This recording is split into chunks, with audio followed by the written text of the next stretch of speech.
Hello, world. Let's see. We have Ghoulish Misfit. Hello from the outside with the doggo. And then said, hello from the inside with the doggo in the next room. Aerith, hello from inside with no doggo anywhere in the area around me at all. Only has a plushie of goldfish as a pet. Good pet. Cuddly and cute. No doggo or kitties.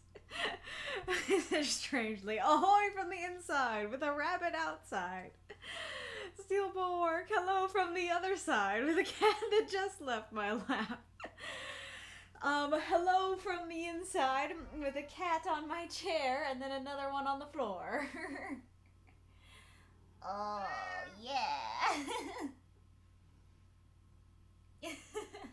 Okay, shall I sit with you for the intro? Is that what we're doing? Oh, Spectre of Nightingale and Arachnar, how great it is to see your names. Wonderful. Alrighty, Roo. Hello from inside dog, don't ask. Okie dokie. So, today is our summer event stream. We will be reading some summer stories. Some summer stories. I have not prepped any sort of intro for this. So in our Discord, we often do, well, every week we have it. I guess I'll do that first.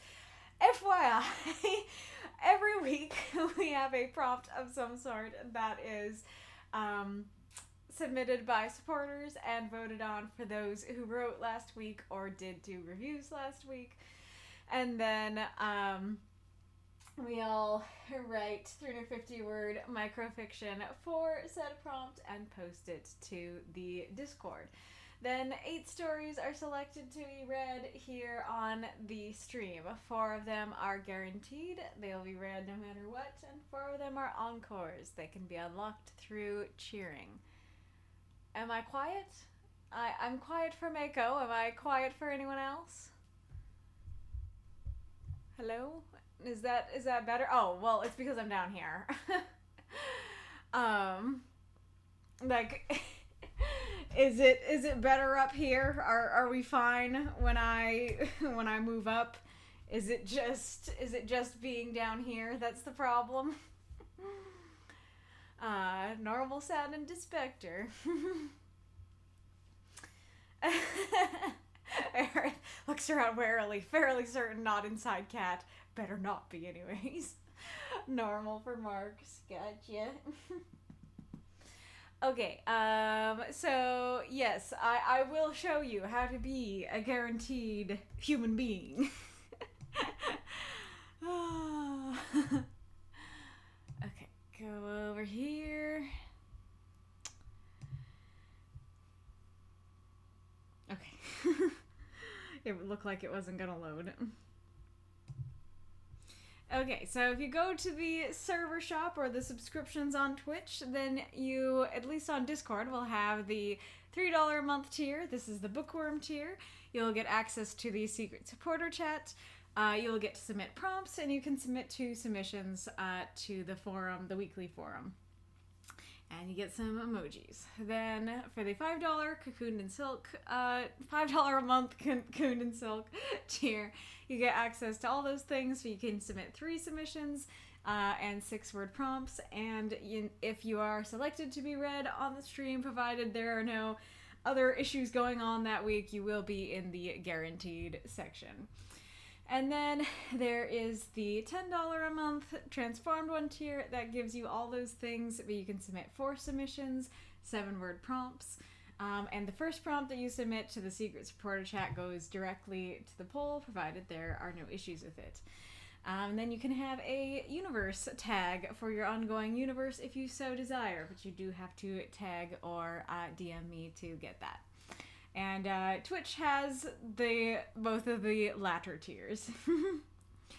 Thank you for the celebration. I can't see it for some reason, but thank you.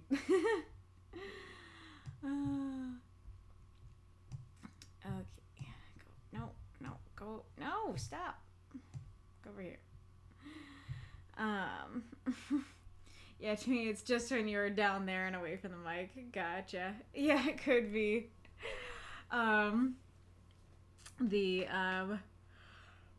Your headphones. So today we will not be reading those stories, though. We will be reading our seasonal summer stories. Well, some of them. So often we have, lately it's been every season, we have a seasonal event that allows you to write longer stories. And there are some different prompts and challenges that we've done. We decided to keep it simple regarding the prompt this time.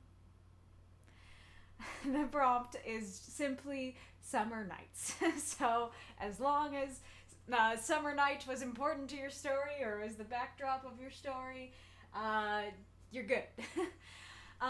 We also had a word bank, as we often do. I thought it would be fun to do a treasure hunt and have you have to unearth the words, but I was proven wrong and it ended up not being fun. So unless anybody is hey, wait, unless a lot of people are wait, actually I loved it, I will not be doing that going forward.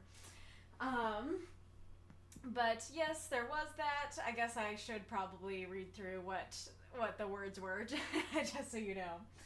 And the other different thing that we did this time is I had word category tiers.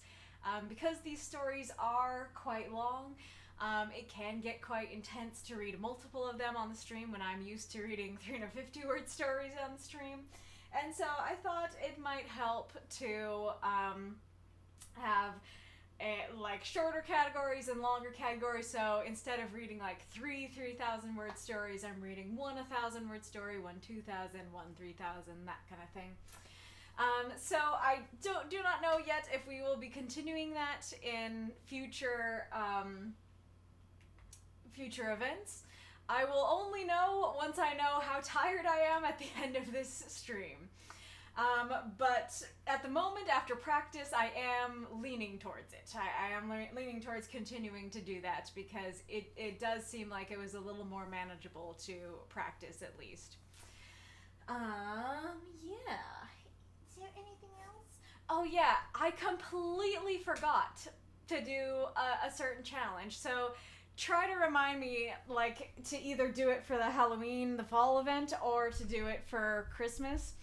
But the challenge of talk to your friends and have them give you prompts, basically have them tell you what to write, that would have been perfect for this event because Summer Nights is so open-ended. It would have been great to give that as an extra challenge and prompt and stuff like that. And you guys actually did vote for it, but it completely slipped my mind. So I'm really sorry I ended up forgetting about that.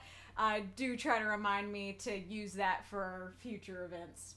Or a future event. I keep glowing. I'm sorry. I'm sorry for my glow. Hey, kitty. You're so cute. Okay. Are we ready? Are we ready to announce who's gonna be read today, you think? Okay. So, our list for today is in the 700 to 1,000 word category, we have Death's Head. In the 2,000 to 3,000 word category, we have Lee Strangely and Ragnar Kista. In the 3,500 to 4,000 category, we have Spectre. And I did realize there was one thing I forgot to mention, which is the partner thing. So partner events have had mixed results in our group in the past. Some folks have seemed to really like them and have a lot of fun and write fun stories with them, and other folks have not been able to complete their stories, or their partner wasn't able to complete their story, and stuff like that. And so when people weren't signing up for the I guess typical partner story format, I decided to try out a new partner story format. which is that I had it that you each can write, I believe it was, let's see, was it up to, okay, let me make sure I have it correct on the numbers. Because I want to say that it was like 1,500, but that seems like I might be being high on that. Wow. See, there's your proof that, like, when anime characters say things that are, like, seem like they're deliberately misleading, no, that can happen in real life. I didn't have to phrase it that way, but it just came out that way. Okay, I was correct. So it was 1,000 words to 1,500 words was how much you could write for the partner stories. So that, oh, yeah, exactly. I might have been high like that. It's even worse. Reminded of the exact phrasing.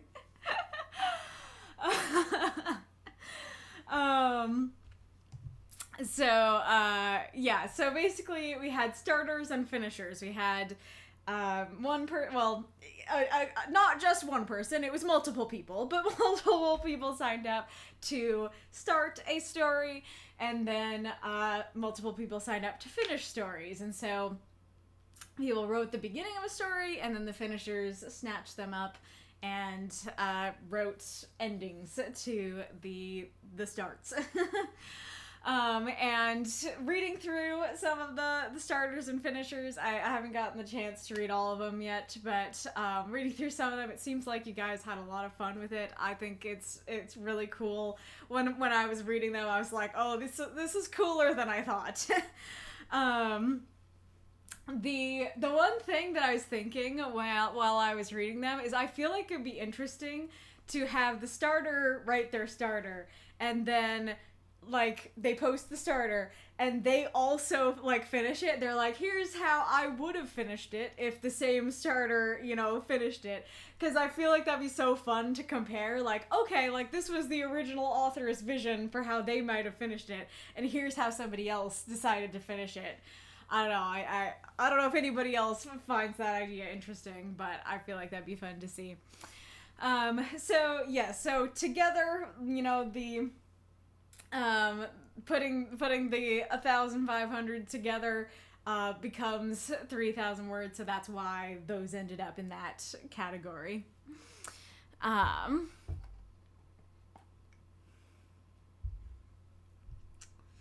All right, a certain challenge, ominous prompt. Yes, indeed.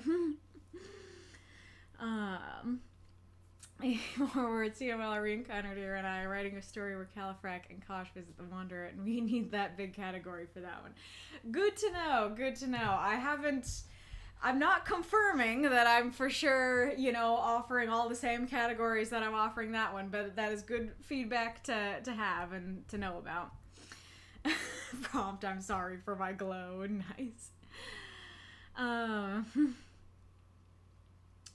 Iraq, as someone who had a hard time with dealing with time and ended up struggling to come up with my part of the partner story, even though the fire and flames of the struggle and through the fire and flames and the struggle of hardship, it was a blast to experience. Why am I messing up? This is a problem. I should not be messing up this early. It was a blast to experiment with that format. I love imagining how to continue the stories others started and see how to work with a universe originally dreamed by another. Aw, that's great to hear. That's too bad, Death's Head. So if you guys have the time and energy, go give Death's Head's the long category, the 3,500 to 4,000 category, that story. Give it some love. If you want to, just so you can post the link to it in the stream chat. All right. What was the other thing I was going to say? Oh, yes. So, I will go look at the poll with you guys, at the end of the stream if I have the time and energy. But it looks like what we're gonna do is, for the next event, there's gonna be some it's gonna be complicated, but the next event will also do a starter finisher thing, but it's gonna be formatted a little differently. That instead of it being you pair up, I'm gonna have it, well, we're gonna have it, you guys voted for it. We're gonna have it that one person starts the story and then everybody who wants to finishes the story. So because it's Halloween, you guys did vote for being able to write horror.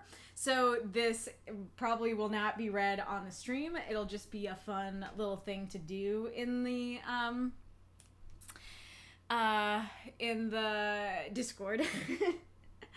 But if I recall correctly, you guys did vote for me to start it, so I will do my best to work on that this week. If I end up struggling too much or running out of time, I will gather someone else to do it. But I will do my best to do that this week. Luckily, we had 2 weeks with this prompt, so I'm more free to work on that. But the reason I'm bringing that up right now is because I want you guys to think about what are the kind of things that you would want to write about for a Halloween story. We were talking so much about a haunted house, so I assume you guys do want to write about a haunted house. But there's so much you can do with Halloween. You could do vampires, werewolves, zombies, ghosts, something more realistic that's none of the above, witches. There's a lot you can do with Halloween creatures and stuff. And so I feel myself starting to kind of get nervous of like, oh, like, I like this idea. Oh, but I don't know if other people will like this idea. Because if I'm writing the start that everybody else is going to work on, it needs to be kind of like widely applicable and cater to a lot of different people's interests and stuff. And yeah, be interesting. be something that people want to finish. So as we're streaming, as I'm streaming, we're not all, I mean, I guess we kind of all are streaming because you're my chat and you're here. But as I'm streaming and reading these stories, I want you guys to be thinking about, okay, what are the kinds of things that I'd like to write or read about for a Halloween story? What are kind of like the Halloween creatures, categories, plots you would like to see started so that you can finish, you know? Oh, super fair. Super fair to both of you, Norman. Alright, now I intend on reading and reviewing other stories from the challenge. I prioritize finishing the partner ones in my previous reviews, but I'd like to review a few more as soon as I manage a bit of free time. That's so sweet of you. Very, very kind of you. So I will, like, if I don't remember, remind me, but I'd be surprised if I forgot. I'll bring this up at the end and be like, okay, we've had time to percolate. What are your thoughts? So, and then, like, I guess I can kind of, like, I don't know, talk about the ideas percolating in my head, though there's not much. But I'll do that at the end. Starting out with an in-specific kind of haunt that can be decided on, the second part might be a way to keep it open enough for each to use its own preferences, but it would also be a specific challenge for the starting writer. Yeah, that's kind of the problem I'm having, because, like, I you know, you'll see it when you read Lee's story, but the starters gave little nuggets that the finisher could be like, oh, I'll figure out what that thing is. I'll describe that thing, you know? And so I want to be able to do that. And so, but to me, just being like, okay, we have the teenagers dared the other teenager to go into the haunted house, and it was a little spooky. Like, that's not interesting to me. Like, that doesn't really feel, yeah, like, that feels, yeah, that's plenty vague for you guys to finish it, but to me, that's a little too vague. Anywho, so there is one last housekeeping thing to talk about before we actually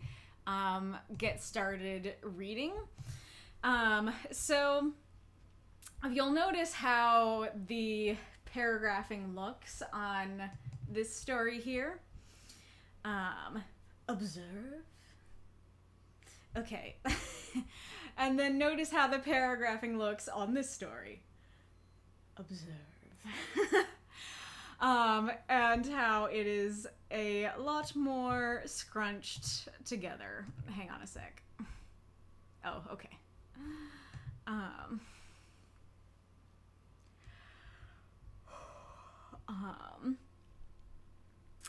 I was distracted by a ping. Okie dokie. So, go over here. Go over here. So I noticed that I kept saying the same general event rules over and over again. So at the start of each event, so I made a general event rules category here, and I if I remember correctly, I did I did tell you to familiarize yourself with them first. So it says here, you must leave a space between each paragraph just like you do in regular writing group stories. When in doubt, hit enter twice. If you don't, I'll have to go through your story right before stream and hit indent on every single paragraph. It's incredibly annoying and time consuming. If the event is a contest, you'll lose points for improper paragraphing. If it's not a contest, you may simply be rejected from being read. And 5, you must not indent this at the start of your paragraphs. Same situation as above. While this one is less grievous, it's still better to keep all the stories in the same format on stream. So let me pull something up.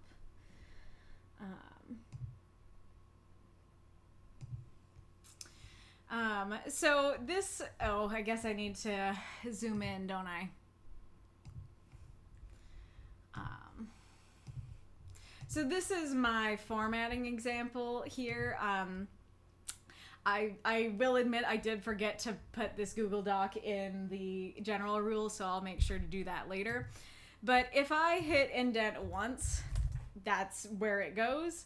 But if I hit indent twice, that's how it goes. And this,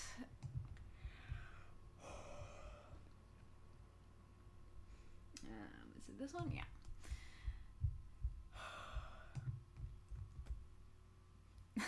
Well, it's in the middle, but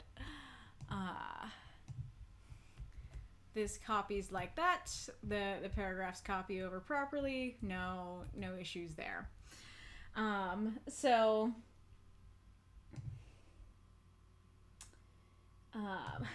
But if you'll notice on this story, does it have a space between the paragraphs? It does. So, which is why I think this was a completely honest mistake, especially because someone else has made this mistake before, and I checked with them, and yes, it was a completely honest mistake that time as well. So I think that it might be that you have a setting like, add a paragraph. Oh, what was it? Like, did I write it down? I was about to say add a paragraph after every paragraph, and I was like, that's not right. Add a space after paragraphs. Yeah, I think there's a setting that's like add a space after each paragraph. You might have that on. So yeah, I think this was a completely benign and honest mistake, but it is an issue. Because, as I said, if you do that, then generally the night before, but right now I'm showing you on stream, I have to go through and do this.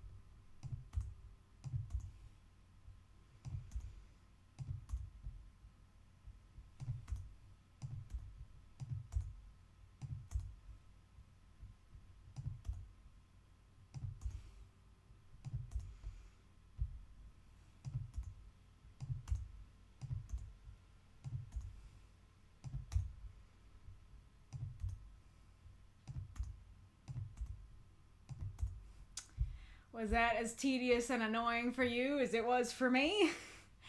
And this story is 1,000 words. I've had to do that on stories that are over 3,000 words before. So yeah, is it just a little paragraphing thing? Yes, but it's so annoying that, as the rule says, if it's a contest, you'll lose points. You'll at least lose points for doing that. And especially if it's not a contest, you may get disqualified for doing that, because I just don't want to have to go through 3,000 words and do that on every paragraph. So I totally understand that, like, you might have formatting that you're used to and that you really like, and I do too. Like, when I write my stories, I have it like that, you know. I don't have any space, and I do indent, so, like, yeah, I do prefer that formatting myself. And so I totally get that being annoying, and I also get it being non-intuitive. Like, indenting especially is super intuitive. However, I do want each of the stories to be formatted the same. So, like, regarding the indents, sure, if I copied the story over, and so, by the way, this story did have improper indentation as well. But Word was kind to me, and Word just copied it over like this, so I didn't have to go through and backspace all the indents.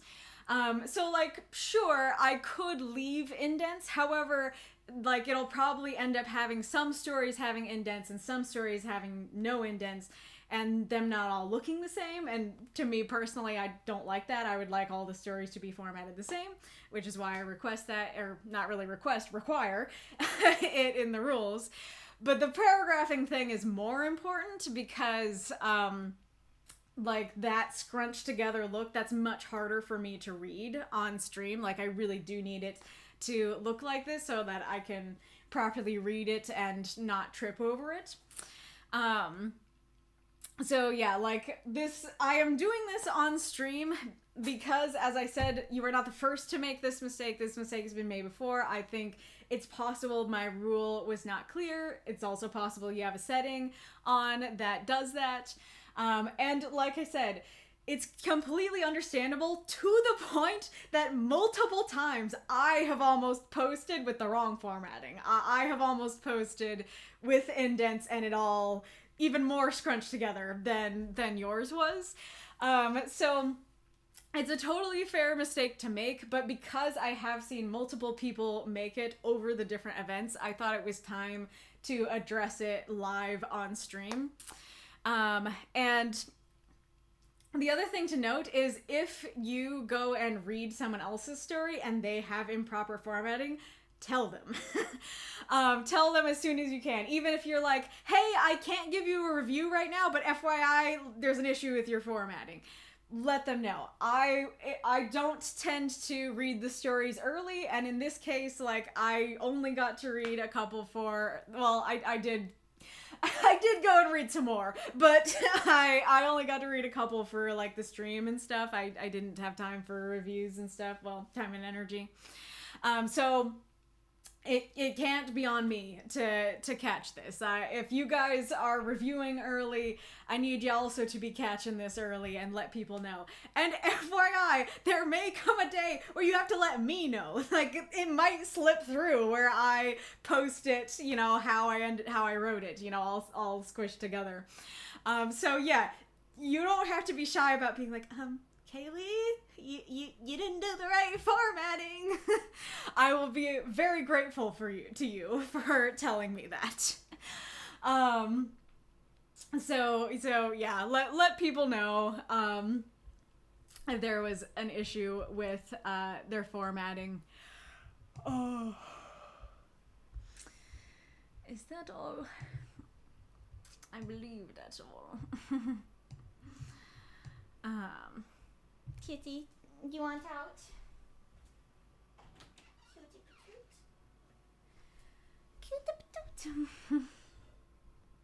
Did you see how annoying that was? I'm sorry. I don't care if it's 3 clicks.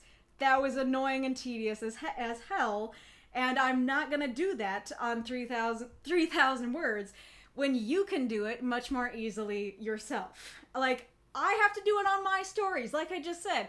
I format them improperly and then format them properly. That's much easier to me than having to format all of your stories on stream. And I don't know how to describe it. It's much more tedious to do it here than it is in the Google Doc. Exactly, thank you, Aerith. It's equally as easy for the author to do so. Again, I actually think it's more easy. Like, each of you bearing a little bit of annoyance for my sake so that I don't have to bear a lot of annoyance, like, that's what we're going for here. I know it's annoying, but if the annoyance is spread out between all of us, then I don't have to bear a whole bunch of annoyance. Hello, Tolkoi.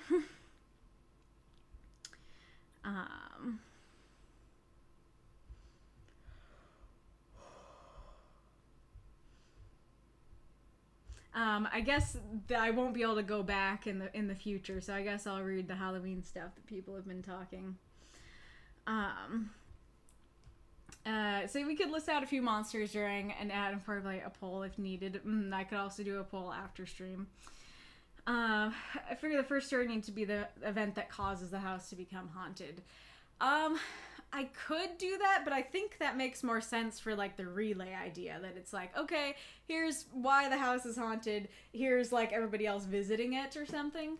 But if it's like, here's the start and here's the finish, then that will make the start feel very unrelated to the finish. I mean, it won't be totally unrelated, but it's, instead of it being like, here are your 2 characters and here's what their encounter, like, you know, I could end it with, like, they walk up to the door, you know, something like that. But if it's just like, here's what caused it to be haunted, sure, like, there is the benefit of you can use, like, whatever characters you want to create for the later thing, but you're not truly continuing the story, you're just more of doing a flash forward.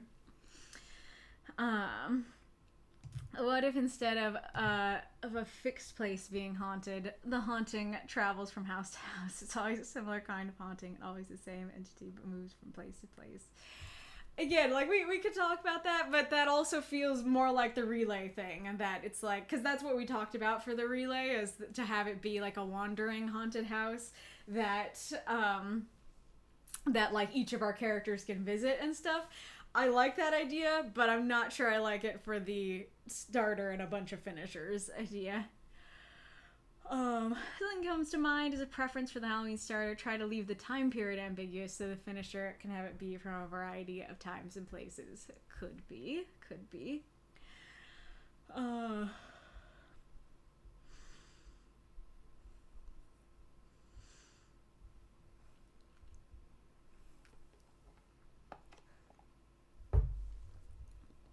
Thank you, or Aknar. That is exactly it, and very kind. I guess I'll just read it. But I think the issue is that it is an unnecessary hardship for Kaylee to need to treat the specifics on how to format the stories of each writer differently when she always goes through the whole process of preparing the stream. It ends up disrupting the workflow, and there is no real need for people to make it more difficult by each using a different metric. Exactly. Because, like, I don't know if I'm going to get the numbers exactly right, but I tend to start practice at, like, 10 at night, and sometimes I end at 2 a.m. Sometimes it's earlier, but sometimes it ends at 2 a.m. And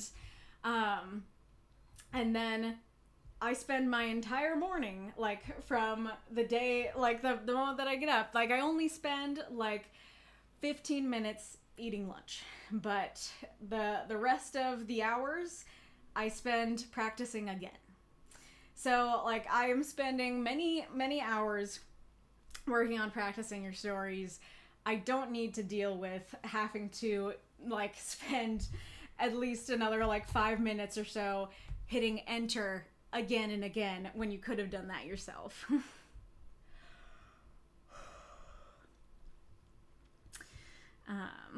Yeah, exactly.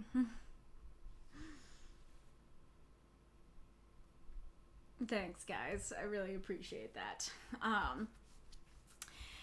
All right. I am going to start reading now. Okay. Let's take a drink.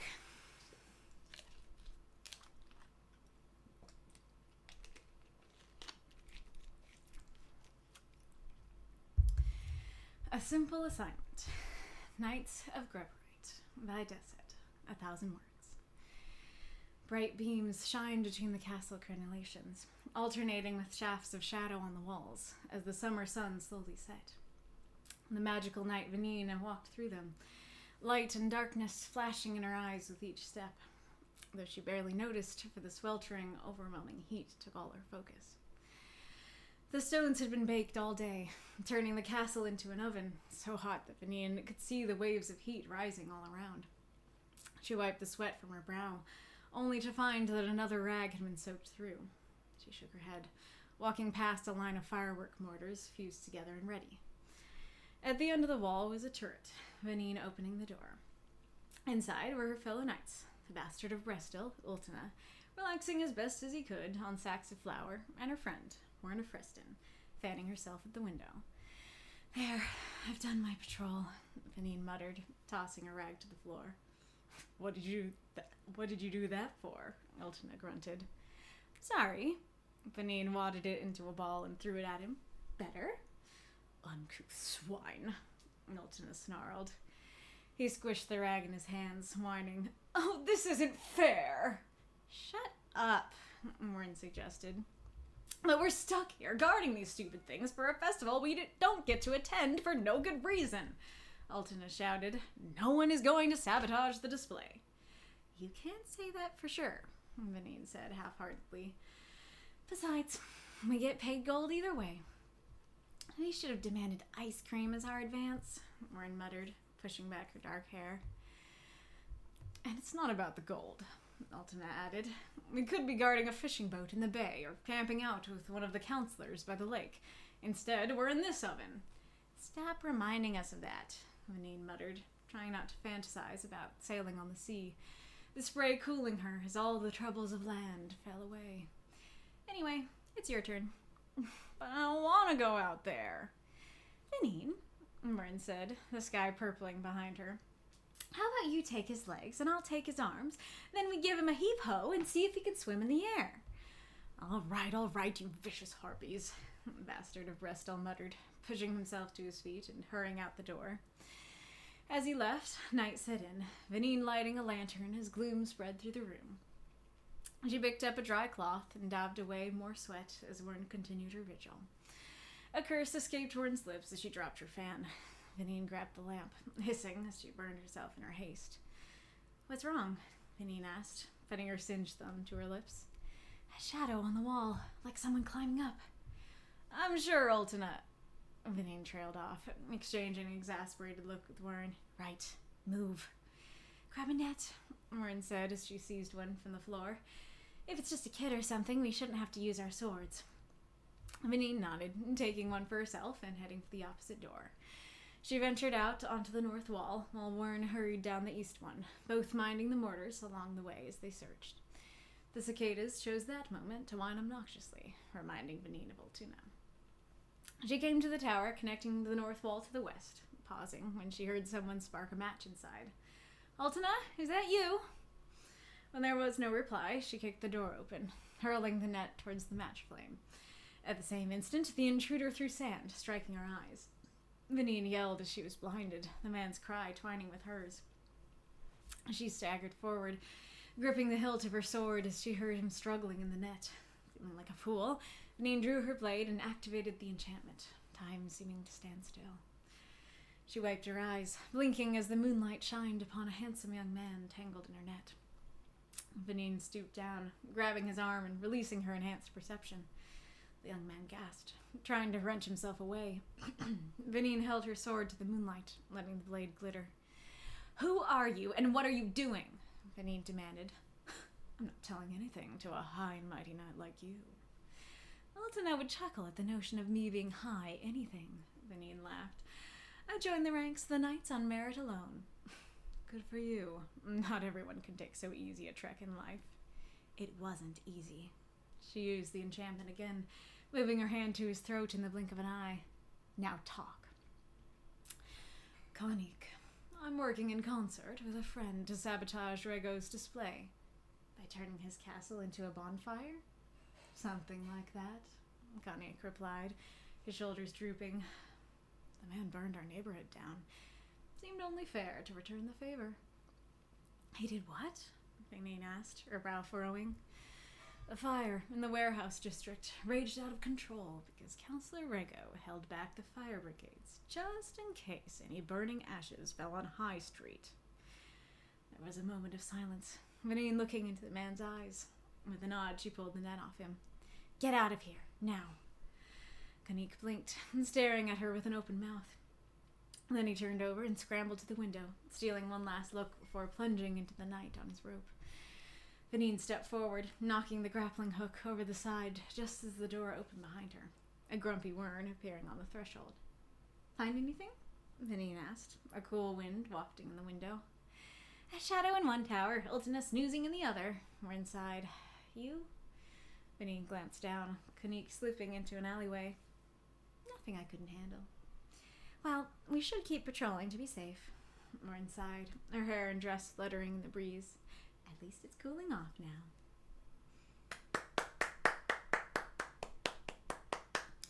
Throw up those moths and monsters cheer for this story if you loved it. And chat, do tell if you have any thoughts of your own on this story. I didn't say... I forgot my seasonal story spiel. In case I forget it for the future, FYI, please feel free to comment as I read. Yeah, you don't have to wait for me to finish to make your comments. And once I start reading, like I'm not gonna stop and look at the chat. Alrighty, Rue. Pocket sand, pocket net. Is this a spider punch, spider kiss thing? Pocket sand, pocket net. Honestly, spider kiss kind of works here. Pocket sand, pocket net, pocket kiss. Alrighty, Rue. I thought this was a fun story. I don't feel like I've read too much, and I hope I'm pronouncing that right, of the Knights of Gruberite. It's very interesting to learn more about them.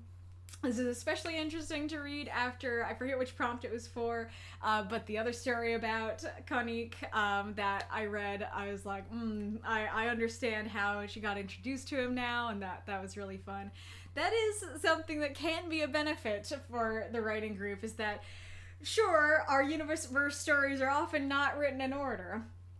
However, the fact that they're not written in order means that you can read a later story and be like, I wonder how that happened. And then end up reading an earlier story and be like, that's how it happened, and that was great.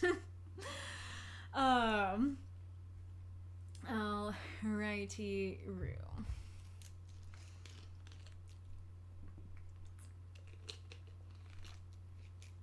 I think your description of the setting is great. I can totally imagine seeing the waves of heat in the air, and it really conveys just how hot it is that another rag had been soaked through, that it's not just she's using a rag to wipe the sweat off her brow. It's completely soaked through with sweat. And not only that, it's not the first one. So that works very well. As per usual, I think you do a very good job of introducing, alright, here are our main characters, and telling us, I guess in this case, it is very much their titles rather than just like, the knight, you know. I think that worked fairly well. I do like the playful banter of, I guess, annoyed banter of like, oh, is that better? It's interesting because I kept not reading it right. I kept reading that Sorry is a little more genuine. And I don't know if that's on me, But the main thought I'd have for helping with that would be to just add a little more tone indicator that like maybe Vanine smirks or something, or I guess maybe even an eye roll would help convey the tone better. I'm not sure. I do like the fact that she just does kind of a playful teasing joke, I guess, at him, and he's like, "Oh, you uncouth swine." I think that's great. And I do think you do a great job with the characters in general, especially Ultuna. And I don't know if I voiced him a little too strongly, but I do love the idea of him being like, "Uncouth swine. Oh, this isn't fair." You know, just like overly whiny a second later. Really sells how annoying he can be to them. So I like you kind of setting up, okay, like, what are the stakes? What are we guarding? Okay, no one's going to sabotage the display. I do think that is that flows well as a way to, like, do exposition that you could have said, like, in just a narration paragraph. They're guarding the fireworks display because Rego thinks that it might be sabotaged. And I guess you kind of did say that they're guarding the display, but I like, you know, like the reader's probably asking that question of like, why are we guarding a fireworks display? Does that really need guards? And sure enough, the characters are asking that same question. So I think that works well. I don't know if you need to repeat fireworks display. Folks I talked to did say that they kind of ended up forgetting what the display was, and I think I might have as well on the first read, so another quick reminder, what display? The fireworks display might be good.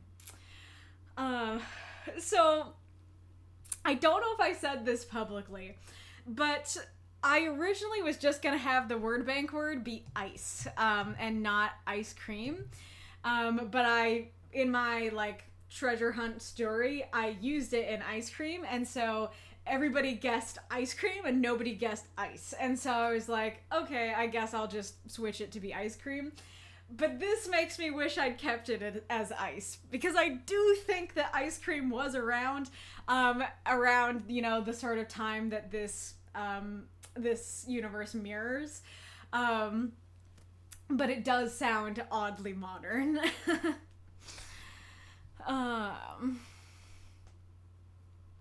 Oh, and I do think that the display thing could have been a good time to mention Rego and kind of give a little hint on his personality, because you could have Ultuna be like, no one's gonna sabotage the display, and then one of the girls could be like, well, Rego thinks that someone might, you know, or Rego's paranoid or something. Yeah, he might be totally paranoid, but we get the gold. I do like her fantasizing about being at the sea, and it's like, oh, cool. I totally vibe with that. And I also, a little thing, I do think that clarifying your turn means Ultuna, because at first I was like, your turn, Ultuna or Wern, and I'm like, I think this sounds like Ultuna. Okay, I think it's Ultuna, but I want to be, more in the scene earlier, I guess. More with it earlier than that, so I think a little, like, tag there would be good. Or just like, anyway, it's your turn, Ultuna. I do like him continuing to be whiny and being like, but I don't wanna. It's like, well, this is what you were hired for, my man.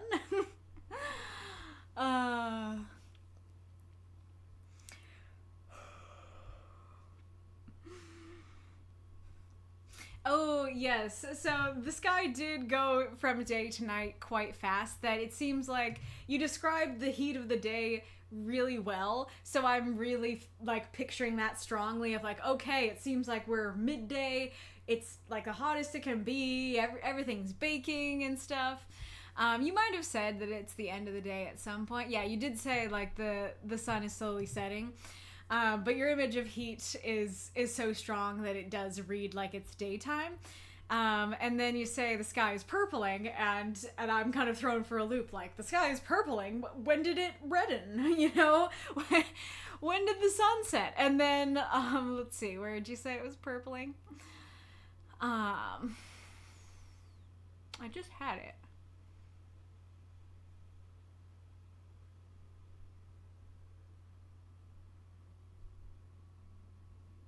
Oh, it's down here. So you said the sky was purpling here, and then including that one, 2 short paragraphs later, night sets in. And so it seems like it goes from reading like we're in the really hot day to we blink and it's night, you know? So I do think that focusing a little more on the sunset or, well, I guess this goes along with, I think it goes along with my biggest critique for the story, so I'll at least say, like, part of it now, which is that I think the ending is super interesting and engaging, and the beginning has some fun stuff, too. Like, I really like the interactions, and I do think you do a great job of describing things, but I think that ending deserved more words. And so it kind of feels like the beginning may, and I could totally be wrong about this, but it kind of feels like the beginning may have dragged on as long as it did. I mean, dragged on feels too strong, but may have gone on as long as it did, because of the word bank words, because a lot of these words, like ice cream and heat and stuff, are all word bank words. So I feel like this might have been a story to leave off some word bank words. Like, I totally know I am like you in that I want to include all the words, and it kind of bugs me if I don't, so I totally understand being like, I don't want to do that, though. But I do think that for the sake of the story and improving the story, it may have been worth leaving off some word bank words so that Kitty. You could spend more time in that second half, or even start it in the night. And granted, then again, on the other side, I think there could have been ways to include the word bank words, even if it was night. Like, you could have mentioned how hot it was a few hours ago, that it's like, oh, thank goodness it's cooling off. It was so hot when we did our rounds a couple hours ago, or something like that. I think that could have worked as well. I see that an ad is coming. Kitty cat, would you like to be shown to the people during the ad? Could you hear that?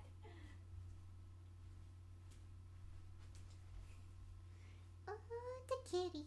Yes, he is. It's a little kitty. Yes, he is. Oh, yeah. Do you want to get in a little coffin bed? I don't fall over this time, okay? There you go.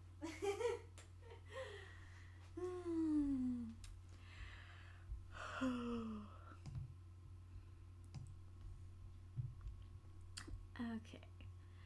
Let me... Okay. So what we've been doing for the ads lately is, Wolf, and I think Death's Head may have submitted some as well, has a list of prompts that he's interested in submitting, but he's not sure if they make for good prompts. So I'm going through them and kind of saying, okay, what is my initial impression with this prompt, and how does it match up to like how you're thinking of it, and stuff like that. So if I recall last time, this spoil the market prompt I tried to do and I was too tired. Okay, so spoil the market. I think I still go back to the image that I think I said last time of like, you have this one vendor who has bad apples and then it makes all the other apples around it bad, or the other apples around it are good, but they seem bad because they're sitting next to smelly rotten apples, and so everybody is wondering if they're the problem. You know, the market is spoiled. I did read the definition last time, and so if I remember correctly, I think it was more about like, I was gonna say like someone sells, maybe it is, that someone like sells something at a really high price, and so then everybody else selling that thing is like, oh, I guess I gotta raise my prices too, and all the buyers are like, what the heck, man? But to set higher standards by overachieving so others look inferior and unmotivated in comparison. Okay, it's a little more general than that. Okay, so it's like, you know, someone makes their sandwich shop the absolute cleanest spick and span, and they like only get the freshest of ingredients, and they get the ingredients today. And they hire celebrity chefs. You know, they set all the highest standards. And so then everybody else, while they're perfectly fine sandwich shops, are like, well, now we look like we suck because we don't have celebrity chefs. Okay, so I think it's an interesting concept, and as you can tell from my ramblings, there are different ways to take it. I don't know how I feel about it as a prompt, because I feel like it's kind of an odd one that might be a little more difficult. But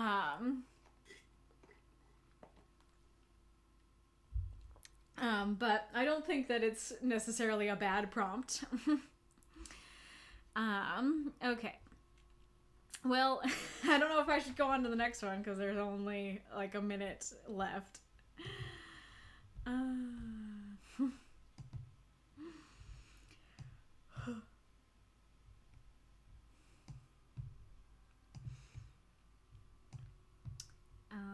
Alrighty, no, go over here. I will show you Kitty for the last 30 seconds. Look at how cute. Oh yeah.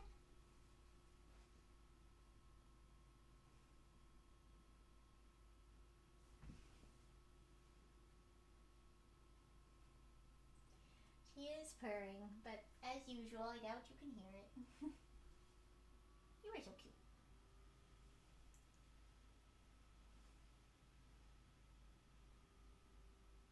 Your little biscuit.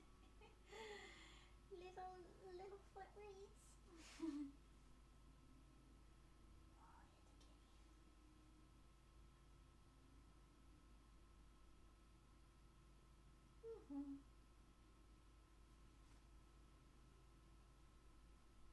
That's a little cat. Meow. You're gonna make it hard again. We're gonna make it hard to get up and go back to story time. Yep. Yeah, it's over. I don't want to leave you. My cute kitty. Alrighty, Ryu. Yeah, you can, I mean, I think, you might want to do it in a Google Doc if it's that grand, but you can post your grand prompt list. Okay. So we have, Akirisa skateboard and slips as she dropped her fan. Vanine grabbed the lamp, hissing as she burned herself in her haste. What's wrong? Vanine asked. That reads kind of awkward, at least to me, because, it reads like, oh, Vanine, you know, encounters a problem. And Vanine is like, what is wrong, Hans? You know, like, she encounters a problem, and so it sounds kind of weird for her to be the one to ask what's wrong. I do understand what you're going for, that, like, it seems like Wern saw something, and she dropped her fan, and then Vanine is quick to, like, grab her lamp, but is too quick, and then she finally is like, what's wrong, Wern? But I do think, at the very least, having it be Akirisa skateboard and slips as she dropped her fan. What's wrong? Vanina asked, grabbing the lamp, hissing as she burned herself in her haste. You know, I think that could work a little bit better. I also feel like part of the issue is that it seems like she's cursing because she dropped her fan, not because she saw something. So I think describing a little more of like, you know, Wern's eyes widen as she dropped her fan or something like that might convey better, oh, she saw something, rather than, oh no, my fan, you know?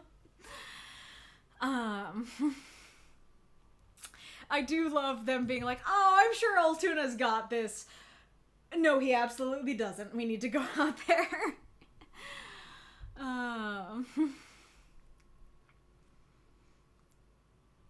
I do really like this line about the cicadas. I think that was a really good word bank word use.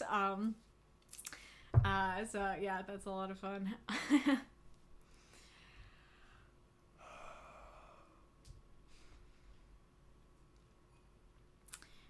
And then I think the little kerfuffle here works fairly well. I'm very curious about like their swords and stuff and how it enhances her perception. So I do like him being like, oh, I'm not talking to a high and mighty knight like you. And she's like, I am not high anything. I am not high on pot. I am not high in status. But it does seem, so I also do like Vanine being like, it wasn't easy, and her basically responding exactly how presumably the audience is responding. But it does seem particularly odd for me that basically Vanine is like, I'm not high anything. I worked hard to get here. And then he's like, wow, sounds easy. It's like, I literally said I worked hard. What are you not getting at? You know? So I don't really understand why Kaniq, the minute she says merit, then Kaniq is like, oh, you've had it easy. It's like, my dude, merit means I worked hard for this. It is like the opposite of easy. Where'd you get easy from? But like I said, I like the fact that that is what Vanine replies with. I think like, and this kind of goes along with needing to devote more words to the ending half. But if he said something like, she was like, you know, I joined the ranks of knights on merit alone, and like, maybe like he looks her over and is like, oh, is that, you know, what they're calling it these days, and like trying to refer to like her being beautiful and thinking that her beauty got her in, or she slept her way to the top or something, or like merit, is that another word for like I don't know, I was gonna say like daddy's big pockets, but she's explicitly not rich, so she's not high anything, so I don't think that would work. But you know, something along the lines of like somebody else getting you in. So I think there's ways to do it that could convey that he doesn't actually think merit equals hard work. But to me, when I hear merit, I think hard work, and so that is explicitly the opposite of easy.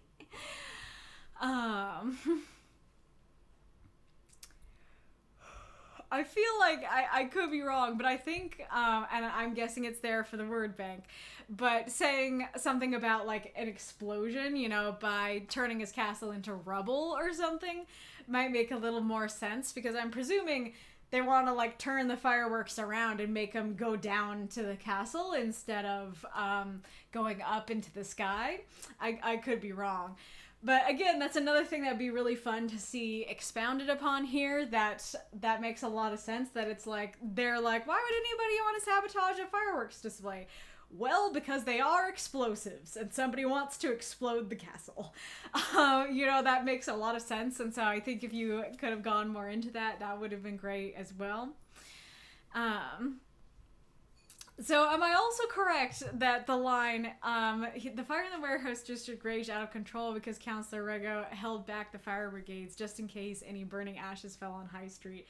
Is that meant to mean that, like, the fire brigade was ready to go deal with the fire, and he's in, you know, an area where there isn't fire. They're in an area where there isn't fire, but it's High Street, and Rego's like, no, stay here. Some ashes may fall here. So basically, like, no, fire brigade, don't deal with the raging fire. It may rage here, you know, where it's like, if we dealt with the raging fire, that's why it wouldn't rage here. So yeah, am I correct in that? I feel like that is maybe a little bit of a confusing phrasing that could have been polished up a little bit, but if I am correct, that does convey just how much this guy sucks. And for something like this, you do need a really good reason for her to let him go, and so I do think that, on the one hand, it makes sense that it's like, oh yeah, that does suck. That is awful.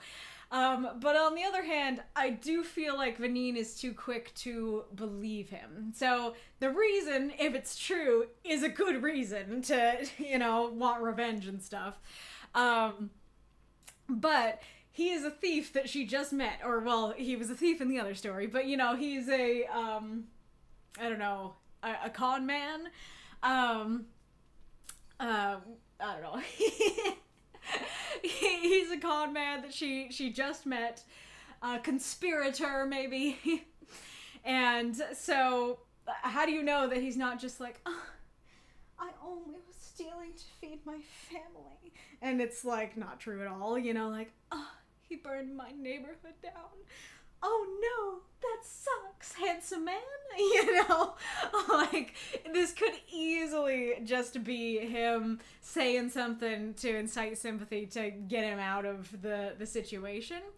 And so more than anything, I do feel like this is the part that needed more time to breathe, is having her have a second to like doubt him. Or you could even if she was just like, I remember that fire. Yeah, actually I think he's right, you know, that, or she knows Rego and she's like, that's totally something he'd do.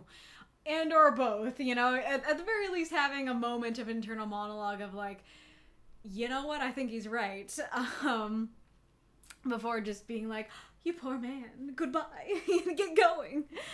But at the end of the day, I do like that she sympathizes with his motives and is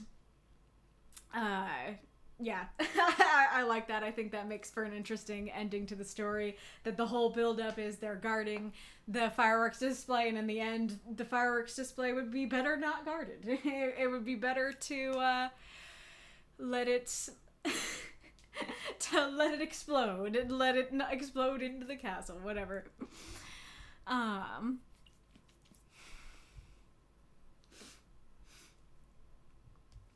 Once again, I do feel like maybe, like, it does kind of make a little more sense in this case that Warren shows up and Vanine's like, find anything? I'm acting natural, you know, kind of thing. But it again, it's a little bit awkward that Vanine is the one who asks rather than Warren. And I do like that it's just like, just a shadow, and like Ultona not doing his job as usual. I also like the very clever phrasing of nothing I couldn't handle. It's like, I totally found something and I handled it. Maybe not in the way that I should have handled it, but I sure handled it. I think that's great. And then it cooling off does fit with how well the heat was described at the beginning.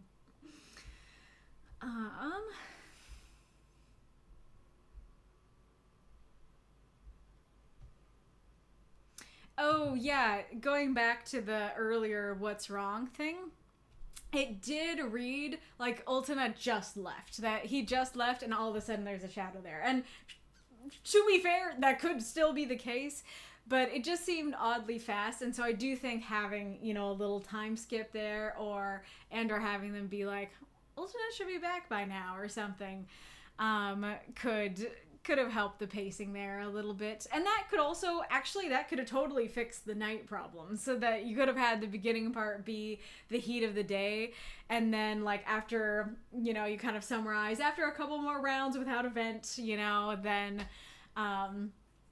as night sets in, they you know, encounter the shadow sort of thing. And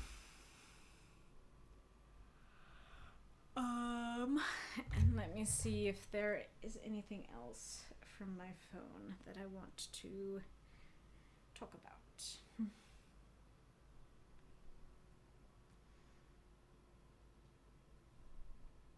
Oh, yes! So... Oh, this isn't fair. Shut up, Warren suggested. I was very torn on this line, because part of me was like, suggested feels abnormal. And part of my brain went down the pathway of, it's fun and cool and I like it. And the other part of my brain is like, but it's not a suggestion though. And but I don't think I quite put together why it sounded wrong. And yeah, I think it's because it's like, shut up is not a suggestion, it is a command. So kind of torn on that line.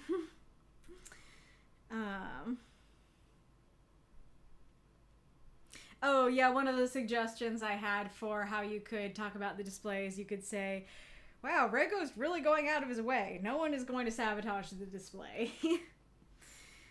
um,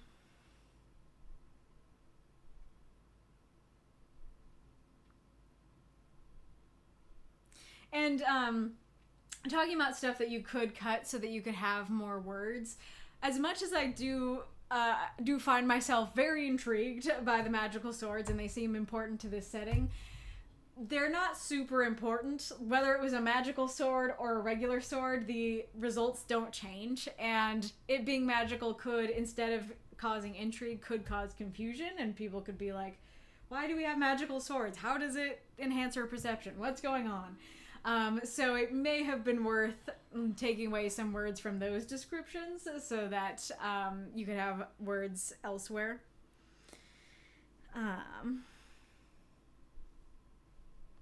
Oh yeah, that's also another option, is that you could have her know Rego's character. You could have her remember that fire, and or you could have her know Kanik. I don't think you wanted to do that one, but that would be another option of like, oh hey, wait, it's you. I know you're good. You know, I know you have good reasons. Go ahead, do what you need to do.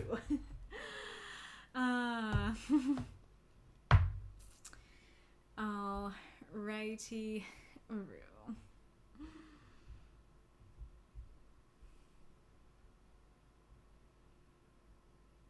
You've heard of the Bat Belt? Behold, the Sand Pocket.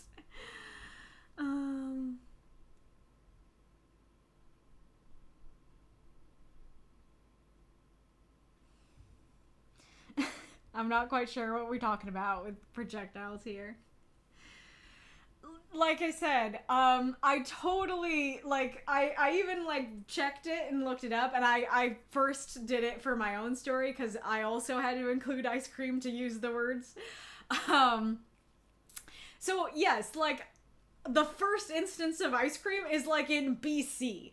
It's been around for a long time. I'm not debating, like, the fact that it absolutely could be around at this time. The problem is that it still doesn't sound right. That and folks in the chat, you can agree or disagree, but to me it takes me out of the story when, like, we go from, like, okay, the medieval knights to, like, and we're going down to the sock hop for ice cream or whatever. You know, it takes me into a different mindset, a different place than I'm in. It you know, is kind of jarring. And so I'm not saying that it literally has no place here, because, like, literally, I think it was around in medieval times. But I am still saying that it doesn't sound right, if that makes sense. And granted, like, if you're dead set on using the word, there may not have been a way to use the word and make it sound right. But that's the issue that I had with the line. Like, it's kind of like the Tiffany thing, right? That Tiffany is a name that actually has been around from, like, I don't remember the specifics, but it's been around since, like, medieval times or something, but it sounds super modern. And so, like, when you're writing a medieval story, could you use the word Tiffany, the name Tiffany? Absolutely. Is it a good idea to use the name Tiffany? Probably not, because people reading it will probably be taken out of the medieval setting and be like, that sounds like a Valley Girl name. Why is there a Valley Girl in my medieval story? You know, and so, like, sometimes people's perceptions of things don't match up with the facts of things. And so that's what I'm focusing on here, that sometimes it is important to weigh people's perceptions in, not just, like, what literally is and was true, if that makes sense.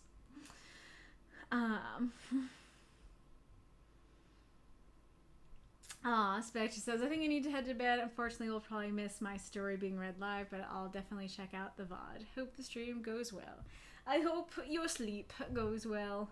Hello, Magistrate Ironlung.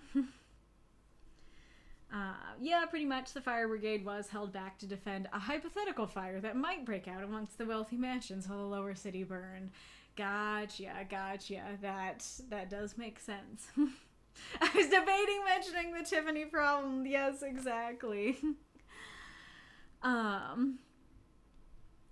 would I have counted ice cream, like as in ice and cream as separate words? I don't think so, because I made the change, right? I made the change from just having it be ice to having it be ice cream. And granted, I mean, I don't know. It would have had to have been brought up then. Maybe if you brought it up then, I would have been like, oh yeah, totally. But that's my knee-jerk reaction right now. That it's like, well, I changed it so it wasn't ice anymore. So I'm not, accepting ice anymore. And this shouldn't be a problem in the future if I don't do treasure hunt word banks. But I realized that I should have stuck to my guns, because I was trying to make it so that the words were very applicable to a wide array of settings. And so that's why I picked ice, because that's a lot more widely applicable. But no one was guessing it. And so I switched it. But in the future, I will know, stick to my guns if in that regard. If I have a word that I tried to make more widely applicable, don't narrow it down.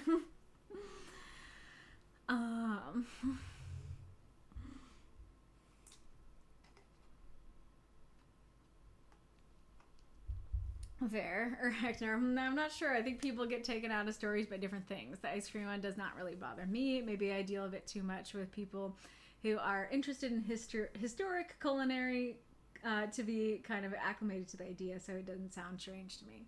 Gotcha. I'm not saying that. Like, I don't know. Like, if I'm not quite sure how to respond to that exactly. Because on the one hand, sure, like, I guess, I don't know. I was gonna say, on the one hand, sure, you could be like, oh, I think it's cool that Tiffany was a name used in medieval times, so I would like to use that, because I think that's really fun and awesome, and I want to educate people about this.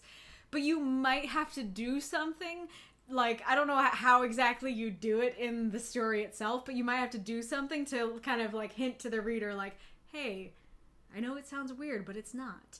Like, I guess you did not have the words to do this, but, like, if we use ice cream, like, in medieval times, if you described where they got it or how they got it or something, then it would be like, oh, okay, that's why it's here in this setting, rather than just, oh, I want ice cream. And it's like, you're sounding like a kid in modern times,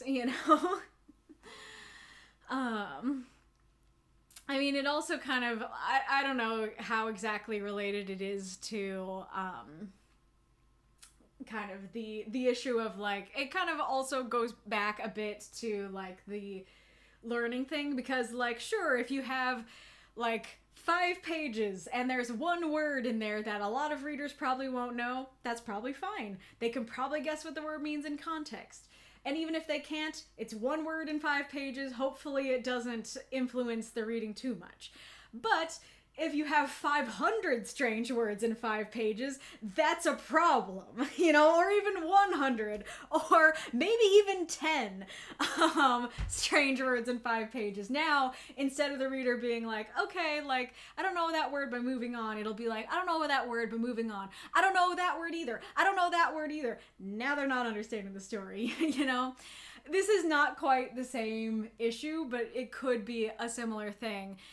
It's, I guess the difference is that, like, in this case, it's not, so in the case of a strange word that readers won't know, the problem is that it's a blank. The problem is they don't know. And in this case, it's actually kind of the opposite problem, is that they do know and they have some sort of perception surrounding this thing. And that's the problem. I know I encountered this recently, and so I don't know if I can remember what it was. But this is not what I was thinking of, but it's the only example that's coming to mind, that I saw a short from Brandon Sanderson. I don't follow Brandon Sanderson. I haven't read his books, but I think YouTube knows I like writing, so it just, like, gave me some of his shorts. But he was like, there are certain names and stuff that it's like, this name is also the name of something else. Sometimes that's totally fine. But then he used the example of, like, he I forget what it was, but like some town or something had like A-R-E in the name, and so then like his character's name was Ares or something like that, or A-R-I, I don't know. And so his character's name was Ares based on the town name. But Ares is a Greek god. And so all of his beta readers were like, okay, why'd you name this character Ares though? He has nothing to do with the Greek god. And that was a problem, and he had to change that character's name. It's that kind of thing where it's like, is it wrong for him to name that town, whatever that name was, and to name his character Ares based on the town? No, it's objectively not wrong. But the problem is that readers have a bunch of things associated with the name Ares that like they're automatically going to bring to the table when they read your story about your character named Ares. And so that's kind of the issue here, where it's like there are certain things like Tiffany or ice cream that people have like associations with. And so then you have to be careful about using it, because if you're using it, you know, outside of those associations, it can be an issue. And it's a difficult thing to navigate, because sometimes that's actually good. Sometimes, like you said, sometimes it's like, hey, let's use this outside of the expected norms so that we can educate people, or so that it can be interesting. But other times it's going to be a problem, because people are not going to be able to get away from those perceptions. And so instead of learning a new thing, actually, I think that I might have hit on it, because there's a difference between like seeing ice cream in a medieval story and the reader going, oh, so ice cream existed back then. That's interesting. Versus the reader seeing ice cream in a medieval story and going, this writer did something wrong. You know, this writer made a mistake. Ice cream didn't exist back then. And so, like, it's tough because this one is correct, that it's like it existed in medieval times. This is what you want your reader to be thinking, and that's totally a great goal. But the problem is that this is extremely possible, and this is very much something that you don't want. And so if you're not gonna get this, then it might be better to take it out to avoid this, if I'm making sense. I don't know if I'm making sense.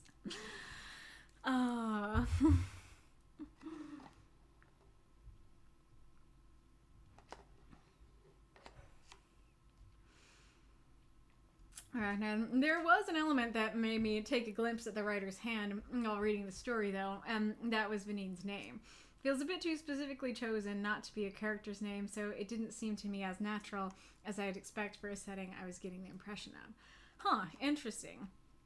So, I mean, I feel like all their names are a little bit odd, though. Vanine, Ultina, and Freston. Like, I think they're all just, you know, ones that Dessa had made up. I don't know for sure. But, so why did Vanine get you and the other ones didn't, you know?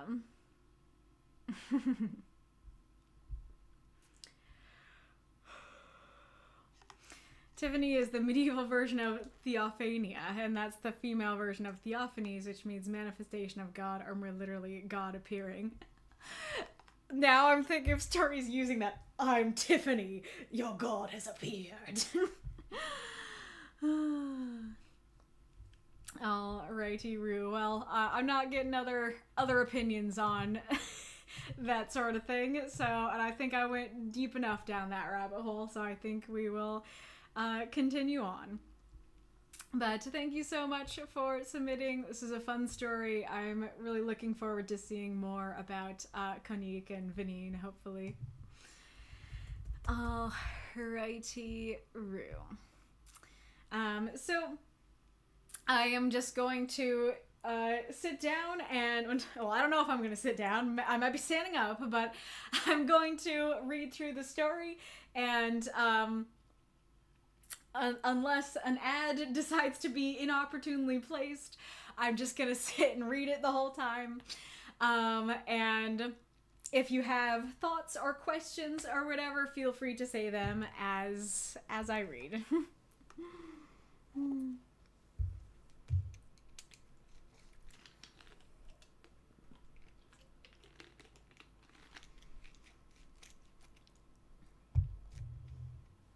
Communication. Color-coded for your convenience. A Study in Color and Grayscale, by Lee Strangely and Arachnarkista, written independently.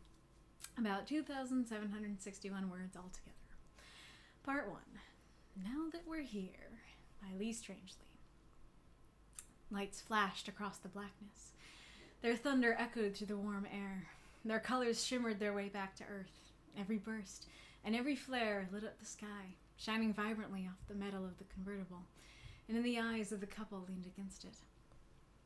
Under his arm, she snuggled close enough to hear his heartbeat. So pretty, she cooed. So colorful and bright. She looked up at him. Aren't they beautiful?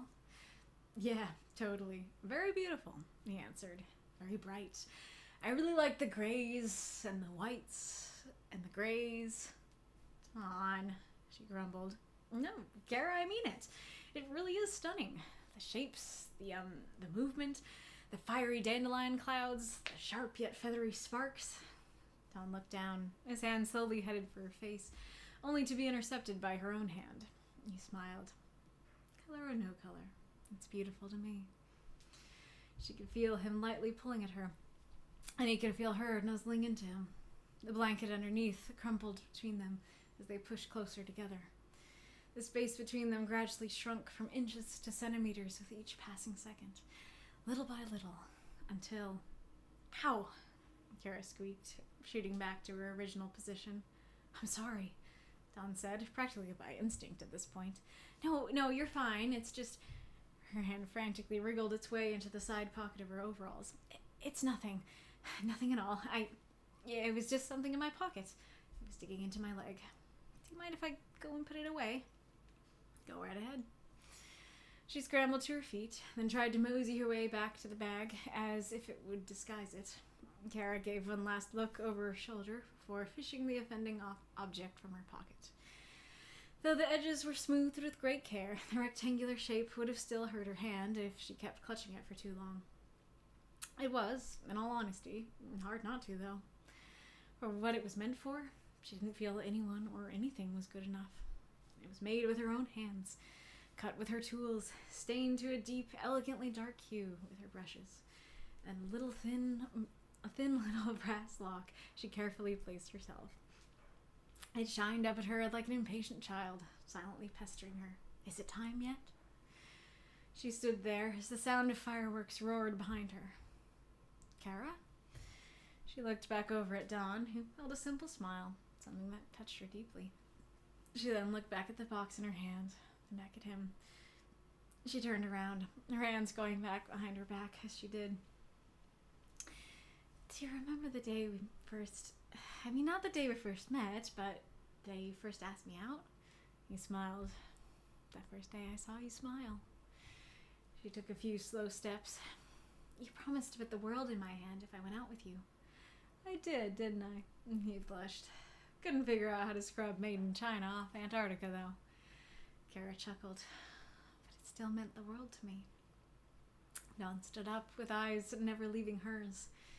She took another step. You gave me your world, and I want to give mine to you. Boom, boom, boom! The two jumped as blast shook the sky. That sounded a bit... Dawn looked over at the sky, seeing nothing but the pitch dark. Close. Kara looked over as well with some dismay. The fireworks are done already. Boom! The sound sent a jolt through the both of them. Doesn't sound like it, he replied. She pondered. Maybe somebody's launching their own? From where? He asked. Those sounded close, no different from the last ones. The pyrotechnic screeches and pops filled the air as the two stood there trapped in their confusion. Kara? Dawn spoke up. Yeah? We should be able to see the town from here, he stated. Kara nodded. Yeah? So why can't I? She turned and peeked over the bluff. Black. Pitch black. As if there was nothing at all. Was there a power outage? She wondered.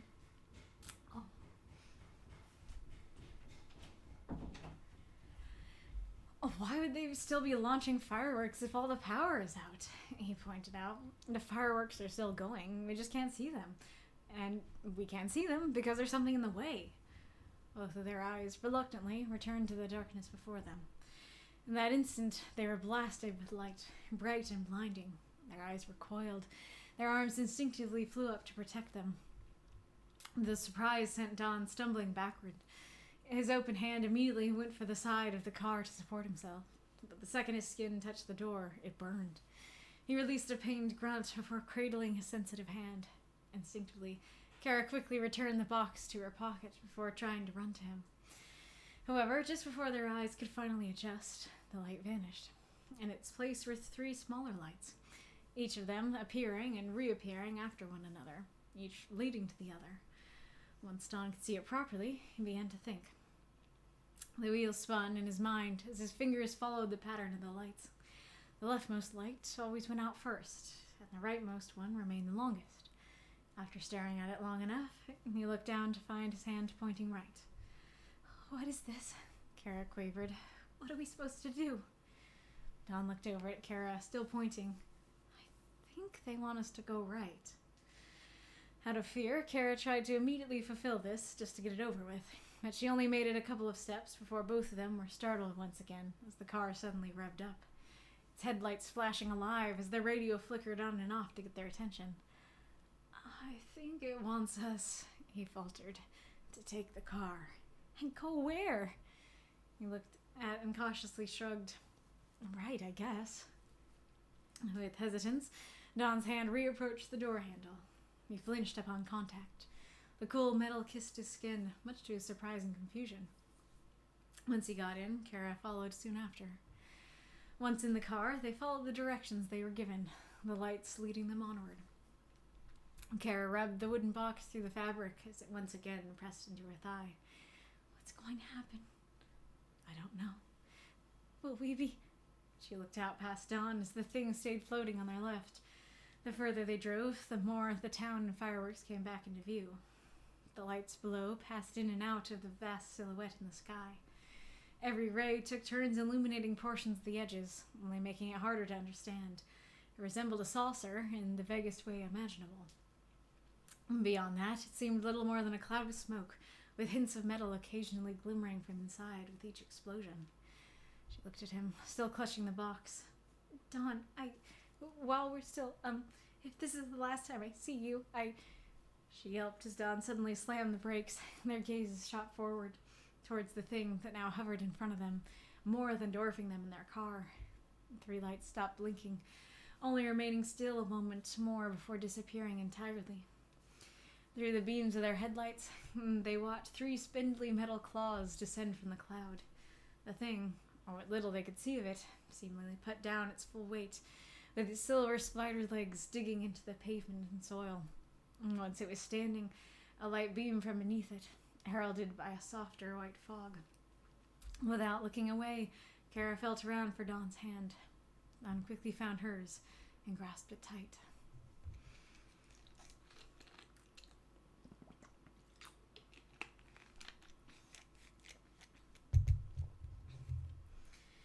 Part 2.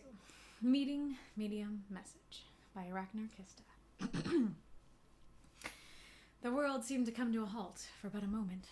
The brightness contrast and the fog added to the suspense. From the illuminated patch, some form appeared to coalesce, its form not yet distinct. The lights before had moved in a precise manner. The spidery metal legs, though agile, had a mechanical quality to their movement. That yet indistinct form, though, had a more organic feel to the way it seemed to hold up one appendage. Was it a greeting? At first, Dawn and Kara were out of words, and the night was silent around them. Either the fireworks had stopped, or a brief pause in their explosion coincided with the ominous entrance of that unknown visitor. Dawn could feel, could almost hear Kara's heartbeat through her skin. Her grasp tightened, and he responded in kind. They were lost for words, and they wouldn't dare take their eyes out of the scene unfolding in front of them. But pressure and contact allowed the silent message to be transmitted and understood. I'm here with you. Whatever happens, I'm here with you. It was difficult to figure out precisely how much time passed in the silence. Dawn had Kara's heartbeat as his only point of reference, and she had his, but they were both accelerated. The fog danced and dissipated slowly, and the strange form that seemed to be raising an arm, no, not really an arm, was starting to get a little bit more distinct. Then the fireworks started again. Lights bursted in the night, cutting the blackness, colors shimmering their way towards that meeting. Don didn't see colors. He experienced them differently. Variance in intensity and texture cut the indistinct darkness and brought sharpness and detail into view. The visitor was illuminated briefly by a flash of light. Most definitely, that was not an arm. The signing appendage was tentacle-like, one of many the creature displayed, and connected to something akin to a membranous mantle, making it not all that dissimilar from a vampire squid in overall structure. But although the image of a cephalopod helped in conceptualizing it, it was not enough. The texture of the mantle connecting the tentacle-like appendages brought to mind the wings of butterflies more than gelatinous skin, and what they imagined could be the creature's head was covered in something like fuzzy fur. Antennas got up and multifaceted eyes flared in response to the firework lights. Don and Kara were startled when the creature seemed to grow, spreading its tentacles and mantle in a display of size. It should be terrifying, but for some reason, it was not. Lights flashed in the creature's skin, moving, repeating patterns swirling all around the open mantle in a colorful display. Kara knew it was a message, just as she knew Don had communicated clearly with her through skin contact alone. She knew the creature was trying to say something through its display of colors and lights. She couldn't understand the content of the message, but she knew it was an attempt at communication.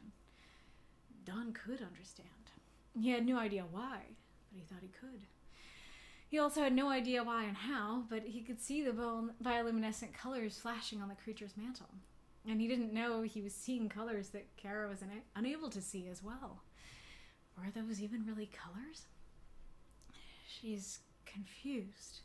She thought the fireworks were a message. Don? Her language is one of light and contrast. She thought she was called, but realized that dialect was not one she understood. Kara looked at Don. He returned her stare, smiling. And then she decided to find someone to help her understand. Don, how do you know that? She told me. I can't understand it all, but I think I get the general gist of what she's trying to say. And I think I might be able to say something back. Kara watched as Don entered the car once again and started flashing the headlights and turn lights. Kara thought the scene got her lost, but what she really was mesmerized. It didn't make any sense, but it didn't need to.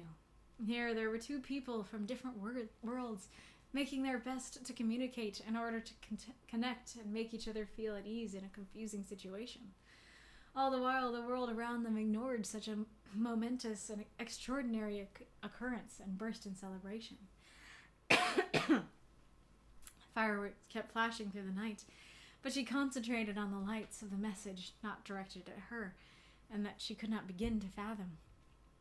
Red, yellow, amber. Was the car producing lights and shades and hues she didn't even have words for? Or was it the feelings of the moment bringing new possibilities to what was already there? It was beautiful, strange, bizarre even, but beautiful. And overall, it shared meanings and created worlds. And Kara couldn't help but feel like the intruding object in her pocket was present during the whole interaction. A very small and artisanal world, created from her own hands, waiting to be shared and strengthening a connection.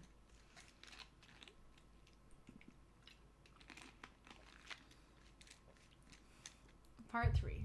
Worlds to share beyond the noise.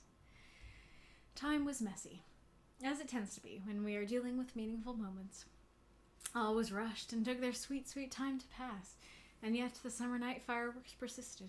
A message without specific meaning, but all the more meaningful because of it. Kara and Don looked into the sky. Different and divergent metal combustions ignited that summer night in different colors. Variant shades from Kara's perspective, differing intensities of contrast from Don's. Strontium, calcium, barium, red, orange, green, lines of copper blue, explosions of cesium indigo, and the overwhelming flaring of magnesium white punctuation colored the horizon. An intense and powerful gray shined as if bringing the spectacle to a close, a reddish-violet smearing according to Kara's eyesight. But she couldn't help but imagine what it was like to see it through Don's eyes. Don, he looked at her. Something in his eyes said no words were necessary. No colors, no words, no attempts at shared meanings. The fireworks, diverging as they were in the way they each experienced it, were enough in their shared mutual experience.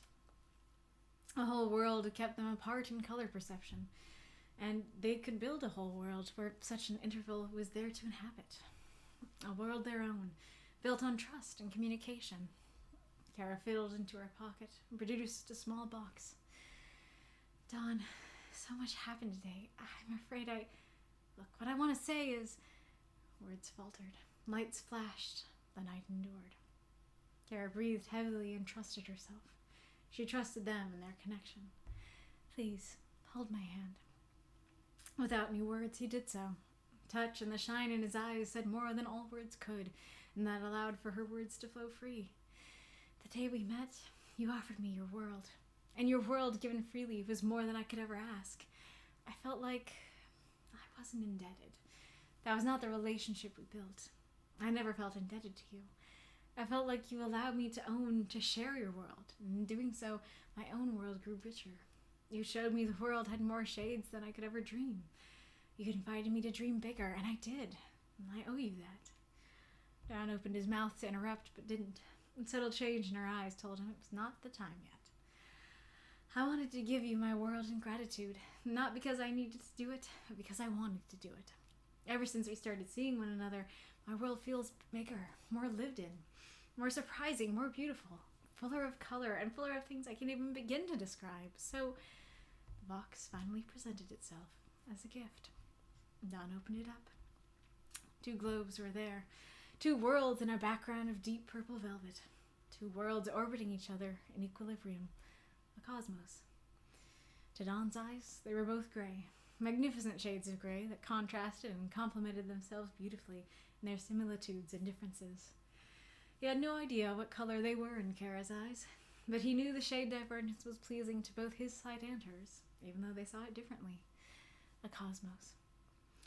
Would you like to share one more world with me, my dear Dawn? Dawn's eyes stared at the world, and then at its creator. No more words were necessary.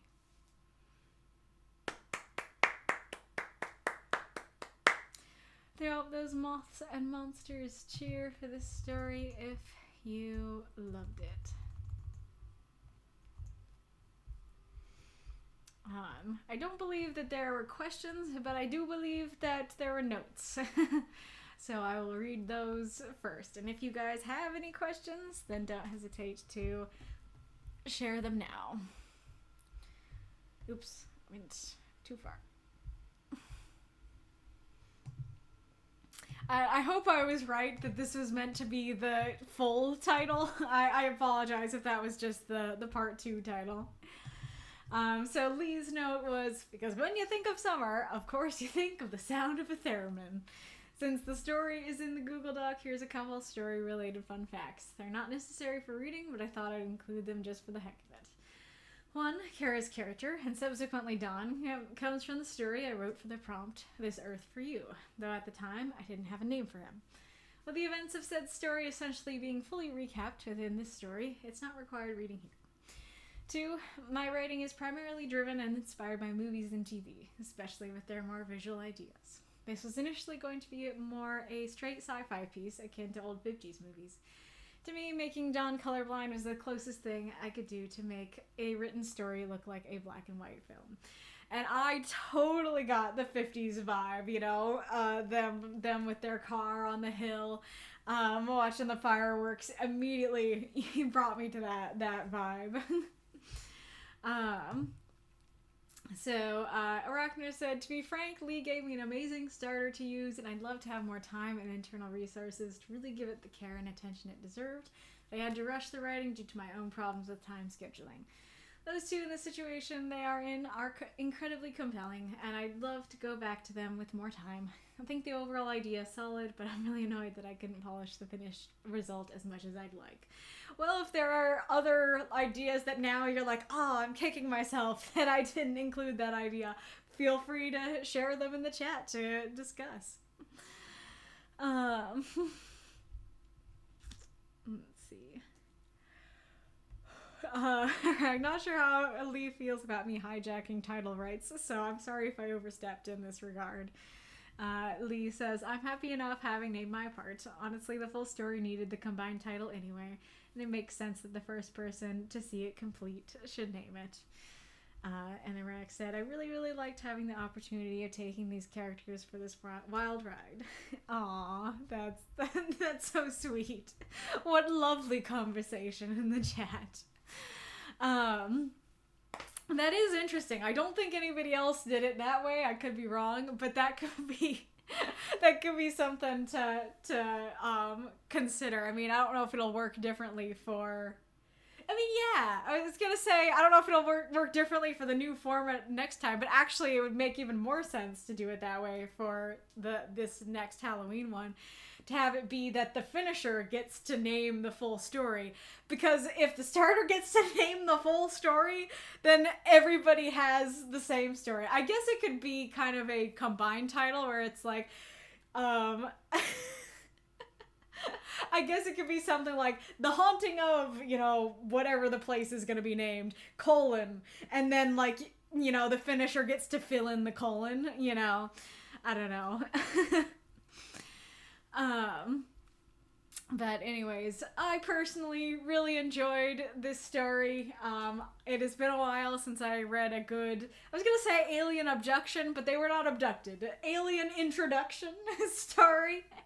And it kind of made me feel like almost nostalgic, and it did have that like 50s vibe. So I loved the subject matter, I love the vibes, and you know what? Sure, when you say it like that, like, oh yeah, when you think of summer, you're not thinking of the sound of the theremin. But like, if you were to ask me, like, oh, what time of the year do you associate with like alien movies and stories and stuff, I probably would say summer. It does feel like a summery thing. I don't know if that's just me or what. But yeah, it feels very fitting for the summertime. So I think that worked very well. All right. I like the introduction of the fireworks. I did not notice this at first. There is a little bit of awkwardness of the couple leaned against the convertible. That to me reads like, yeah, they're just like leaning back against it. But you're talking about them like, I think you said that they were laying down and on a blanket and stuff. And so I think a different word than leaned against it would probably be better. Like they lay on the hood or something like that. I am curious how I was supposed to read this because it's very hard for me not to read that sarcastically. It very much reads as like, yeah, totally beautiful, very bright. I really like the grays and the whites and the grays, so I kind of like combined sarcasm with sincerity, I think. But I don't know if I read it right. It really is that totally, and it's kind of amazing how you don't even say like, he grunted or he said sarcastically or anything in the dialogue tag. And if you had said, yeah, very beautiful, I probably would have thought it was sincere. But when you add totally, it's like, yeah, now you're being sarcastic about it.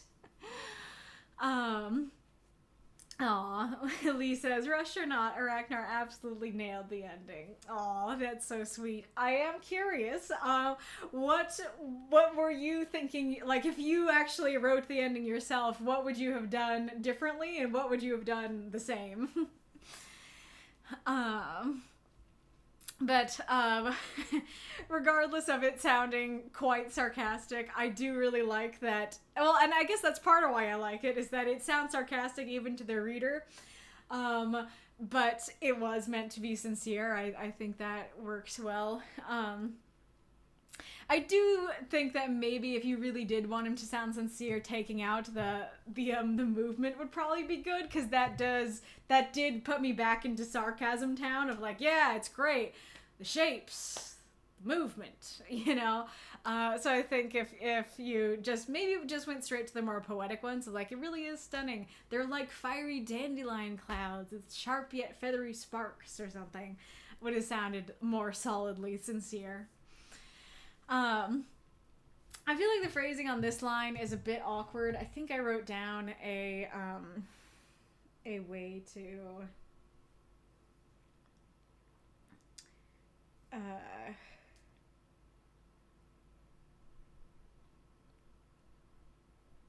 he moved to caress her face and she caught his hand. I think that sound more natural, but his hand slowly headed for her face, like kind of reads like that, and then only to be intercepted by her own hand. Kind of reads like, "Get down," you know. And like her own hand has its own like clunkiness as opposed to like just hers. So yeah, I think something like he moved across her face and she caught his hand or something would sound a little more natural.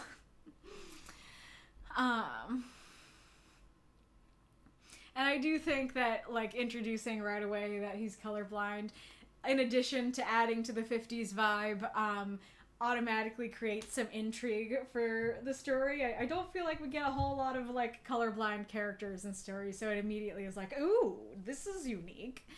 It's funny because as I say that, I'm like, yeah, we don't get a lot of colorblind characters. I, like, just yesterday, one of the episodes in my new anime that I'm obsessed with, like, the twist was about being colorblind. It was about colorblindness. So interesting that those things came together yesterday. I do like them, like, you describing the slow kiss only to have it be interrupted. Classic thing that I think works pretty well. I'm not quite sure. I feel like I don't know how to feel about her going to put it away, because on the one hand it kind of makes sense that she feels protective of it. She feels like, no, I shouldn't share it with him. But on the other hand, it feels kind of strange that she goes to put it away and then like a moment later she is explicitly like wanting to give it to him.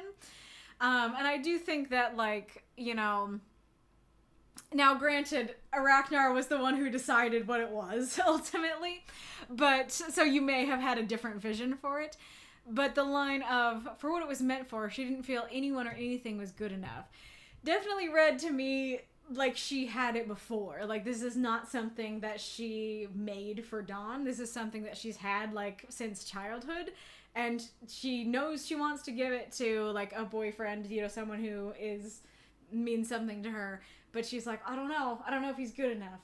And so I do think that maybe taking out that line so it's a little more vague might have been good. And it kind of goes along with her immediately being like, no, actually, I'll give it to you. Because, like, this line made me go, oh, she's not that into him. You know, she doesn't really trust him that much. But, like, the rest of the story, both your part and Arachnar, she totally trusts him. And so I think that line might have been better removed.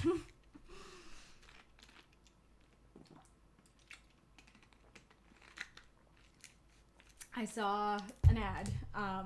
Is the ad coming? Hello, TLBG14. I don't know how long you will see me if the ad is here, but welcome. We are a writing group. We have a prompt every week and write 350-word microfiction for said prompt and post it to the Discord.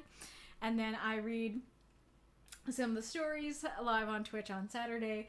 This stream is a little bit different. We had a seasonal summer event where folks got to write longer stories, and so I'm going through reading and praising and critiquing them. There's the ad.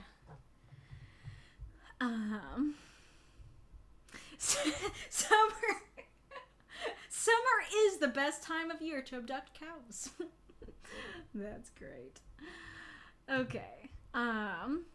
So going back to I'm still gonna, unless you guys want me to alternate, I think I'll go through all of Wolf's and then I'll go through Death's Heads.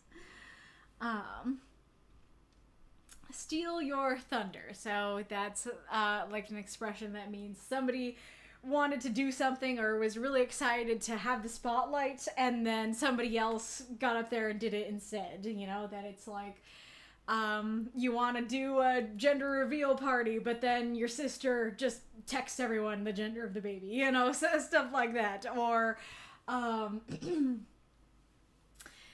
guess it could also just be like somebody, I don't know, like you're telling a joke and then somebody blurts out the punchline before you can finish telling it, you know, kind of thing. Meaning to appropriate someone's ideas or information, typically in order to look better at that person's expense, to detract from someone's accomplishment or glory, to undermine. I'm curious to hear what the chat has to say, but that, I feel like that's not how I've heard it used. I mean, that's very similar to what I've been saying, but what you're describing sounds like just plagiarism. It sounds like, yes, I will take this person's ideas and make them my own, as opposed to like, I'm about to say it, and then somebody else says it, you know? Like, sure, I guess that does count, but I don't know how to describe it. Like, what you're saying sounds a lot scarier and more intense than like how I've heard the more large scale and intense than I've heard that expression used. So let me know if you guys have heard the expression more in like the way I'm talking about, or more in the way the wolf is talking about.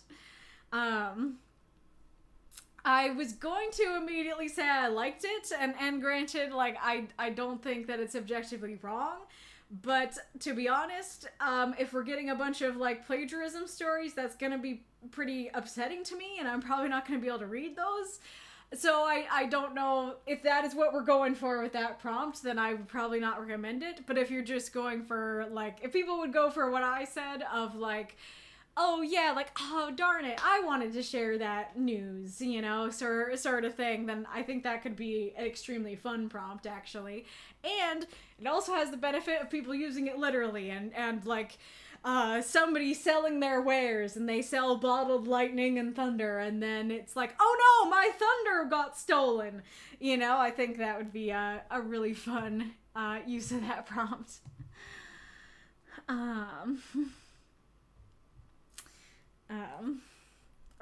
Or the says the joke again louder and gets the credit. Yeah, that's more of the use that I have heard.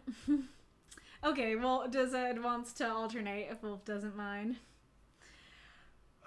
Well, yeah, I mean, again, that doesn't feel like it fits the prompt. Like saying, like, let's do retellings. Like, let's retell Arthur, King Arthur.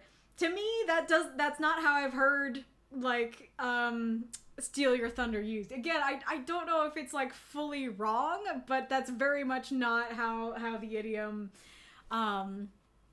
like has worked in my mind. fair enough. Don't mind alternation. Gotcha. Oh, it's specifically for literal takes. Very fair. Okay, Meiko agrees that it doesn't feel like the idea. Okay, let's go back to story.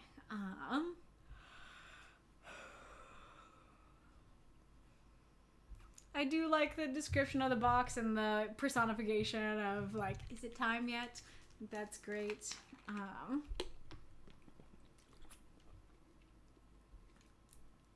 And I did go and like, I kind of skimmed through it, but I did go read the This Earth for You story, and it was really cute, and it really added something to, after reading this one, go and hear what sparked these characters and their relationship from the beginning. And it's like, oh yeah, that wasn't the day that they met, but that was the day that he asked her out. I do think it's very cute that he's like, I love your smile. You know, I'm so happy to see you smile. It makes their relationship feel sweet and genuine. So I'm a little torn on, I couldn't figure out how to scrub Made in China off Antarctica, though, because you promised to put the world in my hand if I went out with you. especially if we haven't read the other story, then like we don't know if it's metaphorical or literal, that he's literally putting, like a globe in her hand, or if he means like my world. I'm yeah. I'm giving you my world, Kara. And so I myself got a little confused the first time I read it, of like, couldn't figure out how to scrub made in China off Antarctica. What are we talking about? And it took a second for me to go, oh, like they're talking about a literal globe that they got somewhere, and it has like a made in China sticker or something that he couldn't scrub off.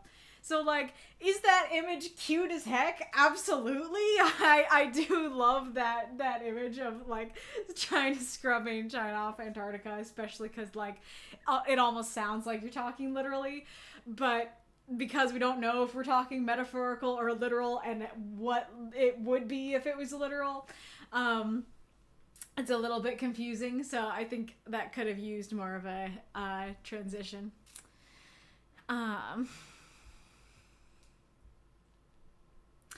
This does, I don't know if I read it right, but this does sound like fireworks to me, of like boom, boom, boom. And I do like that you, like, why can't I think of the word? You pull us in to, something's off here, slowly, that it's like, that firework sounded close, what's up with that? And then we see the darkness and stuff.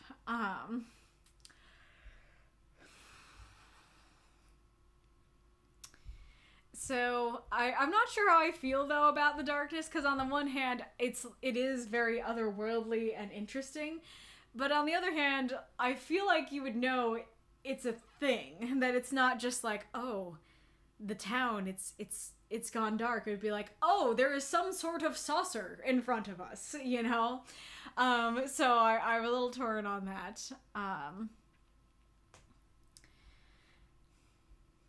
And then I am curious about, like, the blackness and then the blinding light and then the three lights. Like, I'm guessing it has to do with... Well, I was gonna say I'm guessing it has to do with how they communicate, but Arachnar was the one who decided that. So I am curious what your intentions were with all of the light play and stuff. And how the aliens could change the temperature of his car and stuff like that. So... I do think it's interesting and dramatic and otherworldly, but I also think it's a little bit, like, confusing and stuff, so I don't know how to feel. I do like your description of him, like, touching the car and stuff.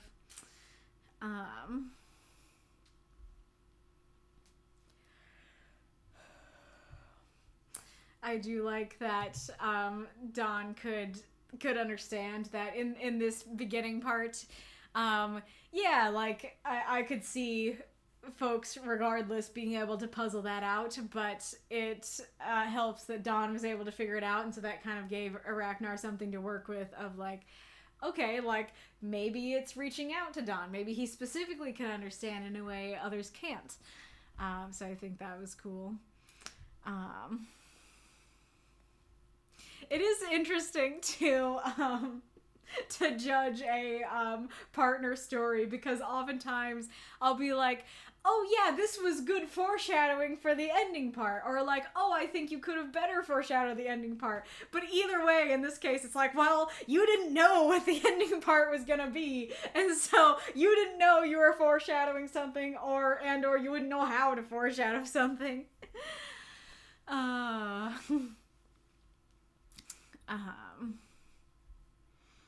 And then I do like the fun, spooky, otherworldly dramaticness of it, playing with the car and stuff like that. I think that was great for the scene.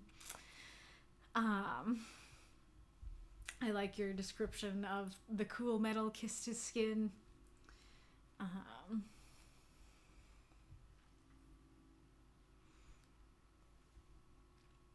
I feel like this paragraph here is one of your most confusing descriptions, because, like, we start with the lights below passed in and out of a vast silhouette in the sky.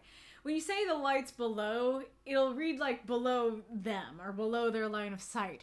But I think it's just below the saucer, like at the bottom. But we don't know it's a saucer yet. And so it's just like, the light's down there. There are lights down there? No, the light's down there on this thing. I didn't know that was a thing. It was just blackness, you know? And, like, I guess maybe that's part of it in general. Like, everywhere I took turns illuminating portions the edges. And, like, when I'm sitting here imagining just a patch of darkness, I'm imagining edges like, you know, this blinkiness on the edges of a black fog kind of thing, rather than, oh, we have a saucer and the lights are spinning around on the bottom of it.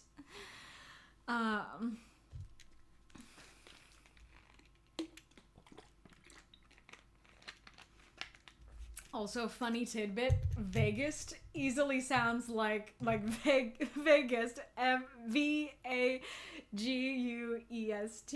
sounds easily like V-A-G-A-S, Vegas.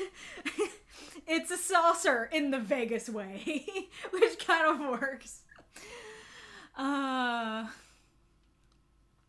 So I guess it would very much help if you just had saucer earlier than those first two sentences. I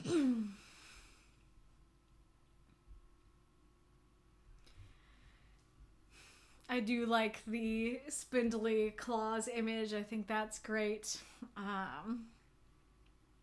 And that is a pretty fantastic way to end your beginning part. Well, first of all, love your art. Like, if you guys want to make more art for your stories, please do, because I love being able to put art that the author made on the stream and be like, you just heard about the metal spider legs. Look, here they are. Isn't that cool? You know? I think that's a lot of fun, and yeah, I really like this piece. It's interesting because I feel like in some ways it's very simple but very effective and well done. But anyways, I think you did a really great job of making a starter story that has lots of tidbits for the finisher to finish, or at least some very big tidbits, because you have the box, what's in the box, and what does it mean to her. I mean, a little bit of what does it mean to her. You have, hey, aliens showed up. And then that's a really good thing to use for a story like this, because it's like, okay, what do the aliens look like? How many aliens are in the saucer? What are they here for? Are they here for good or for ill? Are they here to take over? Are they here to help out? Do they need help themselves? You know... So, like, just solely the introduction of aliens gives the finisher so much to play with. Because another writer could have easily, like, gone horror with this, or been like, oh, hey, we're here to take you over. Or, I guess thinking of that, they could have gone very silly with it. You know, I guess kind of like I was voicing there, like, you know, just like a little gremlin comes out. It's like, turn on my universal translator. Can you understand me? Hi, yeah, we're here to take you over. You know, so there's so many different ways that you could go with it. And so, I think you did a really good job of that. And I don't know, it's very interesting to read because I, you know, didn't sign up to be a starter, and I just, like, I, of course, thought about the event and how it would work, but more in an administrator context, not as in a, like, active, I'm doing it context. And so reading the stories, it's really interesting to see how you guys left, you know, little open-ended questions for the reader to answer, or the finisher to answer. And it's kind of cool in this story because, like, I'm sure, I haven't read all of the starters and finishers. I'm sure that there were some, like, you know, tidbits that the starters put out there for the finishers to answer and finish that the finishers didn't. But in this case, it's like, yeah, for the story to feel fulfilling, you have to answer what's in the box, and you have to tell us at least a little bit about the aliens. And so it was truly a challenge of like, all right, what's your move? What do you think? You know? And so I think that works really well. And so I think you did a great job of being a starter. And I do think that, like, I think I had, like, a tennis racket, you know, as the, or, like, badminton or something, as the symbol for the starter. Both because that's, like, a summary thing, but also because it's, like, your move. And I feel like that's a more apt image than I realized, because I'm thinking of it now, that it's, like, you know, there might be lots of serves that you gave, and, like, the finisher might have, hit some of them back, but not all of them, you know? Alrighty, and then let's go on to Arachnar's Hat.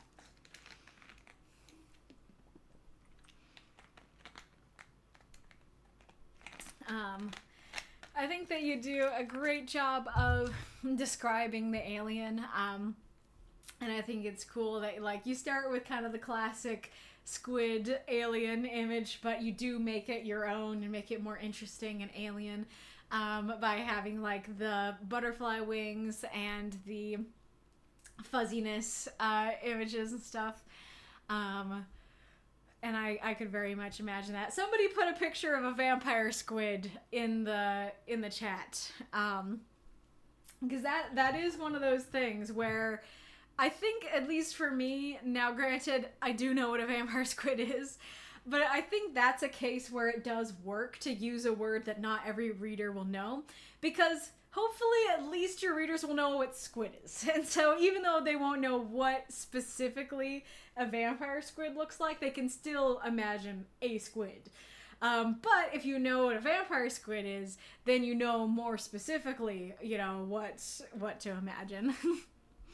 But basically, if I remember and understand correctly, they're a squid, but they have, you know, like, membrane between, yeah, there you go, between the tentacles. And so I think that was the point of saying vampire squid rather than squid, because a squid, you wouldn't think of having that membrane.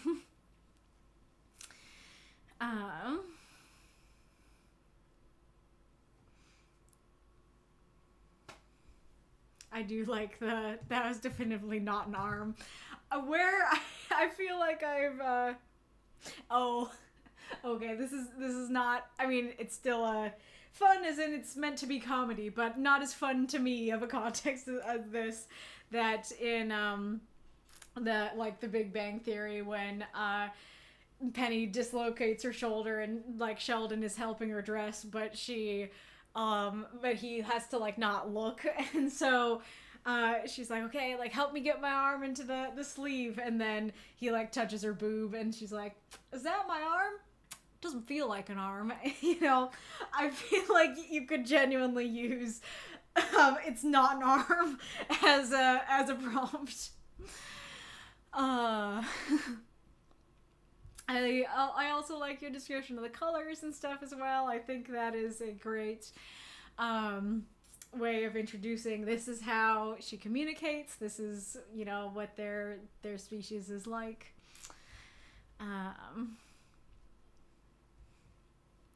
I really like it should be terrifying, but for some reason it was not. I think that is a great little descriptor, because either it means A, it genuinely is harmless and you're letting us know that. B, it wants to appear harmless. It wants them to well, it is harmless and it wants them to think it's harmless. So it's like sending out the harmless signals and making them feel that way. Or it is very harmful and it wants to send the signals that it's harmless. But either way, that works really well as a little descriptor. I quite like how Kara knows it's a message but can't understand it, but Dawn does. And I think it's neat because you start with Kara, and Kara is probably more in this perspective of the reader of like, yeah, that seems like a message. Don't understand it though. And so then it's neat and surprising when you just drop in, Don could understand. I also do like him being able to see colors he couldn't see before. I think that's interesting. Or, you know, maybe these are colors that he could always see, but we don't have them on Earth, so he doesn't see them on Earth. And I do like him questioning if there are even colors, because he's never seen color before. I'm very torn on she thought the fireworks were a message, because the first few times I read it, I was like, this is really cute. Like, what a cute little summer thing of like an alien being like, oh yeah, like flashing lights, that's how I talk. Like somebody's sending messages to me. But ultimately they're not. But on the other hand, this alien seems highly intelligent, and not just intelligent, but very powerful. And so it also seems odd or like disconnected that it's dumb enough to think that the fireworks are a message, but smart enough to do all the other smart things it does and stuff. Like, you know, and I guess like what the examples I have here are it can manipulate the car. And I guess maybe manipulating the car is not a smart thing. It's just a powerful thing. So maybe I'm wrong about it appearing smart in other regards. But I don't know, so torn on that. And I really like the reveal of she decided to find someone to help her understand. That makes a lot of sense, that it's like, why did this alien pick us? Well, because one of you can actually see her colors.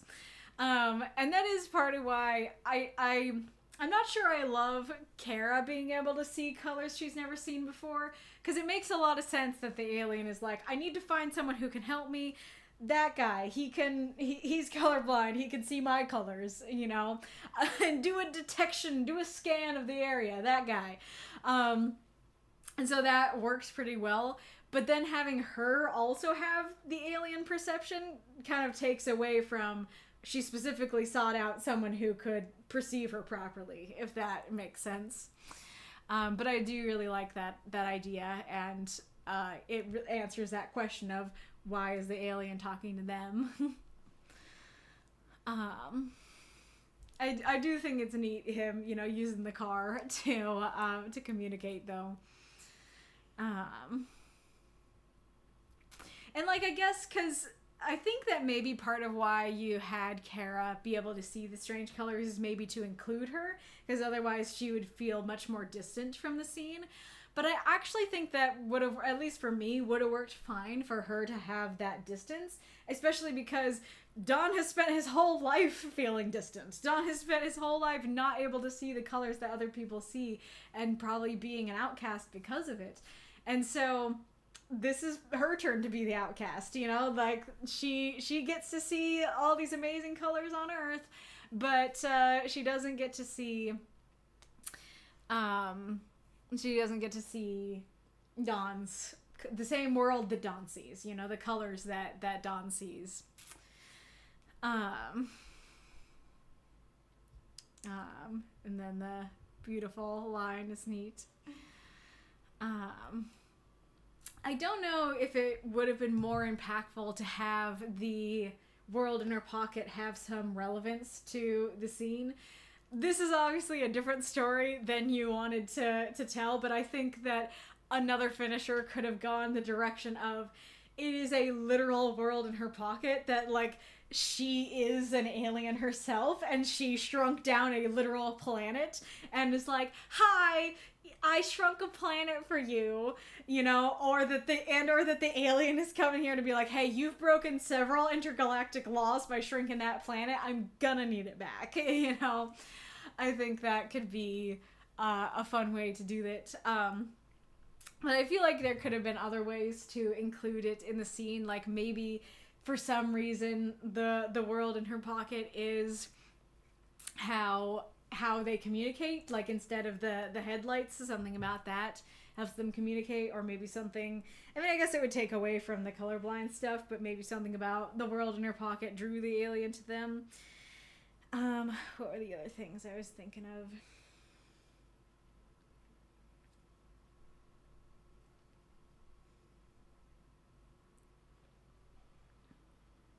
Oh, she could explain what Earth is with it, so that she could be like, this is our world, and like we light up fireworks sometimes, you know, that kind of thing. That, yeah, all that would be very cute if she brought it out and was like, this is our world, and explained what Earth is, and then he's flashing the headlights to translate, basically. That could be very cute.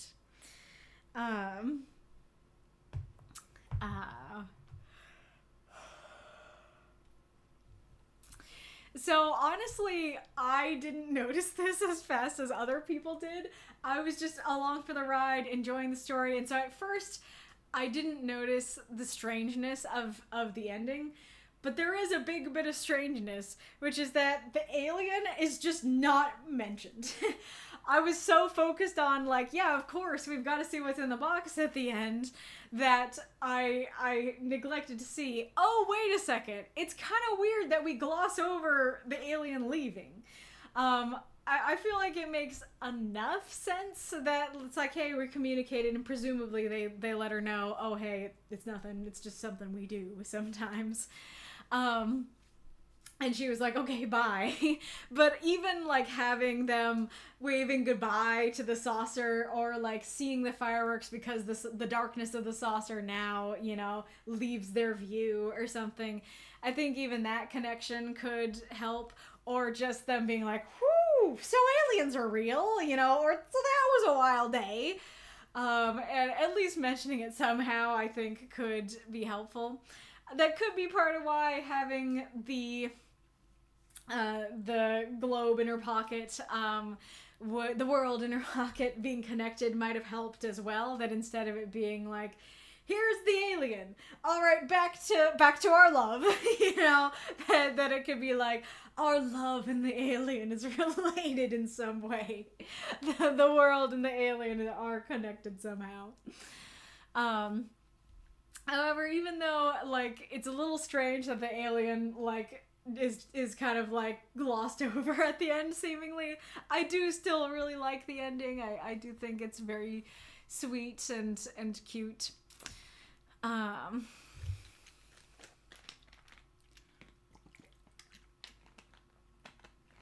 I'm torn on the metals, because on the one hand, I've, like, done a little research into how, like, different chemicals can change what fires look like, and it's always been super fun to me. I wrote a little Castlevania fic about it.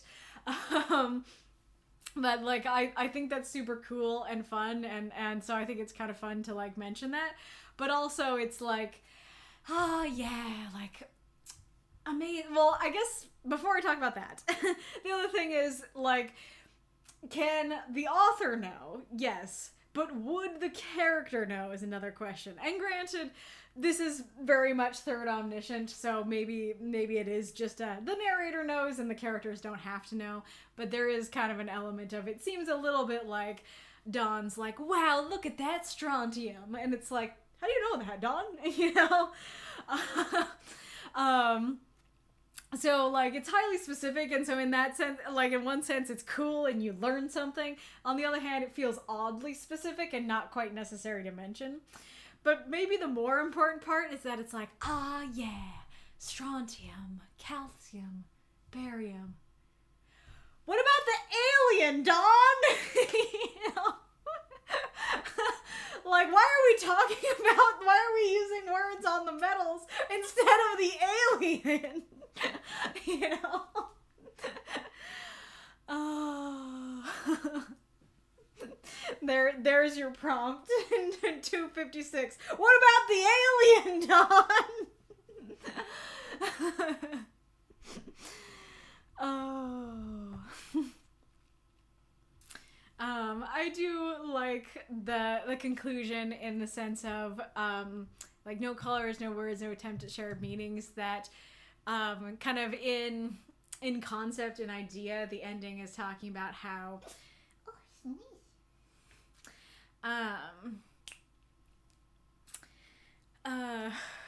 How they've learned through this experience that it's like, hey, we don't have the same experience, and that's okay, because my experience is beautiful and your experience is beautiful, but they're very different, you know. And so I like that theme or motif or whatever. So this didn't bother me at first because, like, she was very stuttery at the beginning, and so it makes sense she'd be stuttery at the end.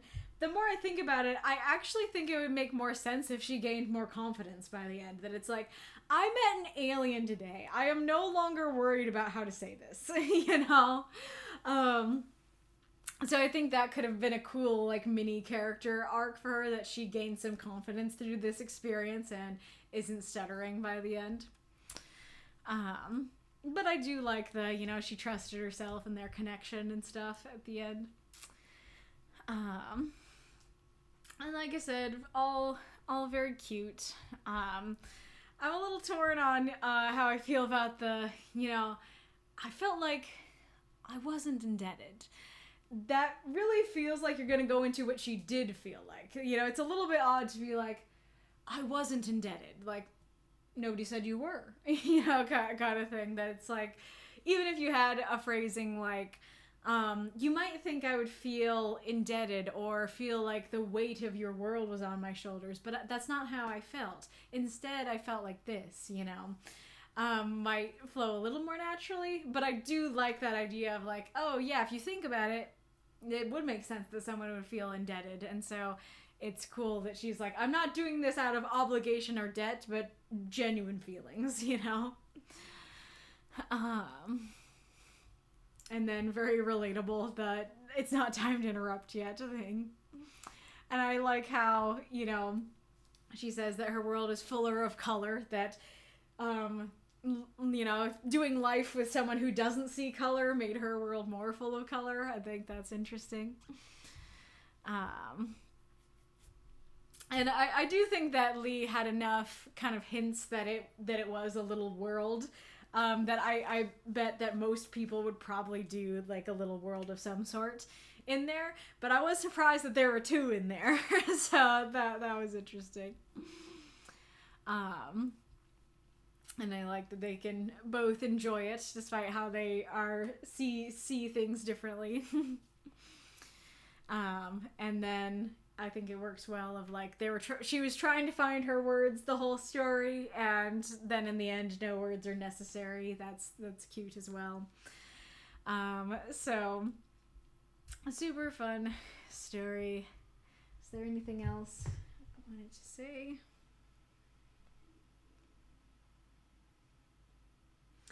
Oh, little thing, there was a line where you said like she thought the scene got her lost. That was a little bit clunky, and so I think saying something like she thought she was lost, but what she really was mesmerized would be cleaner.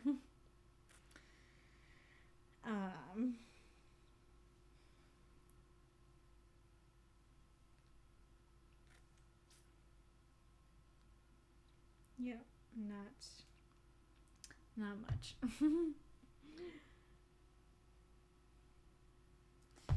All right, let's see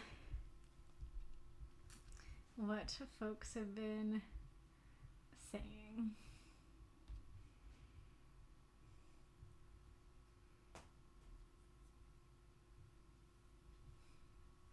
Like a series name and then a subtitle. I mean, it could be. I don't know if series is the right word for it, but it's like, here's the title for all of the stories that, you know, spawn from this one.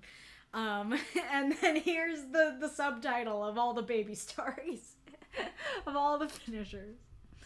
Alien meet and greet. The house on the hill. Tea with a ghost. I don't know if that's something specific you're mentioning, but it makes me think of like the house on the hill, like spooky horror title. Tea with a ghost. You know, that you could totally do that. Aw, Lee, Ragnar absolutely nailed the alien. The alien? I guess that too, but the ending. Ragnar, an excellent starting point to stand on, you know? Oh, what is this? This sounds like this is like you're amazing. You're amazing. I guess it's like that thing on GMM that I wish that they did more regularly because this is one of my favorite bits of theirs. And it's like, I am the greatest. No, I am the greatest. No, we're both great. But instead, the opposite. You're the greatest. No, you're the greatest. No, we're both great. I love it. This is so sweet.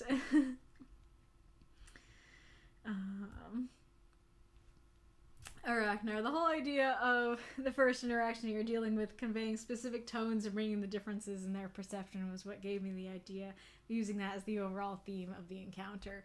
Nice. Yeah, it is interesting because I could feel that the color blindness was definitely present at the beginning, but in the end it became extremely important. And again, it's interesting how like even that was kind of a serve that Lee did. Like, sounds like the only reason he did it was just for vibes. Just like, oh, this makes it seem like a black and white movie. But you were like, no. I'm gonna bat it back with a passion, you know? I think that I'm gonna make this, you know, important and vital to the story, which is very cool. At the beginning, when Don is talking about the Greys and the Greys, better to point that out since I'm not sure when Kaylee will read the comment. Fair.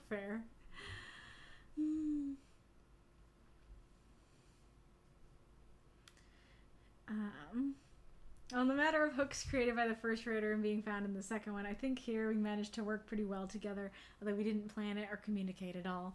Lee's part had a lot of elements that were there that I could read into and create possibilities. They were interesting points of interest without being constraining on how they were presented for me to take them. I could give importance and meaning to each differently and not focus on those that didn't resonate as much. It was interesting and really fun to work with a story like this. Didn't resonate so much as in specifically to me as a writer. Very fair. And I think that also highlights why I tried to keep the finishers secret as long as I could. Because yeah, I think I don't even think I really thought it out this far. But if you go to finish a story and then you go to the writer and you're like, I'd like to finish it like this, but what was your intent? And then the writer tells you, well, instead of like putting your own unique finisher spin on it that the writer wouldn't have put on it, well, now you're just gonna do what the writer would have done, basically, you know? So making it really like, nope, don't ask questions. You don't get to find out what they intended because you get to make it your own and do your own thing with it. You know, I think is maybe why it was important to me that it was kept secret.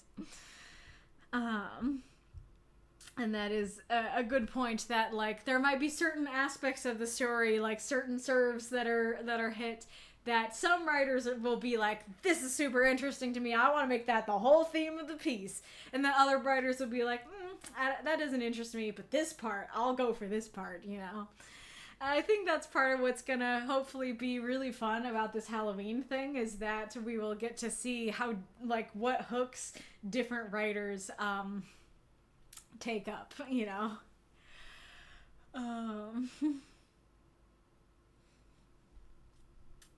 Not sure why we're talking about the looks like it'll kill you actually a cinnamon roll versus looks like a cinnamon roll is a cinnamon roll versus looks like a cinnamon roll will actually kill you. Is this related to, like, is the alien good or bad? Ragnar, I think in part the idea of her thinking the fireworks were a message was somewhat inspired by how we keep taking any strange signal from space as a possible message, just on how unlikely they would come up as just random noise, even though most of them are a lot simpler than the rhythmic and complex patterns of fireworks in the sky. Interesting. For his idea specifically for the communication to be mediated by the gift, but I changed my mind for the color thing. Not sure why I changed. Interesting. So that was in your brain at some point. I do like that is the thing, is that I feel like having it be the color thing might be more interesting than the gift thing. but it also comes with the downside of it makes the gift feel more disconnected, right? So like there's pros and cons. So you may have indeed gone with the best option, but that would have been another option, as you yourself noted. Indeed, I agree. The cut from the second part to the third one is pretty abrupt. That was intentional, but I'm not sure it was the best choice on my part. I wanted to make the story focus on the importance of wanting to communicate, and the alien encounter was then used basically as a bridge. Yeah, I get how that can get a disjointed feeling. Fair. Yeah, I think the issue is just that it's an alien encounter, because if you had it just be like, this is about communication, and then, I don't know, we go into a 7-Eleven and we have some kerfuffle with a Karen, you know, they help out and they learn about communication and then they walk out. That would work fine. But now they've learned aliens are real. Like, you know, a bomb has been dropped on their town, and they're sitting in the rubble being like, I love you, man. You know, that kind of thing. The last sentence that I blame on myself mixing languages and idioms and not noticing my Brazilian brain inhabiting the Portuguese language didn't get it would sound so strangely. Super fair.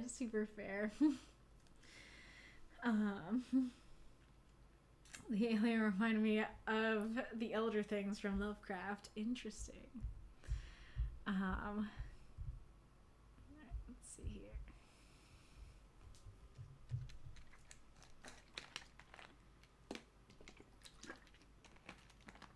Oh, perfect! Mako says, in the Goblin Slayer manga, the main characters come across a vendor selling ice cream, and they're like, oh, what a strange and novel thing.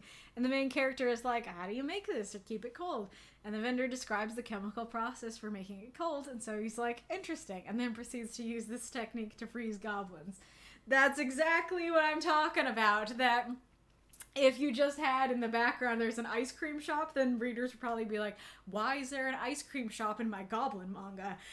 But having them go up to it and be like, wow, this is strange, just like the reader is thinking it's strange, and then explain it and stuff in the world, then that makes it work. Someone did their chemistry homework. I'm impressed. 50s B horror is Pacha. There's some old stories that have a part 1 and a part 2.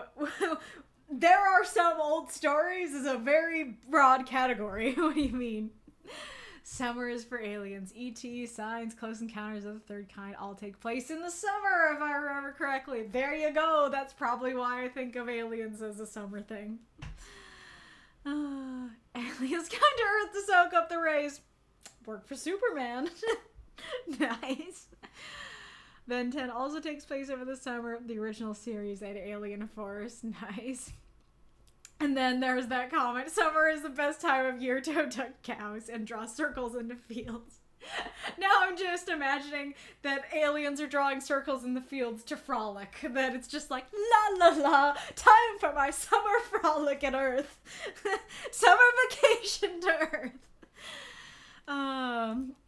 Lee, answering my question, said, I never had a solid idea for the ending. An alternate version of the part 1 ending would have revealed the aliens and ended with them saying something indiscernible and Don going, what? But that was scrapped in order to leave more room for the finisher to have creative freedom. Also, when I was writing part 1, the whole time I imagined the box containing an engagement ring. Yeah, I think I might have thought that, that might have been an option of what I thought. I do think I leaned more towards it's a little globe, but that might have crossed my mind at some point. What was I gonna say? Oh yeah, and like, it's amazing because if you had done that, this would have been an entirely different ending, wouldn't it? So I do think that was the right play. But it would have been interesting to see what Arachnar would have done with that.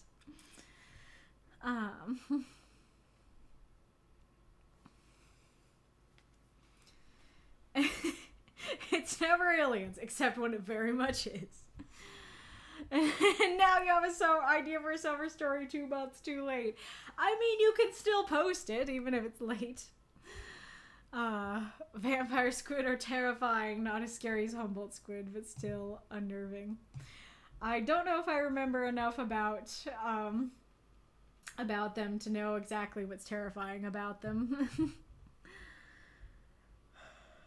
Vampire squid are scary, but there's way worse ones. So fair.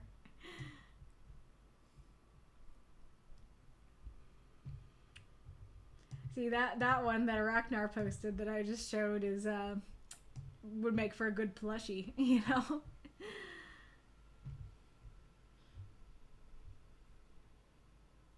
I can't remember the name, but the one that travels in groups of hundreds, thousands. Yeah, Humboldt. And they're very aggressive. That's the one. Yep, the Men in Black little world. Cake for breakfast. Nice.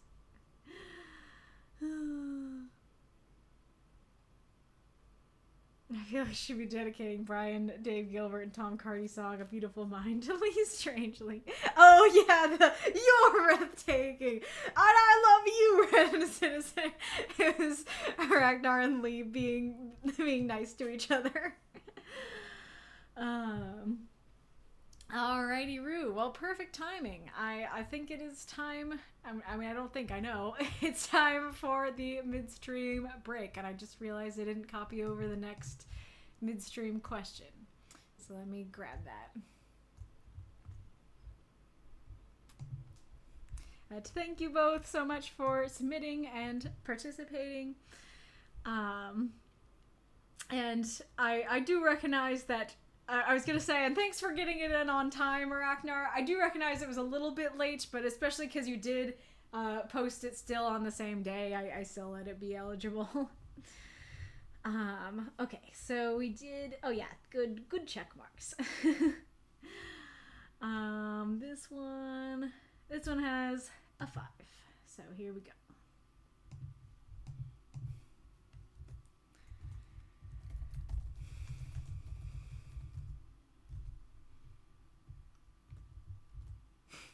Funny how the X being lowercase is like, it feels wrong.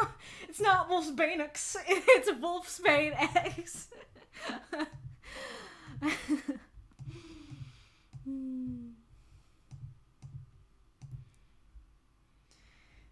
right.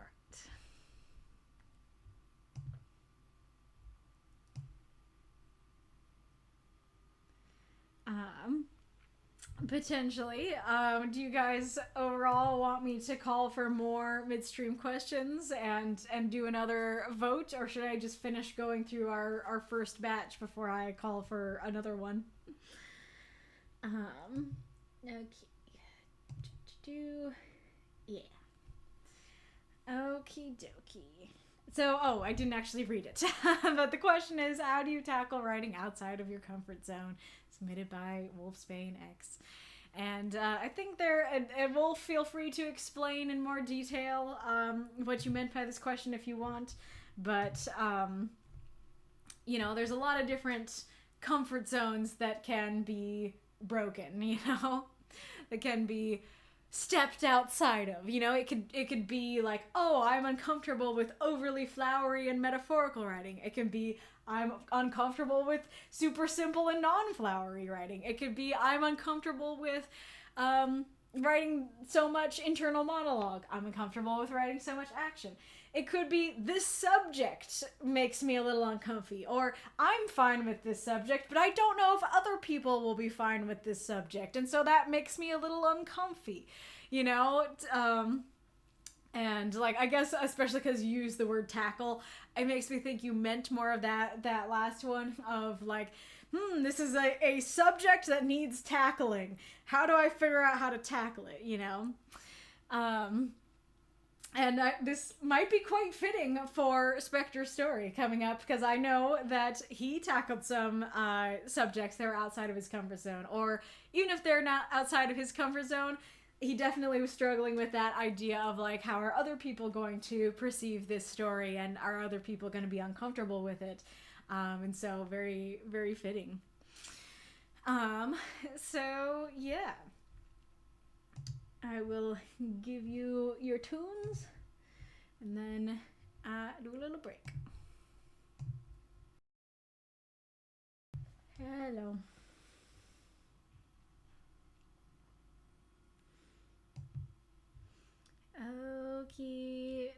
icky. Whoa, sparkle. I don't know if that was a on-screen celebration, but I see the purple sparkly border around your message. Which also reminds me that I didn't use the fall background because that felt like it wouldn't be prudent for the summer stories. This was the background that I used for spring and summer. It was definitely more spring than summer. So I was like, I need to use that and not use the fall one. Alrighty, Roo. I'm still gonna start with the not so private chat though.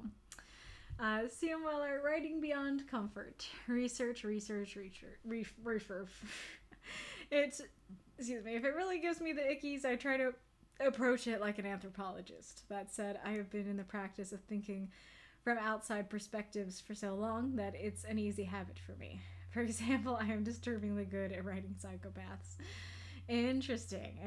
So, researching it, but trying to put some distance between you and it in perspective, that it's just like, oh, hey, there is something I see.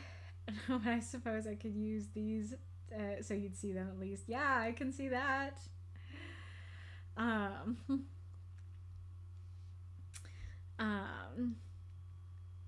Yeah, so I guess that's the question of how do you approach it like an anthropologist? How do you put yourself in that mindset? And I see that one too. That one isn't emotes though, it's just like flashing rapidly. Massa, I mean, there's a question of why it's outside of your comfort zone. If it's a subject I'm unfamiliar with, I can research it. It's a matter of the subject matter being uncomfortable. One of my stories for the writing group was about a serial killer, and I felt really icky after I finished. It's not a matter of research, in fact, probably the opposite. I had done some research on a real-life serial killer that the story was vaguely based on. It was the idea of putting myself in his mind. At the end, I considered putting a do not read tag on the story. So power through and do your best not to dwell on it. Well, I feel like that brings up another question of why are you writing outside your comfort zone? Because I may be misunderstanding, but it sounds like you're like, I was interested in writing this story about a serial killer. I did my research and I was quite grossed out. And then I wrote it and I was extremely grossed out. And I wasn't proud of what I wrote, or, I just felt icky about what I wrote. And so maybe it was just meant to be a challenge or something for you, but it sounds like, my dude, why'd you make yourself do that? If you felt icky about it, why did you power through? Why'd you decide to post it, Because I feel like there's kind of a distinction between, there's comfort zones that should be crossed and comfort zones that shouldn't be crossed, because there are some times where it's like, hey, yeah, this would be good for me to try and write about this difficult subject, and I think it would create a poignant story that would resonate with people. But other times it'll be like, I don't want to write about this subject, and people don't want to read about this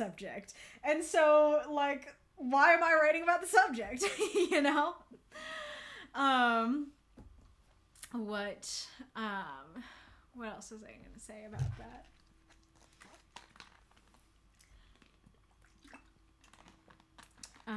And I think, I don't know if I already read it and forgot, or if it's in an upcoming answer that I skimmed through. But there's a reason that it's outside your comfort zone. And I think either way, addressing that or thinking about that in depth first is good, because then you can go, okay, this thing is outside of my comfort zone, and then ask yourself, why do I want to write about it?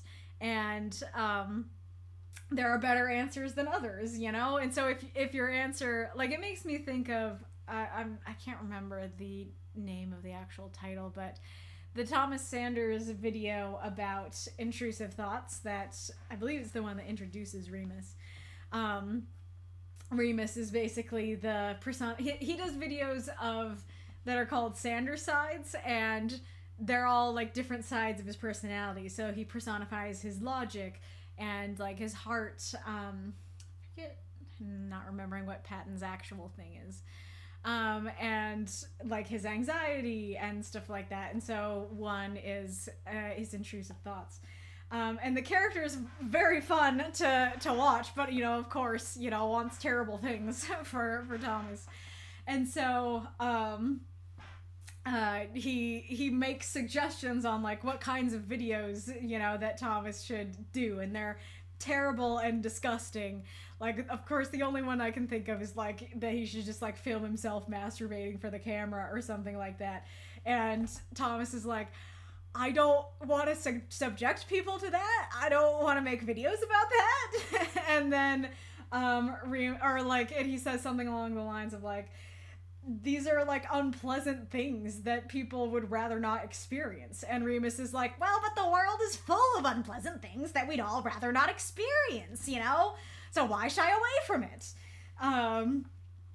And so, and like, I don't know if I'm going to remember like the exact quotes about it, but it is kind of that idea of like, at least for Thomas, and this doesn't have to be your reasons or anything, but like, at least for him, like, he doesn't want to subject people to, like, just kind of what I was saying there, that like, this isn't the kind of content I want to make, and this isn't the kind of content that I want to subject people to.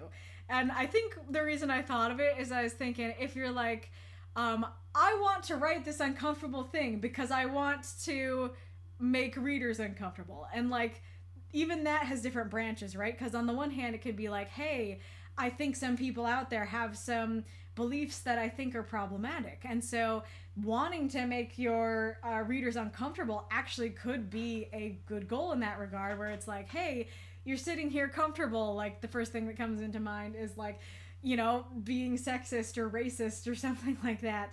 You're sitting there comfortably in that zone. And I want to challenge that. I want to make you uncomfortable so that you change and you do something different. So like, that can be valid but instead, if it's just like, this subject makes me uncomfortable, I would also like to make other people uncomfortable.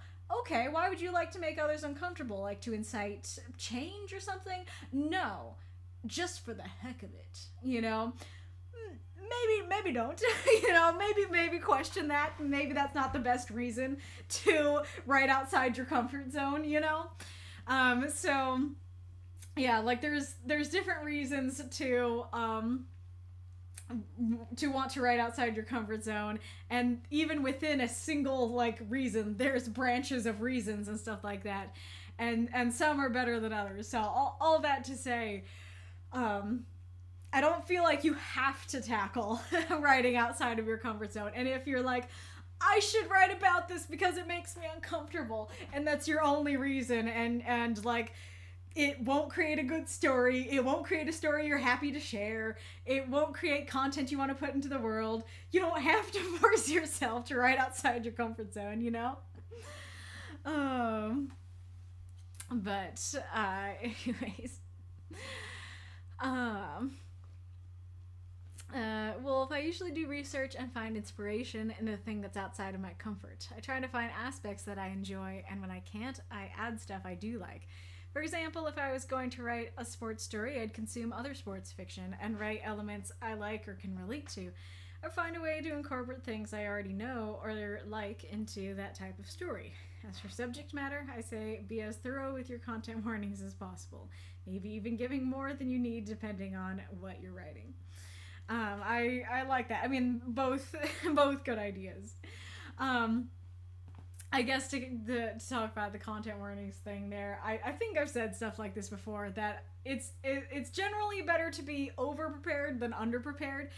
There is a potential problem with too many content warnings, in that, like, I think I've said before, that you want your content warnings to warn of the content. And so there are times where you might add too many, and so then it creates a totally wrong impression that the reader is going in with.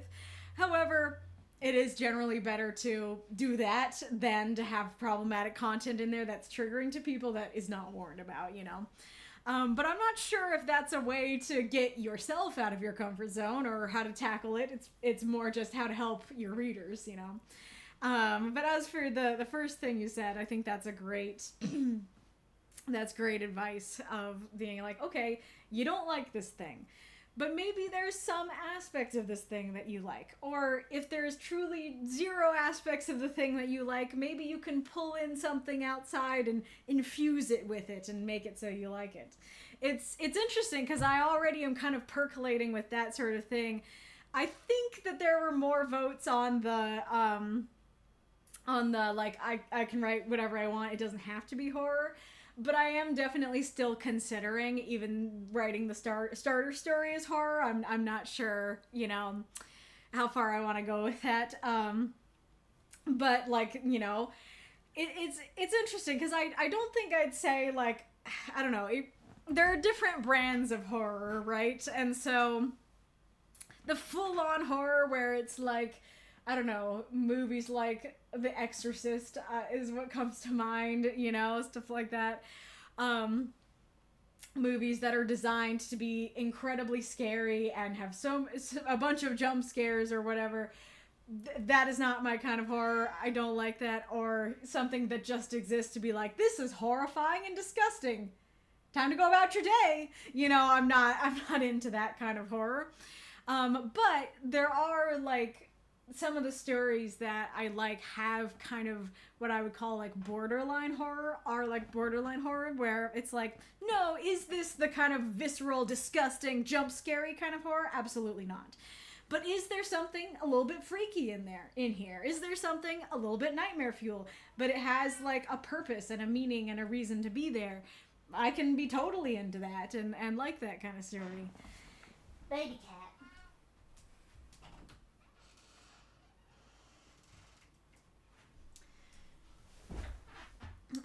Like one of my top favorite movies is Crimson Peak. And Crimson Peak is a movie that was advertised as horror, but it's not really. And so I think that's a good example of like the kind of horror that I can handle, that it's like, are there spooky, scary things that happen in that movie? Yes. Is there a disgusting thing that happens in that movie? Yes. But it's a very meaningful story, and it's a lot more about like the romance and the relationship with the characters and stuff than it is about ooky spooky scary, you know? And so like that's kind of what I'm thinking about here, of like, okay, if I do want to try and write horror, like of course I'm not going to write time to be totally awful and disgusting and jump scare everybody all the time. You know, I'm not gonna, like, that's too far. But, you know, how do I potentially take, you know, more horrific ideas and stuff, but still make them something I'm interested in writing about? So I think, yeah, I think that's great advice, and I've been thinking about it myself. And I like to use sports as an example because I'm definitely in the same boat that sports are not my thing. So, like, yeah, to continue using that one as an example, like, okay, I've never written about sports before. Sports aren't my thing. Okay, what sport would I be most interested in writing about? Can I pick that to write about? Okay, maybe like all the nitty gritty of the rules of the sport I'm not interested in, but maybe I am interested in talking about the relationship between the players, or what happens when they win, or their relationship with the opposing team, or something like that. So like, yeah, you can look for the different things in there that you can enjoy and get behind.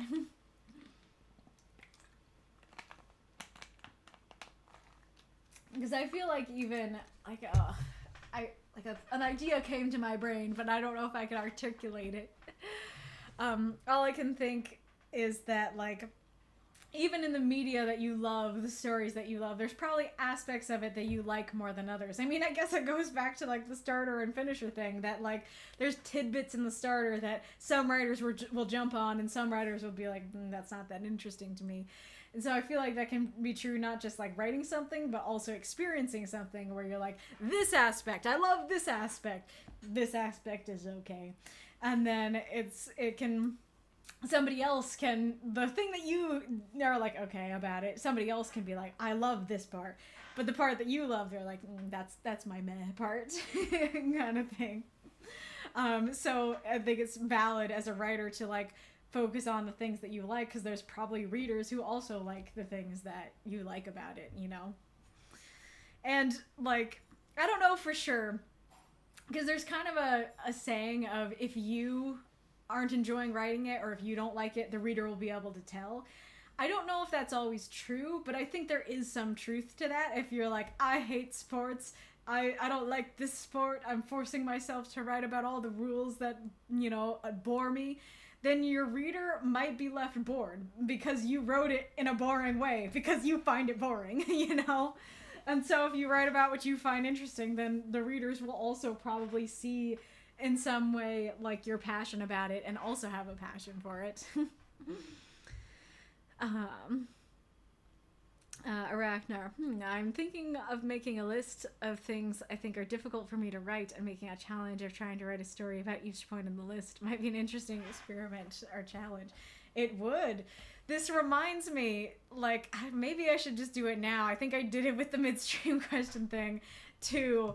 That I've been wanting to make a channel for challenges, so that not just questions, but like to submit potential challenges for the prompts. And like for this one, I'm definitely not guaranteeing that like, oh, this challenge got the most votes, so it'll definitely be in the next prompt, because there are some challenges that are very specific to the prompt, like the Night at the Opera challenges.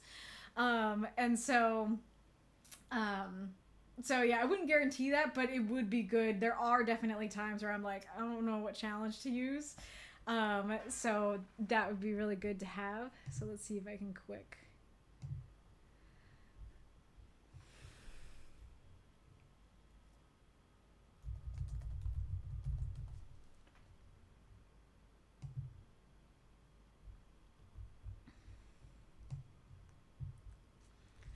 Feel like it should be next to the midstream questions, but it also is a writing group thing, so I don't know.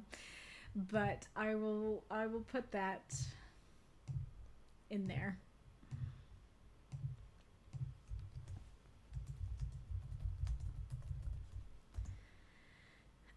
Okay. Arachnar. Considering the whole if you felt icky about it, why did you go through with it? I think some stories are meant to elicit specific reactions on the readers, and I'd say making people uncomfortable with some subjects might be the very idea behind some story, and the writer being uncomfortable with them might be, at least in a sense, expected. And the psychologist in me wants to say that there are some dark things that are better for us to go through and elaborate rather than circumvent, so there is some heavy writing that have a very powerful cathartic function for the writer and maybe for the reader in dealing with darkness. But one should be ready and willing to go through it. I certainly have done it. People might remember a story I wrote most readers thought was a fun and light story about a girl saying she wouldn't date vampires anymore. But it was one of the darkest ones for me to write, and dealt with some very difficult feelings and thoughts I had, even though it ended up as a comedy in the final product. Or to comfort the disturbed and disturb the comfortable. It sounds like you continue on the matter of if you're not enjoying it or even suffering while you write it, the reader will be able to tell. I pretty much don't believe it, and I point out the story I mentioned previously as a counterexample. Fair enough.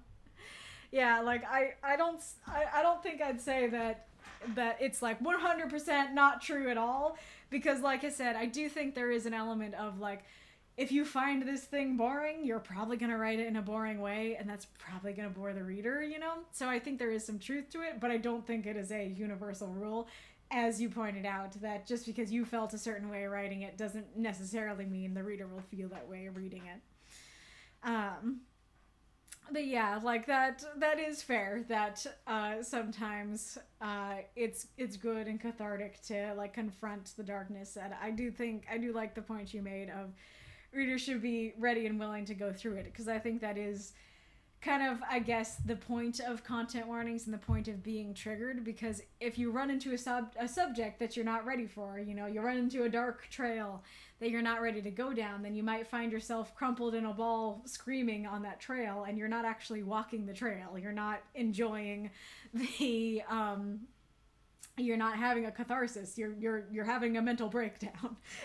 I guess There you go. There's the simple way of talking about, how do you know if this is too much to write about, too far out of the comfort zone? Are you having a catharsis or are you having a mental breakdown? But anyway, so yeah, like if the reader is like, okay, this makes me a little uncomfy, but I'm ready to walk down this trail, then, and same with the writer, then that works. But if the writer is like, I don't want to do it, and the reader is also like, I don't want to do it, then maybe not the best idea.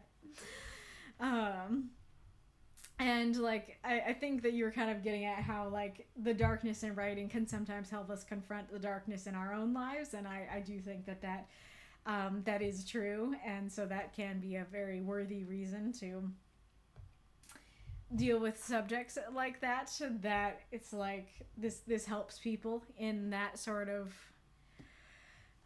state, you know. Amasa needs to get ready for work, but it's great to have you. Magistrate. I was more thinking, I don't want people thinking I'm a psychopath if it gets read on stream, but the story was already almost half done before I really felt horrible trying to write it, so I just kept going. Fair enough. That is super fair, and that is a good point where kind of going back to like sometimes it's expected that the writer would be uncomfortable writing it, is that like in that case it's like it's comforting that you felt icky as you wrote that, because I would be concerned if you didn't feel icky. So in that sense, like maybe it's like that discomfort in a sense is kind of a good thing, where it's like, yes, it means you are a caring, compassionate person who would not like to do this, you know, to other people. And so writing about that makes you uncomfortable, as it should, you know. I was just reading Massa's because he's leaving. I don't know if he already left. Definitely call, better to not risk running out, especially after having a nice list of them for so long. The questions, gotcha. Somebody remind me on what did we do? Did we do like on Thursday call for them, Friday vote on them? So remind me. This is sometimes I do some research reading stories like the one I'm thinking of writing. Otherwise, I just blunder forward and write it and see if it works. Fair enough. How do you tackle writing outside your comfort zone? Blind stumbling through the dark. Alright, now I'm not sure that is my definitive or best answer, but I'm pretty sure doing it as a challenge is the way I manage to write outside of my comfort zone. I'm not one to write action or romance, funny to say that today, so I need to challenge myself to get into the right mindset, not to flee the proposition and rely on my stronger suits. If I'm to write in those genres, for example. That's a really good perspective too. Yeah, I didn't think about that. That is, again, going back to like the horror story thing, that is actually how I ended up presenting it on the poll, and I didn't quite put it together that it was comforting to use that kind of phrasing where it's like, yeah, do it, but do it as a challenge, because if it's just like, oh, write it this way, Kaylee, and it's like, but I don't want to though, that's not really my genre. But being like, but do it as a challenge, though. It's like, oh, yeah, I'd like to step up to a challenge, you know? That definitely makes sense as a good way to frame things. It kind of goes back to, like, that idea of, like, on your first draft, right at the top, like, worst draft, so that you feel free to, like, make mistakes and stuff. So, like, that kind of thing where it's like, oh, this is outside of my comfort zone, but it's a challenge, you know? Alright, now curious, I don't see specific subjects as being out of my comfort zone. To me, what makes some story something I struggle with and feel not confident is more a matter of tone and genre. Interesting. I mean, yeah, I think that kind of, there's kind of different, I mean, like I introduced it, there's different ways to go outside your comfort zone, because you can be uncomfortable with writing a bunch of dialogue, and that's not really about like triggering subjects or subject matter or even genre, but it's still outside of your comfort zone. And then you can have it be like, oh, like I'm uncomfortable writing this genre because I don't have a lot of experience in it, and like it's not upsetting or anything. I just don't have enough experience, or like, I'm fine with the subject, but the subject doesn't resonate with me very strongly, sort of thing. But of course, then there's also the element of like, I'm uncomfortable because like it's genuinely uncomfortable. It's not just, oh, I'm not familiar with that subject. It's like, no, this is upsetting. this subject matter is upsetting, kind of thing. So yeah, I think there's definitely different zones of comfort that you can step in and out of in terms of your writing journey. And it can be like a combination of the two, right? Like, I guess for me and horror, it could be both. That it could be both. I don't have a lot of experience writing it or reading it, and also some forms of horror are quite upsetting to me, you know? Steel Bulwark says, for me, it's definitely I want/need to feel challenged. I'm familiar with most kinds of writing, but my confidence and my competency is always low. But the things really outside my comfort zone, I think the primary pull is to feel challenged. Fair. And I think you brought up another thing, too, where it's like, not just I want to challenge myself, but I want to be a better writer, right? Where it's like, I want to be a writer who can write in all sorts of different genres. And so if I don't challenge myself to write over here in this genre, I won't know how to write it right. So let's do it. Let's step over here. Kind of thing. Not related to the question, but I've noticed a decline in people showing up to the backup readings and using the brainstorming doc. Maybe we can get a shout out on the stream for those activities. I mean, you always get a shout out at the end, but I'll give you a middle one. If you don't know, our writing group does backup readings. So on Saturday we have the stream and we read a bunch of the stories, and then on Sunday, the stories that were not read on the stream, you guys can read them in the voice chat together. So that they happen in the writing group chat, the writing group voice chat, and the backup queue, and it's first come, first serve. So the first to submit gets to read first, and you can read it to others. You can have somebody else read it for you, or you can just hang out and lurk. But it's a great time. And so presumably tomorrow folks will be reading the summer stories that were not read, or any who submit. So that should hopefully be fun. And we also have write-ins each week. So it seems like the second time, I could be wrong, but I haven't been seeing a lot of people joining for the second time, so I don't know if I should be thinking about like not continuing to do that. But at the moment we have write-ins, one that starts at 6 Central Time on Tuesday, and I think the Wednesday one starts at noon Central Time on Wednesday. And so you can go, you can hang out, you can write your stories together, you can discuss challenges and problems that you're having with your stories, you can read your stories to each other and get feedback and stuff. So that's definitely worth joining. And I was gonna say, I feel like I haven't seen it go up at the top of my Discord, but it's because other events are up there. But there's also a review in, so if you want to sit in the voice chat and talk to other people as you review stories on Thursday, Friday, then don't hesitate to join any and all of those. Nako, I don't know if I'm just thinking about this all wrong, but I don't know if I really fell out of my comfort zone when writing things. I suppose I could talk about being tasked with writing poetry, but it doesn't feel like what we're talking about. If it is, I just accept it's going to be bad and move forward, head down, horns up. Writing about something I don't have knowledge of is more a case of learn more about it then, but I don't feel any genre or type of story is uncomfortable.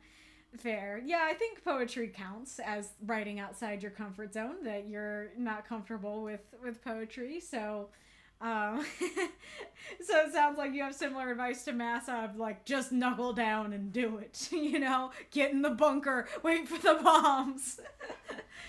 I don't know. I don't know. I have a reaction to that. I have a negative reaction to that mentality, and I'm not quite sure how to pinpoint exactly what it is. I guess it just goes back to my initial reaction of like, well, if you hate it, why are you doing it? And so at the very least, if you're like, that wasn't super fun, but at least I challenged myself.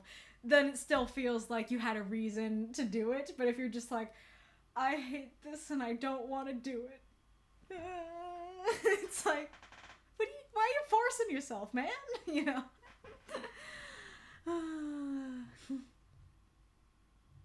Oh, for Ragnar it is spring. Oh, interesting.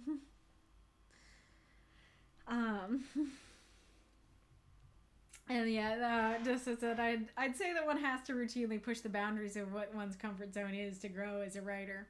Yeah, I think it depends.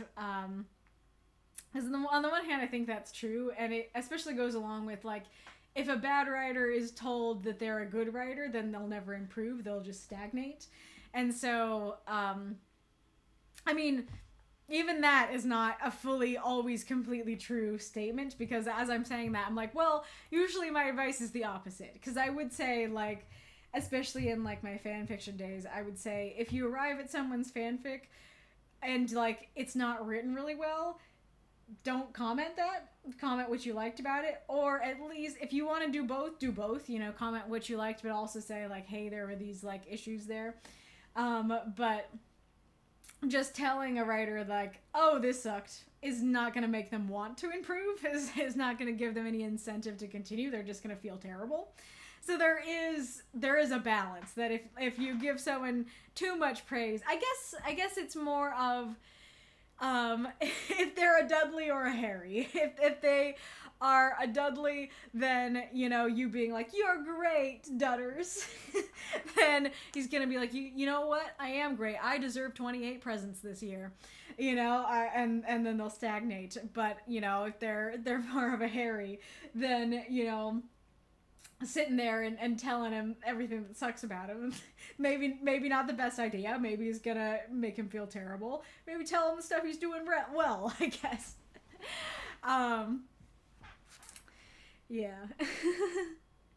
Okay, you did mean the writing. Gotcha.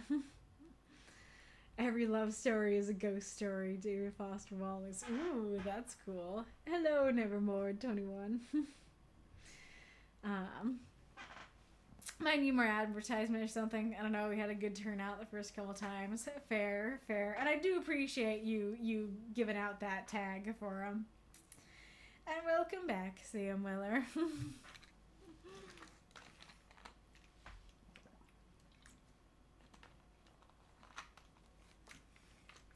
And I guess, like,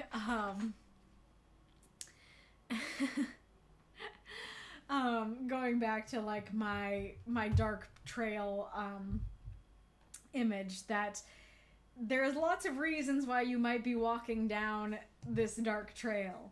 And you might be like, I am going to hate walking down this dark trail, but on the other side is me being a better writer. Then that is a perfectly valid reason to want to go down the dark trail, you know.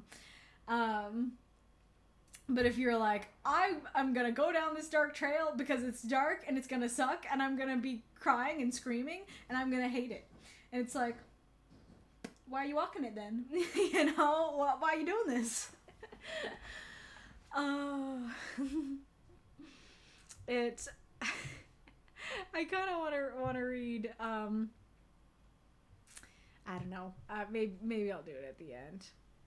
I gave this image to make a cam about, like, ideas and how ideas work for me and ideas come to me. And that's part of why that dark trail image is in my head, because I used it in that explanation and stuff. And I don't I don't know how related it is to this topic, but I feel like it could be interesting to talk about.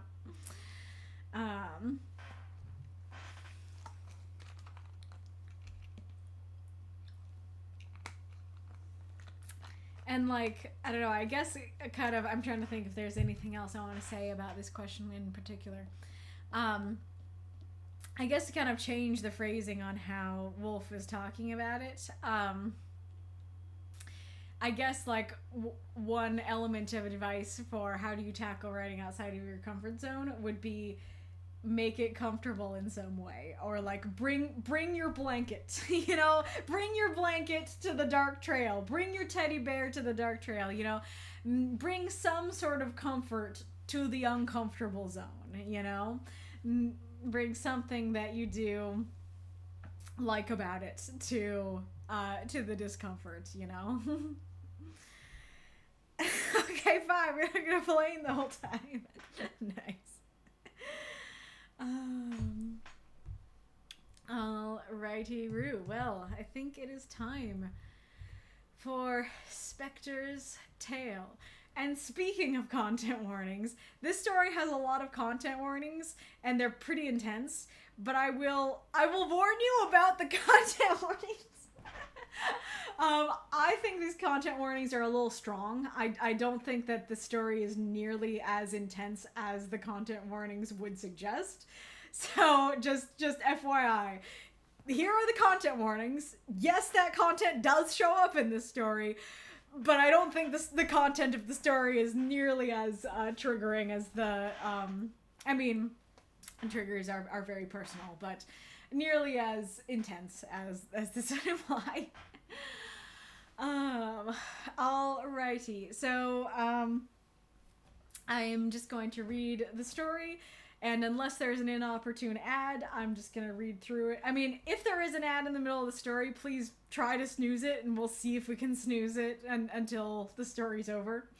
But unless there's an inopportune ad that we can't snooze, then I will just keep on reading the story and not stop. And if you have any comments or questions or anything like that about the story, don't hesitate to share them in the chat as I read.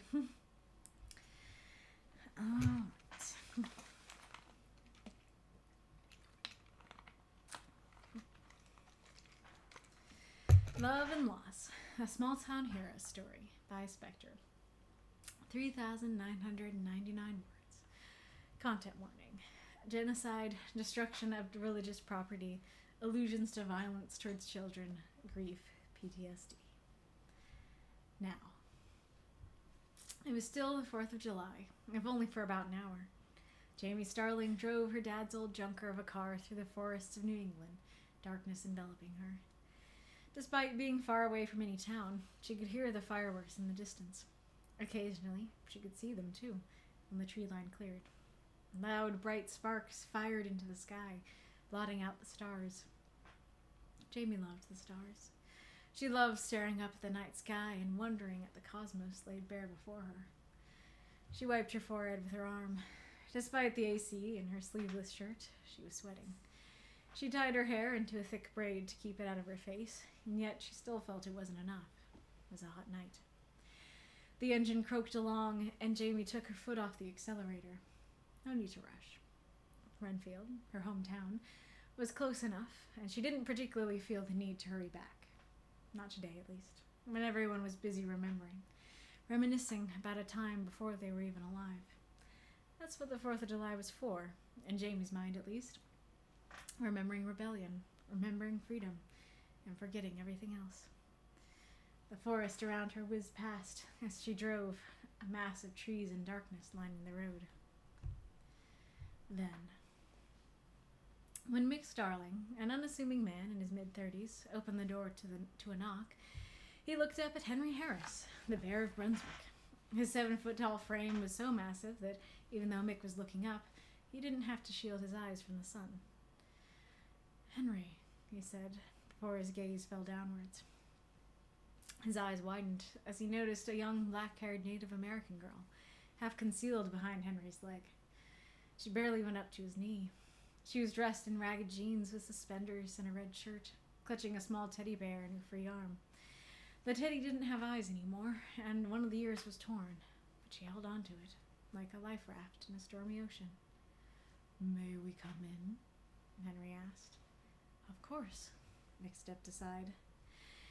Henry and the little girl walked into the house. Dorothy Starling, Mick's wife, came down from upstairs, wiping her hands on a dry cloth. Her cropped blonde hair barely went past her shoulders, and she sported a teacup cat logo on her sweatshirt. "Oh, Henry, we weren't expecting..." She stopped as she saw the girl. "Who is your little friend?" "I don't know her name," Henry said. "She hasn't told me. She hasn't spoken since I found her." There was nobody left alive to say. The starlings exchanged a look. The girl looked at the two, still wary of her surroundings. Harris released her hand and knelt down to her. He was still far from eye level, but at least a little closer. "Would you wait in the yard for a moment?" he asked, his voice gentle and soft, the kind of voice that wiped away all fear and replaced it entirely with trust. "I need to talk to the starlings."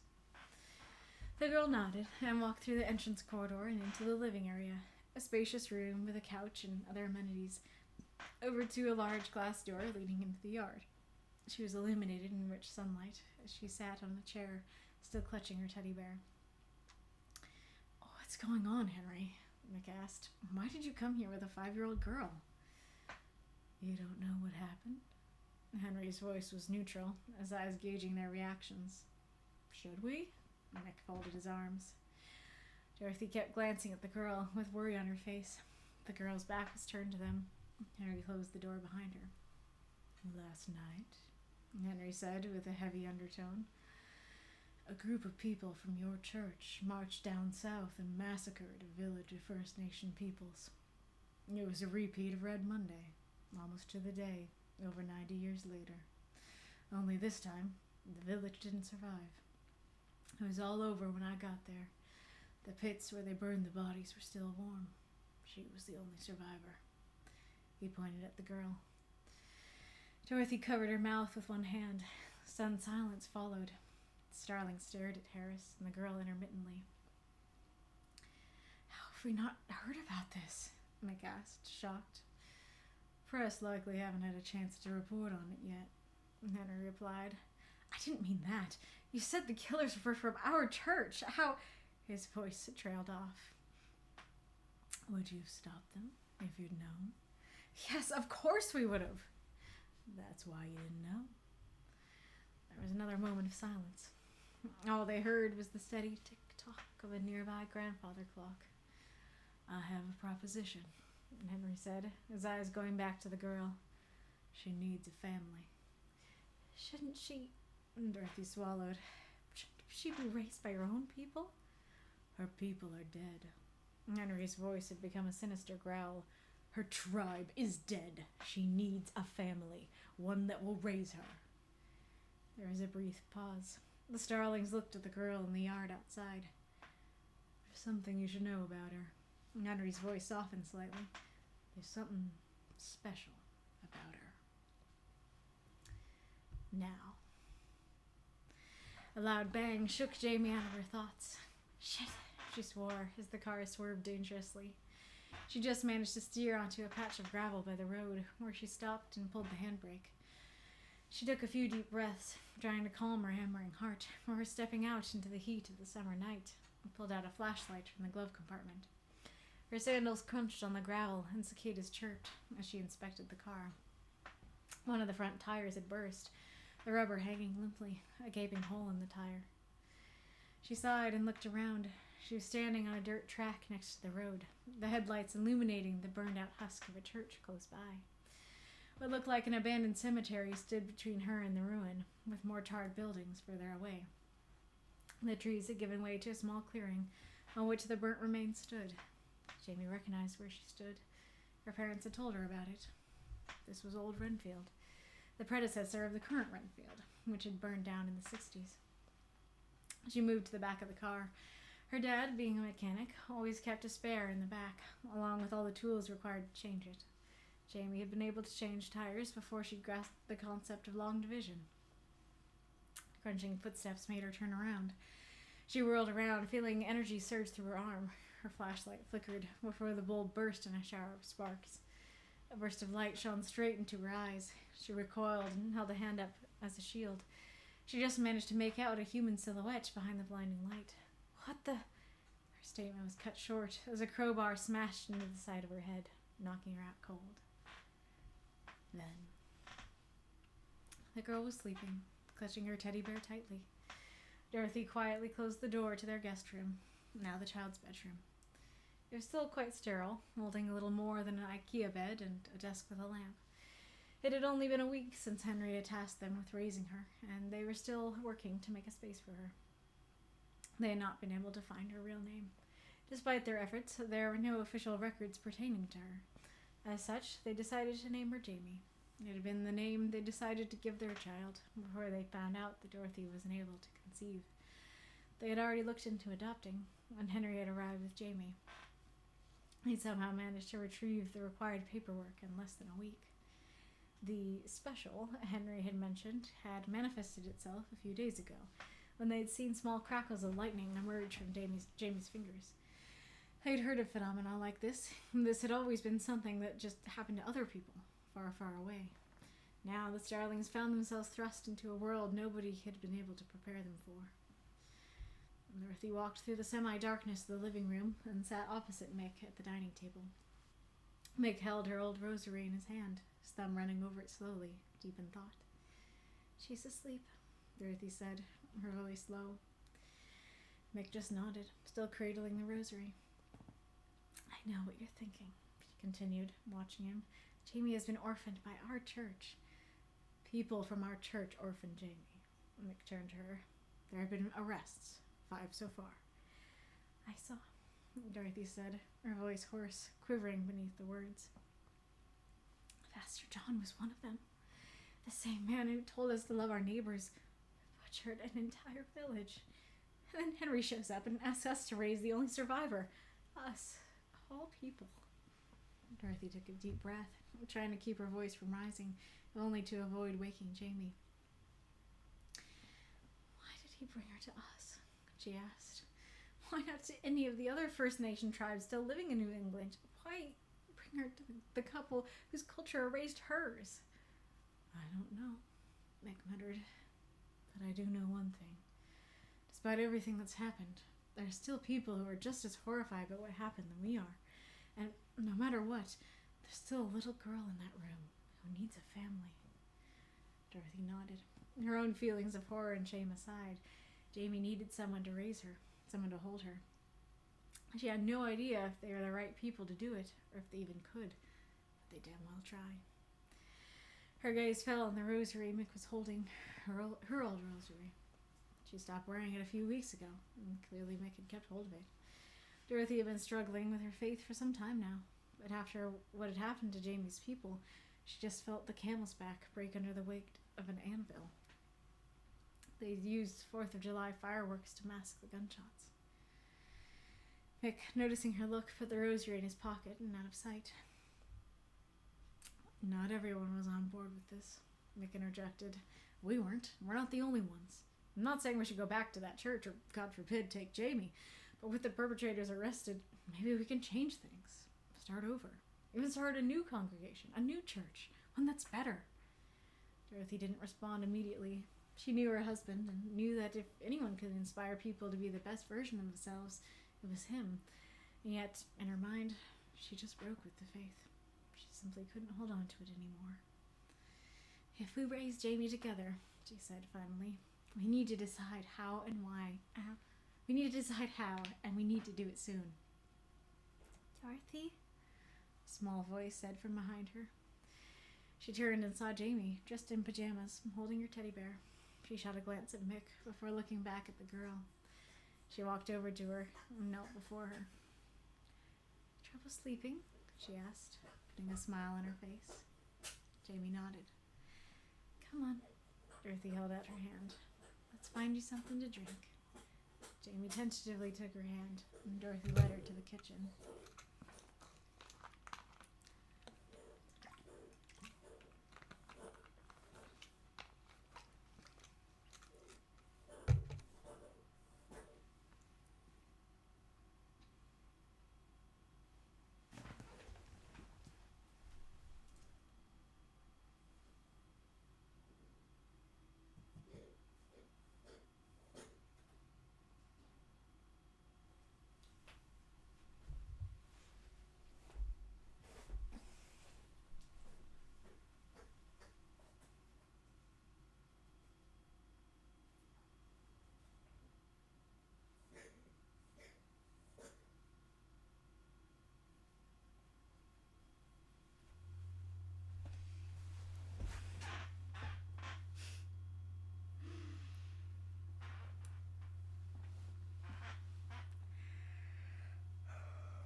Well, I guess we're pausing for now because the cat is hacking and the ad is starting and there are no snoozes.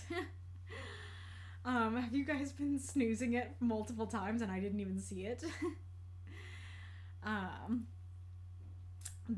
All this propel is making me have to go to the bathroom anyways, so I think I'm gonna go to the bathroom as the ad plays. So hold on a sec.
Back. I have Kitty. This is not the one who is hacking. The hacky one is loafing. Yeah. I'm remembering that I just powered through the ads last time. I wonder if I still would have done that if the cat wasn't hacking as well. Already making me pause.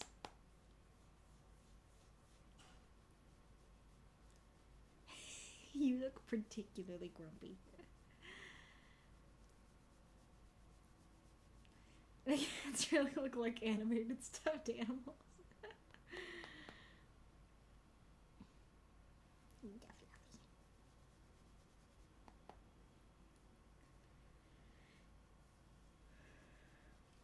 Alright, sorry, Spectre, but let's get back to it. Maybe I'll reread the ending there. If we raise Jamie together, she said finally, we need to decide how, and we need to do it soon. Dorothy? A small voice said from behind her. She turned and saw Jamie dressed in pajamas, holding her teddy bear. She shot a glance at Mick before looking back at the girl. She walked over to her and knelt before her. Trouble sleeping? She asked, putting a smile on her face. Jamie nodded. Come on. Dorothy held out her hand. Let's find you something to drink. Jamie tentatively took her hand and Dorothy led her into the kitchen. Now. Jamie's head throbbed. She could still hear fireworks in the distance. July 4th was still ongoing, it seemed. Her head swam as she tried to get her bearings in the dark. The ground beneath her was hard, charred wood disintegrating beneath her hands. She blinked and groaned as she slowly rose to her knees. Wasn't sure you'd wake up, a rasping voice said. I wanted to speak to you. So you hit me on the head with a crowbar? She muttered, dazed. I knew you'd survive, if you were the right person. Jamie tried to find the origin of the voice until she noticed movement. Just in front of her, a man rose from a kneeling position. He was covered from head to toe in dirt. She couldn't make out any features, aside from a few strands of tattered clothing flowing as he moved. He looked hunched, like his back couldn't support his weight fully. Blood ran down Jamie's face, and she finally realized what she was kneeling in. It was the charred ruin of a burned-out building, maybe even the same one she'd seen from her car. Rows of pews stood in front of what was left of a wooden podium. A partially burned wooden cross still stood behind the podium. She was in the former church.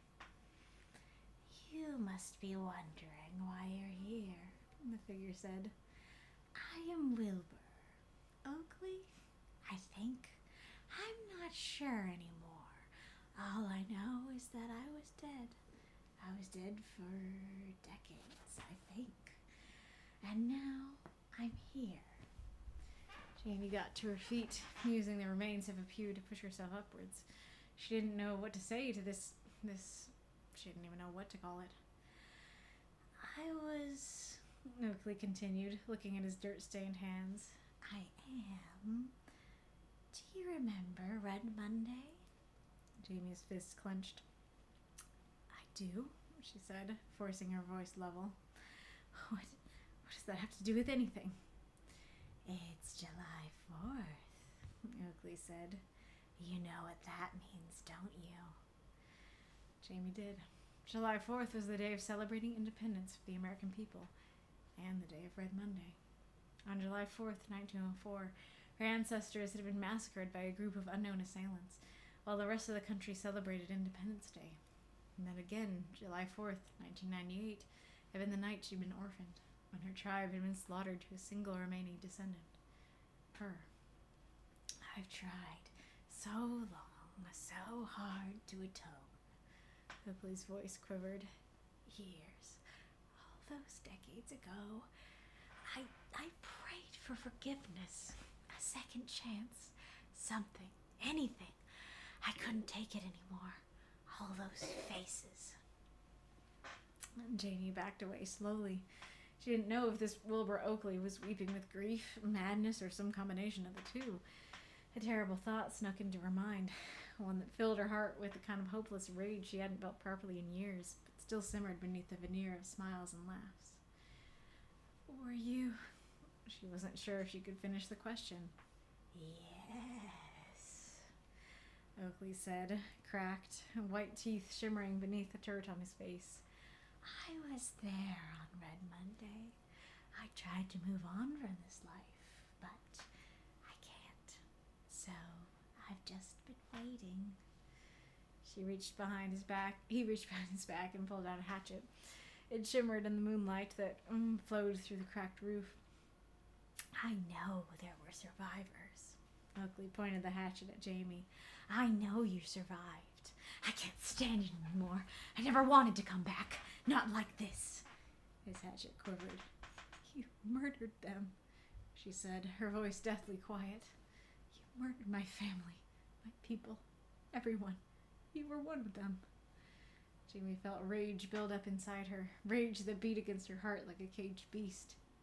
They ran. Oakley's voice devolved into a mad giggle.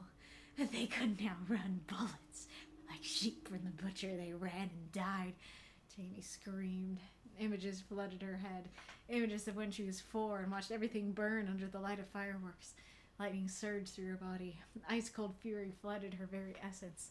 She hated what had happened to her tribe, her ancestors, her birth family, to her. She hated that she'd never truly know where she was from and where she belonged. She hated that she'd grown up around the people that had taken so much from her. All that rage flowed into a single bolt of lightning directed straight at Oakley's chest. Thunder erupted through the ravaged church ruin. Whatever was left of the wooden benches shattered. Oakley stood, a smoldering hole in his chest, electric sparks crackling over his body. In the light, Jamie saw his mouth form words. Thank you. His body fell to the ground and broke apart, like a sandcastle beneath ocean waves. Jamie stood alone in the shattered church, angry tears running down her face. Then, Mick found Jamie sitting on a beach as waves crashed on the shore. The sun shone red as it slowly set behind the horizon. She sat, her knees bent, arms wrapped around them, toes digging into the sand. Behind him, children were running around waving sparklers. It was July 4th, and fireworks would start soon. He clutched an envelope in his hand as he made his way towards his daughter, who was wiping her forehead with her shirt under the summer heat. He'd been torn about whether he should wait to give this to her until they were back home in Renfield or not. Given the baggage that Jamie carried with Independence Day festivals, he'd been tempted to wait, but ultimately decided against it after a conversation with his wife. Jamie, he said as he sat next to her. Hey. She looked up. Her face was set in a grim expression. Mick knew exactly why. Tomorrow was the 10th anniversary of her adoption, and today was the anniversary of the massacre that had killed her people and left her an orphan. While everyone else attended barbecues and fireworks, Jamie oftentimes just sat in a secluded spot somewhere. I have something I'd like to give you, he said. My birthday isn't until tomorrow, Jamie replied. Tomorrow wasn't technically Jamie's birthday. It was just the day they celebrated it on. No one had been able to find her actual birthday. Dorothy and he had to comb through the city records and archives tirelessly, trying to find something, anything that might tell them where she'd been born. Nothing. It was like those records had never existed in the first place. So they decided to throw her birthday parties on the same day she'd first arrived on their doorstep, July 5th. They've been doing it this way for 10 years now. At least until now. Consider it an early birthday present. Mick handed her the envelope. They didn't want to wait. Jamie took the envelope gingerly, opening it slowly. Mick saw her face scan the paper inside, her mouth dropping open. It's your birth certificate, he explained, or a copy of it at least. Jamie just stared at the paper, eyes wide in disbelief. How? She asked. You said all records were gone. I got lucky, Mick explained. One of the retirement homes I volunteer at had a patient who was once a doctor at your tribe. I only found out about it 2 months ago. I can take you to him, but he's got late-stage dementia. It took me this long to coax him into telling me where his office was and if he still had any records from your town. Turns out, he actually delivered you. Next time I go, you can come with me, but like I said, late-stage dementia, Jamie muttered, a hand over her mouth, tears welling up in her eyes. That's my birth name. Written in your native language, yes. I can't read it. Jamie had been too young to learn much of her native language when she'd been orphaned, and even so, she hadn't been able to recall anything from before the massacre. All she had was the occasional nightmare. Trauma suppression, her therapist had called it. Apparently, it means something like Sly Fox, Mick said. At least that's what Dr. Buchanan said when I told him about you. He couldn't read it either. It spent hours talking to Dr. Buchanan, trying to trigger some kind of memory from him. But he described the massacre and asked about a young girl. When he described the massacre and asked about a young girl who could summon lightning to her hands, he'd had one of his rare moments of lucidity. Sly Fox, he muttered, before fading back into his own world again. It's kind of a late birthday gift, too, Mick said when Jamie didn't speak. I mean, you got 2 birthdays now, technically. Tomorrow and in March. The other kids are going to be so jealous. Jamie chuckled, a tear running down her cheek. Looks like we weren't too far off about your age. Before Mick could continue, Jamie had wrapped her arms around him and hugged him tightly. Mick hugged her back, holding her gently. Now, Jamie had been right. The building she had woken up in, indeed, had been the same she'd seen from the car. It was still there, parked and awaiting both her and a new tire. She pulled out her phone to check the time. Past midnight. She ran a hand through her hair. Damn it, was I really out for that long? She received 3 missed calls from her parents. She quickly dialed their number and called them back. Dorothy picked up almost immediately. Jamie, where are you? You were supposed to be home an hour ago. Sorry, the car broke down. She tried to keep down the waves of emotions in her chest so as not to worry her mother. Well, not broke down, flat tire. Once I change it, I'll drive home. Half an hour tops. Okay. Dorothy sounded audibly relieved. Just keep us updated, okay? I'm driving, Jamie replied. I can hardly get on the phone from behind the wheel. I know. Just hurry home, okay? We're worried. I know. She grabbed the tire iron from the trunk. I'll be quick. And be careful. Love you, Jamie. Love you too, Mom. She hung up and got to work on the tire. When she was finished, he was back on the road, white-knuckling the steering wheel. She still didn't know how to explain what she'd experienced. No matter how hard she tried, she couldn't find the right words. She turned the radio on, cranking up the volume, trying to push down the thoughts that flooded her mind. Anger thrashed at her rational mind like tidal waves at sandy cliffs. Jamie had always felt like an outsider, like she never truly belonged. She looked too different from everyone else in Renfield, the only Native American around. And even if her tribe hadn't been annihilated, did she truly belong with them? She couldn't remember anything since before the massacre. Nothing, aside from the occasional nightmares. She couldn't remember what her birth parents sounded like. Couldn't remember what their language sounded like. She loved Dorothy and Mick, loved them like parents. Damn it, they were her parents. They'd done their damnedest to raise her, and God knows it couldn't have been easy. She wiped a tear off her cheek as the lights of Renfield came into view. The fireworks were still going on by the time she reached home. She parked the car, got out, and opened the front door. She barely closed the door behind her and taken off her sandals when her dad came around the corner. There you are, Mick said, approaching her. We were worried. Before he could finish, Jamie threw her arms around him and buried her face in his shoulder. Hey, it's okay. Mick hugged her gently. What's wrong? Instead of speaking, Jamie just hugged her dad tighter, crying into his shirt. She barely heard her mom's footsteps. When she felt her hand in hers, Jamie gripped it tightly. Her parents held her close as she released all the emotions she'd been feeling on the car ride. She could just barely see her old teddy bear through the open door to her room, sitting on a chair.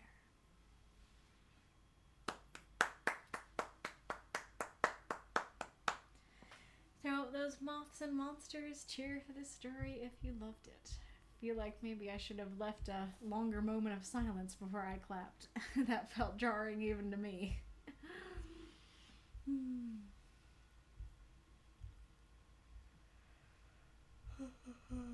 So Spectre left us some questions. So questions 1, does the constant back and forth between past and present work for you, or does it muddle the story and hamper your experience of it? 2, what do you think of the characters of Dorothy and Mick and the responsibility they take on as Jamie's adopted parents? 3, do you think you require any prior knowledge of the small town hero setting to understand the story, or were you able to follow the events well enough? This story was written to be a tragedy with some hope for a better future. Did any of the emotions in this story feel tacked on or too much for tragedy's sake? 5, this story deals with some very heavy themes and involves groups of people that live in the real world. Do you at any point think I mishandled the themes and topics of this story? 6, any other questions or comments? I think maybe I'll copy these over and put them in the not so private chat.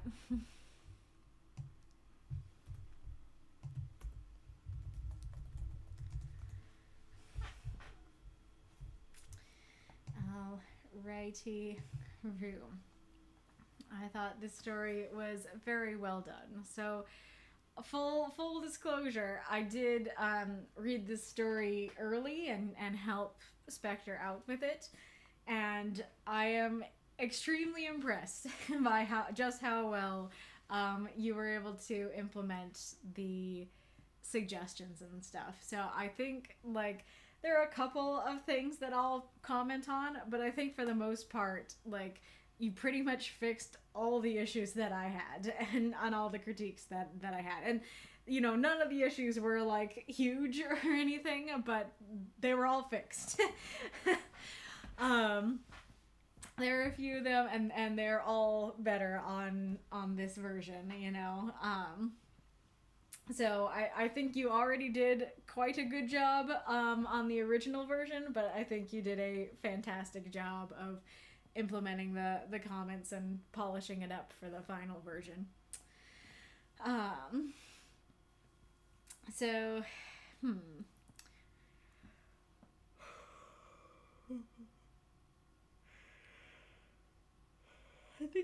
I usually end with the questions, but I think in this case it actually might be easier for me to start with them, especially because I have commented on this story before. So does the constant back and forth between past and present work for you, or does it muddle the story and hamper your experience of it? It was fine for me personally, and a change that you made that I did like is that I like that you had the now sections from Jamie's perspective and the then sections all from Mick's perspective. I think that definitely helped make them more solidly different. But yeah, I think that worked. What do you think of the characters of Dorothy and Mick and the responsibility they take on as Jamie's adoptive parents? I like them. I find them interesting characters. I am curious if you guys in the chat feel like there was enough in there to say why they decided to adopt her. I'm really glad you had that line in there of they'd always wanted a child before they realized that Dorothy was unable to conceive. I think that's very helpful. But I could see that not being enough, or that not being early enough, because like yeah, Henry just shows up at the door and is like, "Here, child." And they're like, "Okay." You know. And so it's a big responsibility to take on. And so I guess part of it is that you do have that bit of info of like, hey, they found out she couldn't conceive and they did have a name prepped for their kid. But you don't go into a lot of the emotion of it, of like, oh, they longed for a kid, and like while it's scary, they were delighted that, you know, one showed up at their doorstep, you know, or they, you know, you could have tied it back into the religious thing, and you could have it say like, you know, Mick said it was a gift from God, or like they discussed it and Dorothy wasn't sure. Actually, I guess they could even, because that scene where she like gets up in the middle of the night for a glass of water or something, that's like right when she arrives, right? And Dorothy is being like, I don't know if we should be the ones to raise her. You could have had Mick say something like, you know, we've always wanted a kid and now one shows up at our doorstep. Maybe this is God, you know. That could work quite well. So I like the line that you have, but I feel like it could be not enough. So a little more of why they made such a life-altering decision could be good. But I like the I like them. I also think it's interesting because, so something we discussed in the earlier version is trying to make sure that Mick doesn't come across poorly, because like in the earlier version, Mick was like, we should take her to church, and Dorothy's like, no. And like that kind of thing can make Mick look bad, that he is pushing for that. It wasn't just that, but that's like the first example that came to mind. And so like, especially with like the religious stuff, he could easily come across poorly, and so only the chat can say for sure, but I think that you fixed any and all issues with that. But it's kind of interesting because I did not think about this when we were discussing the earlier version, but I think it might have had another side effect, that it might have made them kind of bland. That like, I like them and I'm interested in them, but I also have like talked about them in like DMs with you, and so like, you know, I'm curious to read more about them. But I could easily see readers reading this story for the first time, seeing them as like, yeah, okay, they're like generic parents, like they're nice, you know. So I'm curious what you guys in the chat thought. Did you feel like they were kind of vanilla, not super interesting? Were you intrigued by them? Did you have some negative feelings about them for some reason, you know? So yeah, it is interesting how that goes, that it's like, In the earlier version, he might have been less bland, but for negative reasons, you know? Do you think you required any prior knowledge of the small town hero setting to understand this story, or were you able to follow the events well enough? I think for the most part, this stands alone quite well. I think the main thing that causes questions is Henry. How did I write it down?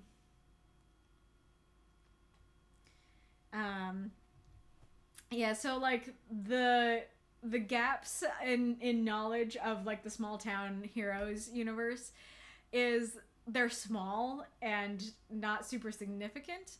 But you can see them, you know, that you do wonder, why is, you know, there so much emphasis given to Henry when he doesn't show up again? You know, how did he get those adoption papers so fast, you know, stuff like that. And again, I would love to hear the chat's thoughts on this question, because I have more small town heroes knowledge than maybe you guys do.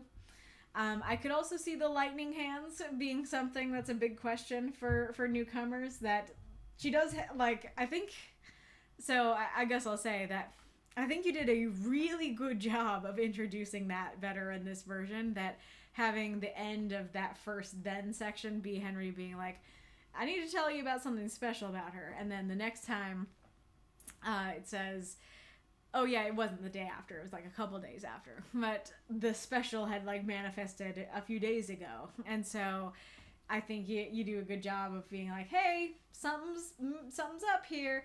Okay, here it is. Okay, and then in the now section we see it being used. And so I think you did a really good job of that progression and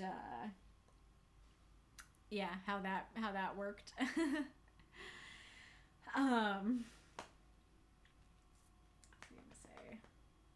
Oh, but it is just kind of there, especially with Dorothy or Mick, I guess, being like, yeah, they'd heard about this kind of thing existing, but they didn't think it happened to them. And like, I think for most people would be like, well, I thought this was in our world, and I've never heard of that thing happening, you know? So, like, the fact that they knew this could happen, it could, on the one hand, be, like, a good explanation of, like, oh, okay, that's why that's not that strange to them. On the other hand, it could be, why is this not strange to you? How have you experienced this before? Sort of thing. So yeah, I'm curious what you guys in the chat, is there anything you felt like you were confused about? Hello, Unintendo, that's great. We are a writing group. Every week we have a writing prompt, and we post 350-word microfiction for said prompt to the Discord. And then I read some of the microfiction live on Twitch on Saturday. Today's stream is a little bit different. This is a seasonal event that we did for the summer that has come to a close. And in our seasonal events, we can write longer stories. So I'm reading and critiquing some longer stories, and I am quite tired.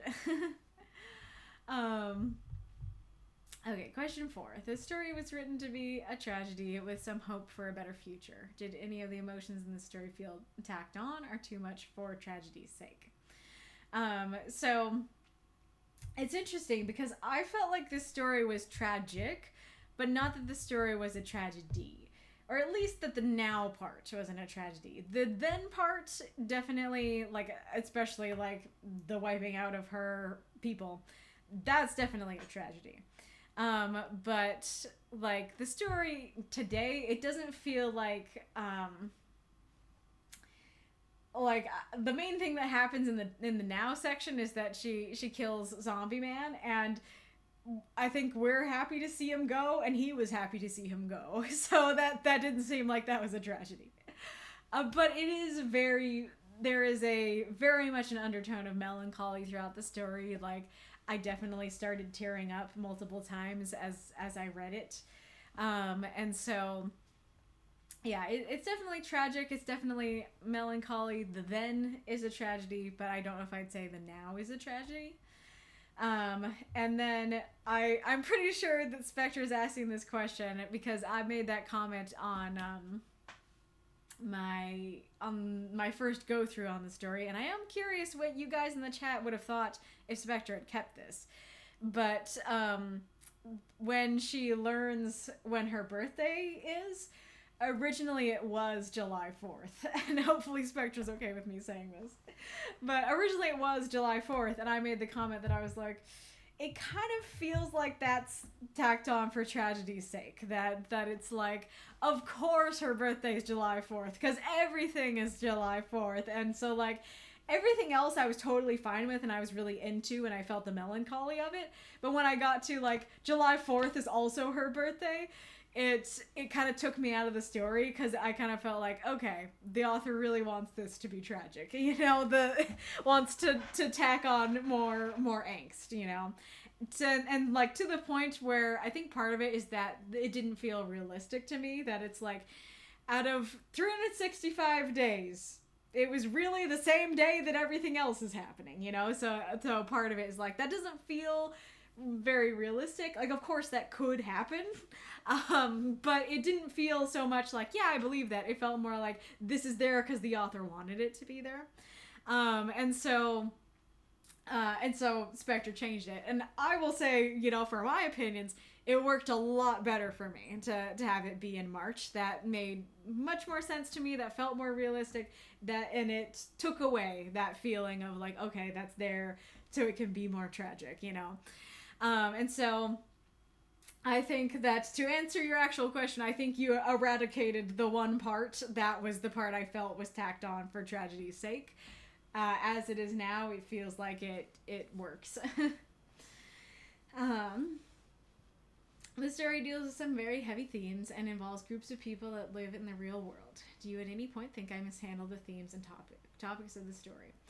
I'm not, you know, super knowledgeable of the other groups in the story or part of those groups, so I don't think I can speak to the other groups, but I can speak to Christianity as a group that this piece deals with. And I think you did a really good job of showing somebody leaving the faith, you know, people struggling with faith and stuff like that. And like I can go back and talk about like specifics of that section in a bit,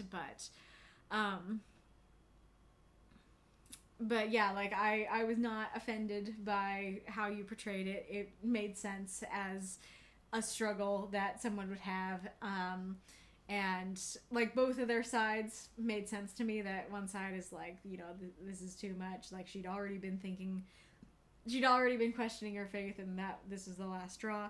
And for the other one, he's very devout, and so he still wants to stay in the faith, but in a different way. And I think that having him be like, we are not going back to that church, that was a good move. that very much helps, I think.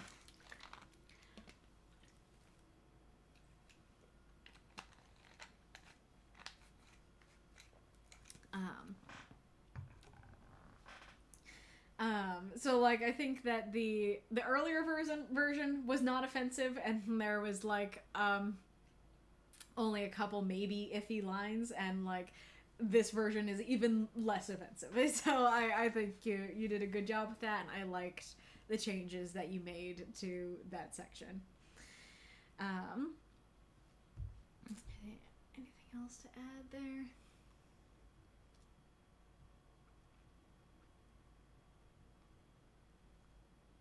Pretty much talked about that. Okay. I quite like the first line. It was still the 4th of July, if only for about an hour. I don't know what I like so much about it, but every time I read it, it feels good. Oh, I should ask the chat,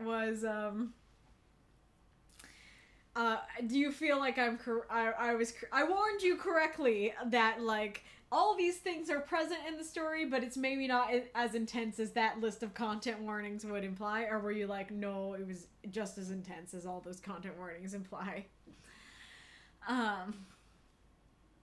So I like your setting here at the beginning. I think it's a great little intro here of like, hey, it's 4th of July. And it almost has this vibe of like she's running, she's trying to get away. Not fully like, you know, for sure I'm leaving town forever, but kind of like I would like to get away from something. We are, there's motion at the beginning. So I think that's a good beginning.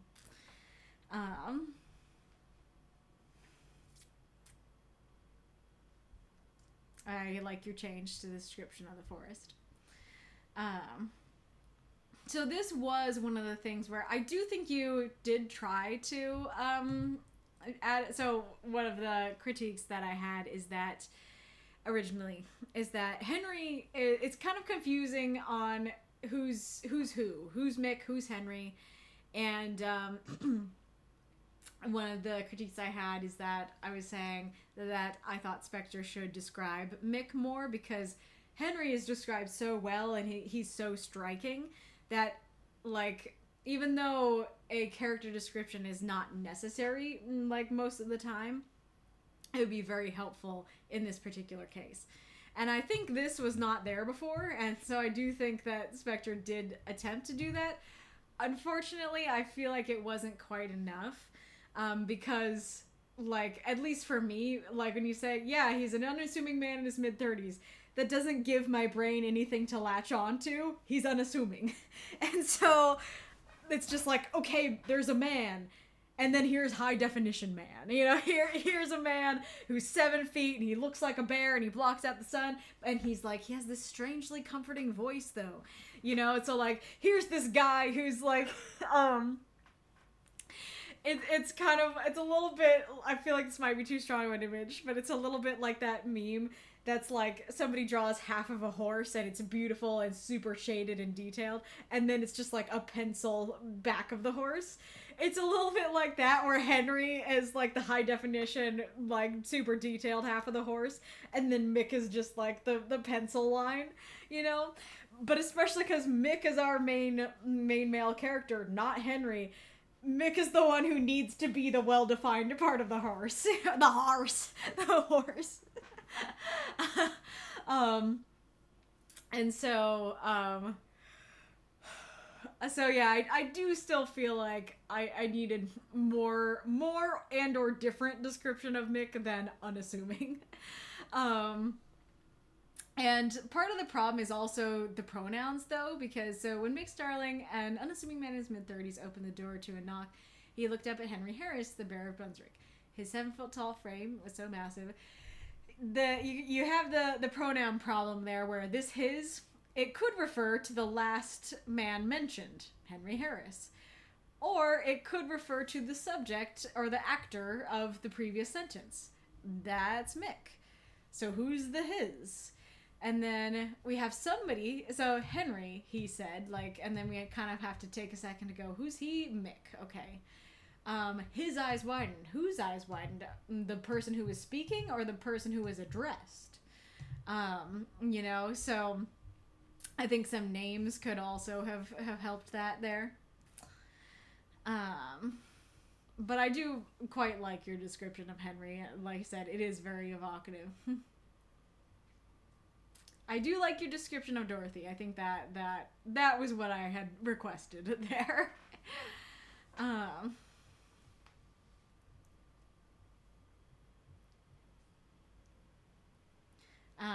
I don't remember if it was this way before, but I do like that nobody left alive to say is like, that's a bomb to drop, what do you mean? You know? Which works well. So I do think that this is better than it was before, the description of the, her going through the living room stuff. But I do still think there is a little bit of the confusion that was there before, because you take your time and words to describe the living area, and the yard isn't described. It's just like, oh, here's the living area, there's a yard out there. And so then when you say she sat on a chair, it kind of harkens back to the chair that we last heard about, which was the living room. And so it kind of sounds like he's like, hey, can you wait in the yard? And she sits in the living room. So I do think that maybe focusing on the yard instead of the living room, or focusing on her trajectory, her journey to the yard, may have been better. But I do still think this is better than what it was before.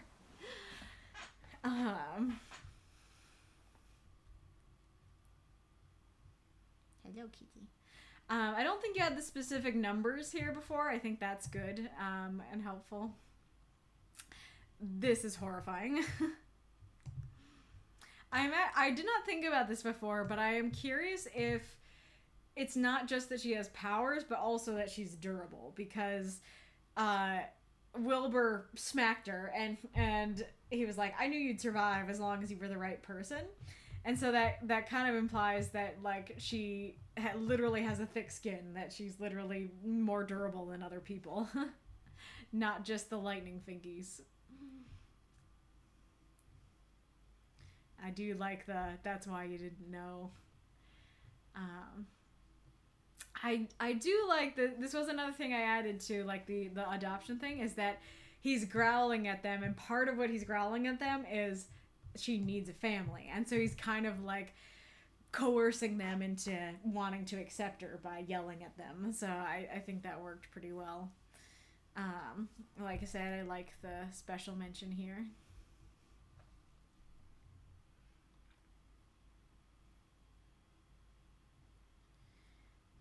Description works well here. I like your changes to it. I like that you added that it's Old Renfield. Not necessarily necessary for us to know, but I like knowing. The thing about her dad being a mechanic is cute. I just realized that might be an issue, though, because you changed it to make it so he's the pastor of a new church.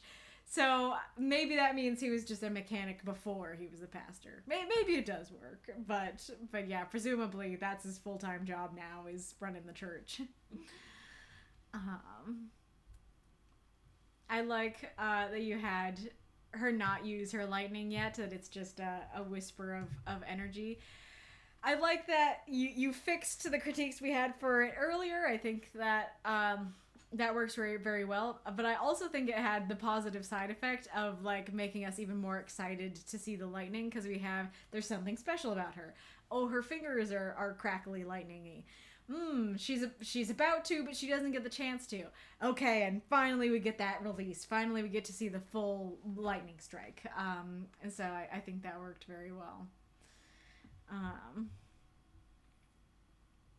I really like the way you changed the setting of this then scene, that instead of having it be they're about to go to church and they have to decide if they're going to take her or not, instead of having it be that she's asleep and they're discussing it, I think that works very well. And there's the special thing.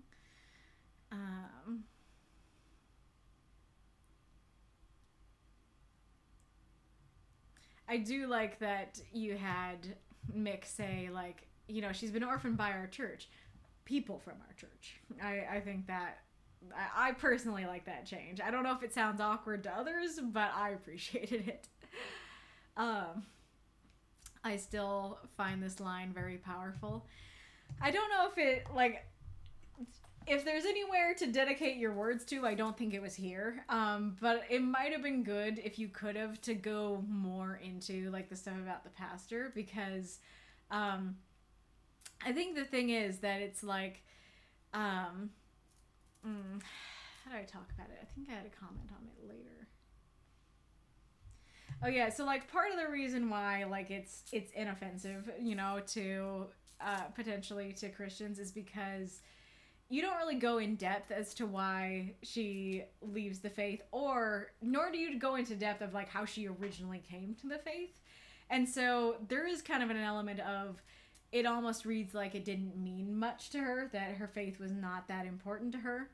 I don't know that that's the case, but because you don't go into it much, it can leave that impression. And the reason she leaves is not because of God. It's not because of her relationship with God.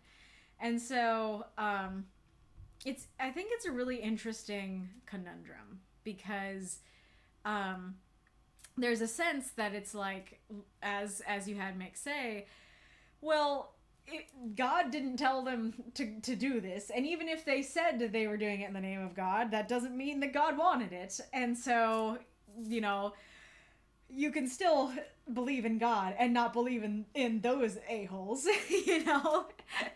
You can believe in God without believing in the people in your church. But the really crucial thing here, I think, is that it was the pastor. Because it's one thing if it's like, oh, Billy Bob, who went to our church, did this terrible thing. Like, wow, Billy Bob sucked more than I thought. You know? That's different from, oh, it was the pastor. And, like, the pastor is the way that I knew about God, and I knew about the Bible, and I knew about faith. And so if he could preach about loving your neighbor and preach about the Bible and stuff, and then do that, then, you know, it does kind of make sense that she questions if the Bible itself is true and if God is real, because the person who taught her about it was a hypocrite and was not, you know, practicing what he preached. And I guess that is another element too, whereas like other people could see that and be like, well, the stuff he preached, like loving your neighbor, is still good, even though he didn't practice it, you know? Actually, I'll tell you a little funny story regarding it, and I might not be able to remember the story exactly, but it's fun and related, and so I feel like you might enjoy hearing it. So this was a story literally told by one of my pastors, where, oh, man... Did I take notes? Did I note the story? Let me see if I did. Over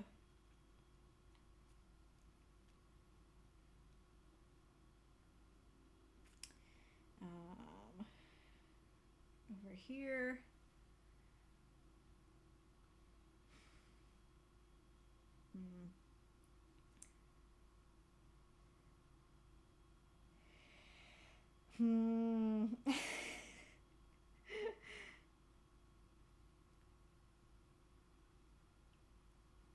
Yeah, I don't know, that the results are too varied. I don't know if I can find it.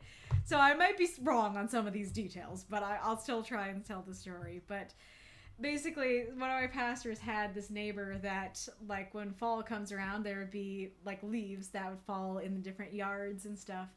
And so, at the yards in the street and stuff, and if I remember correctly, I think basically the neighbor would leaf blow the leaves from his own driveway and street into my pastor's driveway and street. It might have even been that he was like at the bottom of like the hill, and like all the neighbors sent their leaves, you know, down to his house basically. And there was a day where he just got totally fed up with it. And so I think what he said he did is he like bagged up the leaves and like dumped them in the neighbor's yard. And like, but the neighbor was actually home and saw it. And the neighbor like goes out and starts like, you know, talking to him. And the neighbor goes, "Nice shirt." And his shirt said, "Love thy neighbor" on it. And so he was like, "Oh crap, I have done something very wrong." And so he did, like, after stewing about it and feeling guilty about it, he did go back to that neighbor's door and say, like, "I'm so sorry, like, you're right, I wasn't loving my neighbor, I wasn't doing the right thing there, I'm so sorry." And, like, I wish I remembered the story well, because I remember it was actually a very touching ending, and they, like, shared a nice moment and stuff like that. But, yeah, this is all to prove people are human, and so your pastor, literally no joke, can be wearing a "Love Thy Neighbor" shirt and not be loving their neighbor. It doesn't mean that God doesn't exist. It doesn't mean that, like, because, like, and that's part of it, right? That, he believes what the shirt says. Of course he, in truth, believes that that's the right thing to do.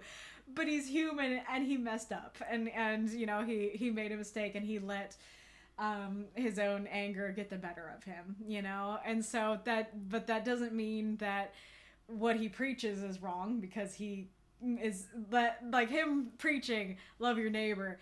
That's not wrong. That's not rendered wrong because he didn't do a good job of practicing it, right? You know, so like, going back to the actual story, I think it's a very interesting conundrum because I think that is like, especially because it is the pastor, it is a fair reason to question your faith that like, if the person who taught me this, you know, didn't practice it, then like, was it even true and stuff like that.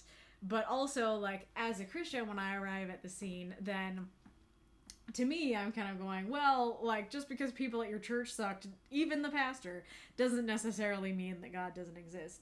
And I actually wonder if part of the reason that I have this perspective is because I have been to many different churches. That I did grow up in one church, but for reasons, we had to, basically it was just like new management, a new pastor that we weren't really a huge fan of. We left that church, but we didn't just like go to a new church. We shopped around. We went to many different churches, and like both back in Seattle and here in Texas, we continued shopping around different churches until we finally landed on the one that we're at now, which is the best church I have ever been to. It's amazing. And so I wonder if like that's part of why I have that perspective, because like if we went to a church and like the pastor was saying something that we were like, press X to doubt, you know, we would not keep going back to that church, you know. We like, and it wouldn't make us go, oh no, God doesn't exist, because that pastor was being weird, you know. And so I do wonder if even other Christians would have that perspective. And regarding the story, this is a small town. It's literally called Small Town Heroes. This might be the only church in town, like until Mick creates his church. Bad Pastor's church might be the only church in town. It might be the church that Dorothy has gone to her whole life. And like this pastor may have like dedicated her as a baby or something like that. And so totally, like, especially if it's like, even if it's just like the pastor is part of it, that already is like a valid reason to question your faith. But if you have been to this one church headed by this one pastor your entire life, that is even more reason to question. So basically, all that to say, I like what you have. It makes me think. I don't know if it would have been good to go even more into like, you know, this was our pastor, to really convey, you know, it's not necessarily the people, the brothers and sisters of the church, the congregants of the church who are the problem. It's the pastor more than anything. But I don't know if it's necessary. Oh, and I do think you could have potentially gone harder on that line, that instead of just like, where is it?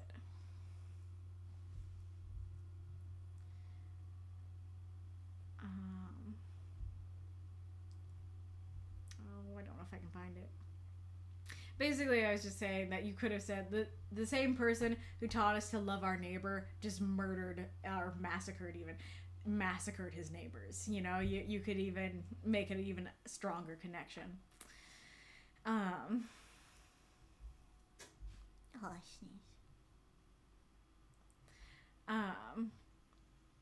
I feel like you may have overcompensated a little bit to say, I'm not saying we should go back to that church, or God forbid take Jamie.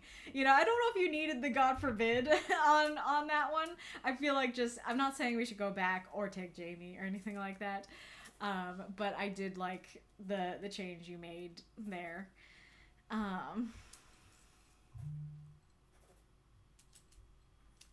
And then I quite like the ending with the get a glass of water stuff. I hope I did Wilbur's voice okay. I think he's very spooky. I think you did a good job of creating a very spooky character that you do want to see get lightninged. I think you described him well. I don't know if it's just because, you know, I know what you were going for after talking to you, but I think you described him better than you did last time. I like the kind of progression that you go from, like, the pews to the podium to the cross. Like, I think that works well. I think my biggest critique for the whole story is just quite simply Wilbur asking, "Do you remember Red Monday?" and her answer being, "I do." Because she wasn't there on Red Monday. She was there on the second one, which, as far as I know, the second incident doesn't have a specific name. It might have helped if you did give it a name. But, like, sure, she remembers it as it was told to her. She remembers the history of it. She remembers it existing. But when somebody asks you, "Do you remember Red Monday?" like, to me, that reads as, "Were you there? Do you remember the events that you were there for?"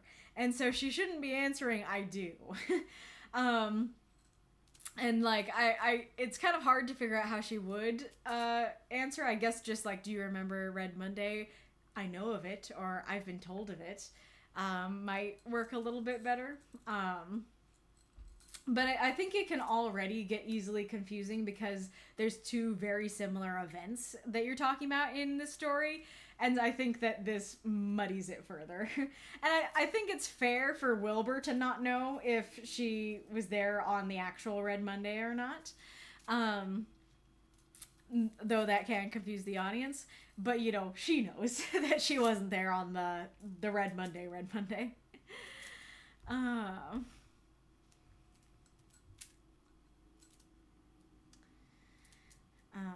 And I think your description worked quite well. I like how you changed Oakley being more clear that he actually wanted to atone at first. And do answer in the chat. Did you guys feel like he was intentionally provoking her? I don't know for sure if that came across, but I feel like that came across better in this version, that he's like, "I tried to atone," and then he goes a little cuckoo for Cocoa Puffs, and I think it can read as, oh, this is how he wants to atone, you know, by getting killed by her kind of thing. But granted, there are less assholey ways to ask someone to murder you. Weird things I say on the stream.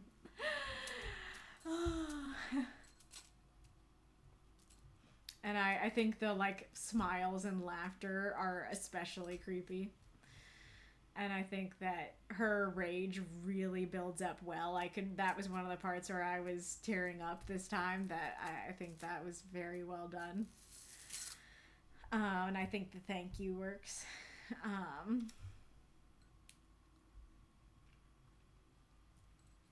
And then I like the changes you made to the beach scene and making it more in mixed perspective.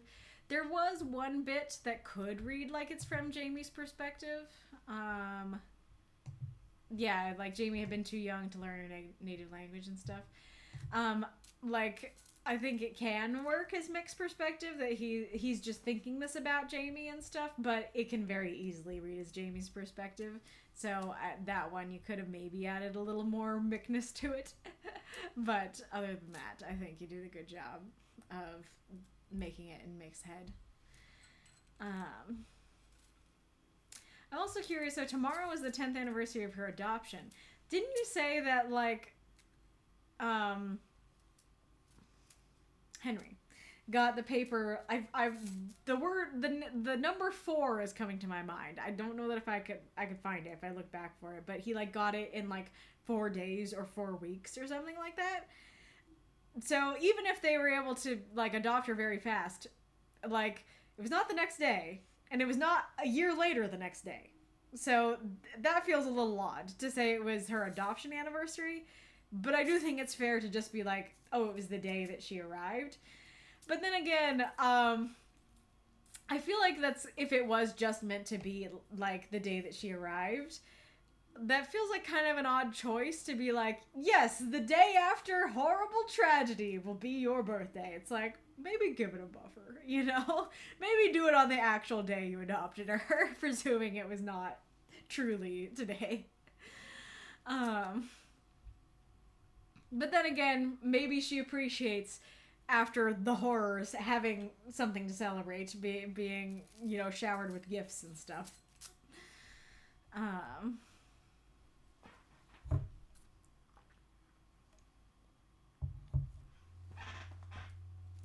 I see the ad. Okay.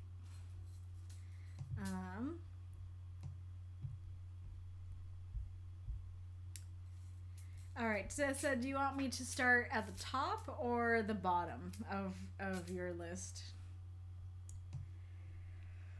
I don't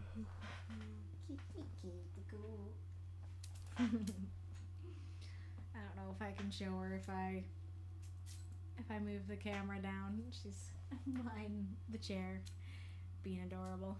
Either, just as it says. I guess I'll start at the bottom because I think that these are the oldest prompts going to the newer ones. This isn't time to make new enemies. I like that one personally. I think it works. That it's kind of an interesting idea of, like, it brings to mind for me the idea of, like, you're already in some kind of, it could be a literal war or it could be more of like an argument or something, and like I guess a combination of, like, you're in a literal war and you end up having an argument, and it's like, we need as many allies as we can have. Let's not make more enemies, kind of thing. Or like, you really need people on your side. This is not the time to make new enemies, kind of thing. That I could see somebody gets a smear campaign done against them, and they're trying to find people who are on their side who they can help undo the damage, but then they end up getting in an argument with this person, and it's like, this isn't the time to make new enemies, you know.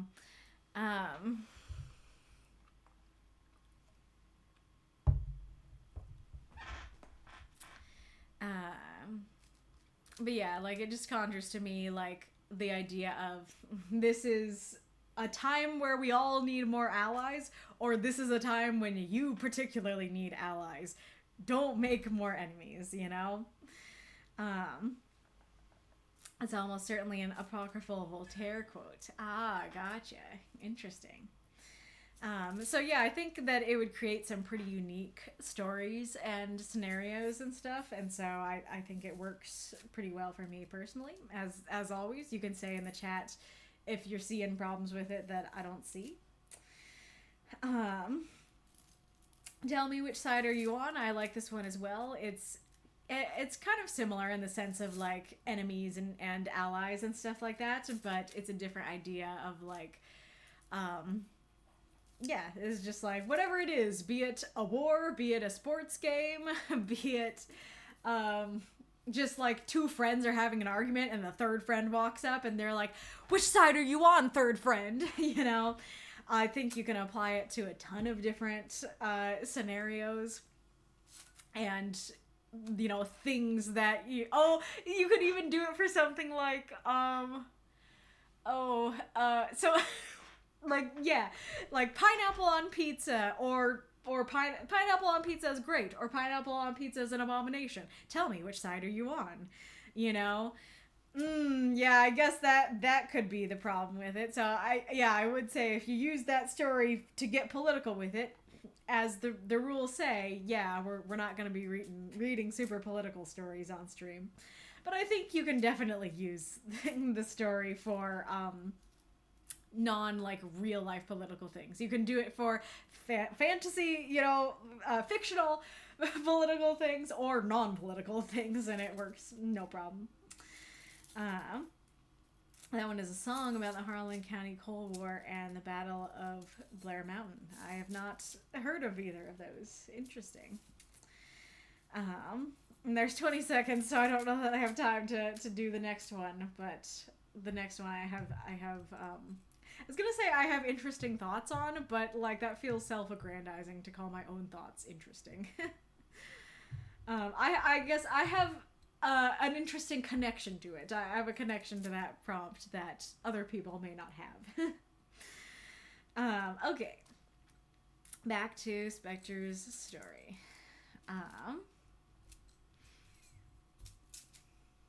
And then I like the early birthday present stuff. I like the her being like, oh, the other kids are gonna be so jealous, and her kind of chuckling through tears. That works super well. I'm curious what you guys think of the, like, retirement home explanation stuff. I personally think that it works a lot better than the previous version. I do think there's still a question of like, why were the records, why did the doctor have her birth certificate rather than, excuse me, the city or somewhere in her tribe, like her parents? But other than that, I think that worked pretty well, especially with him being like, you can come with me, but I don't know if it's going to be a great experience. I always find that, That's My Birth Name, I can't read it, super impactful. That was the other time where I was tearing up. I definitely think it's powerful that like she's it's this bittersweet moment of like, wow, like I get to know my actual name now, but I can't pronounce it, I can't read it, you know. So it's like on the one hand I have this connection back, on the other hand that highlights just how disconnected I am, you know. I like the Sly Fox thing. I feel like there's maybe like a small issue in the fact that like he just describes Jamie and then he says Sly Fox, which could mean that's Jamie or that's what Jamie's name means. Or it could mean, oh, that's Sly Fox who took her away from you, who took her away from me, or she has the powers of the Sly Fox, or those Sly Foxes who massacred the village. You know, I don't know if I'd call that Sly, but, you know, just thinking of options of, like, what he could be saying. So that doesn't necessarily mean that it means Sly Fox, but I do... But considering you're the author and I assume that it is meant to mean Sly Fox, I do like that.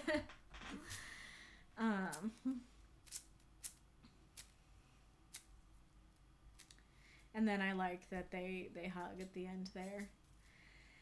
I think the ending works pretty well, just showing her relationship with her parents and how much they care about her. I really like the, you know, damn it, they were her parents. I think that's great, that it's like she's almost reluctant to admit that they're her parents because like she of course wishes that she knew her birth parents, but they are the people who raised her, you know.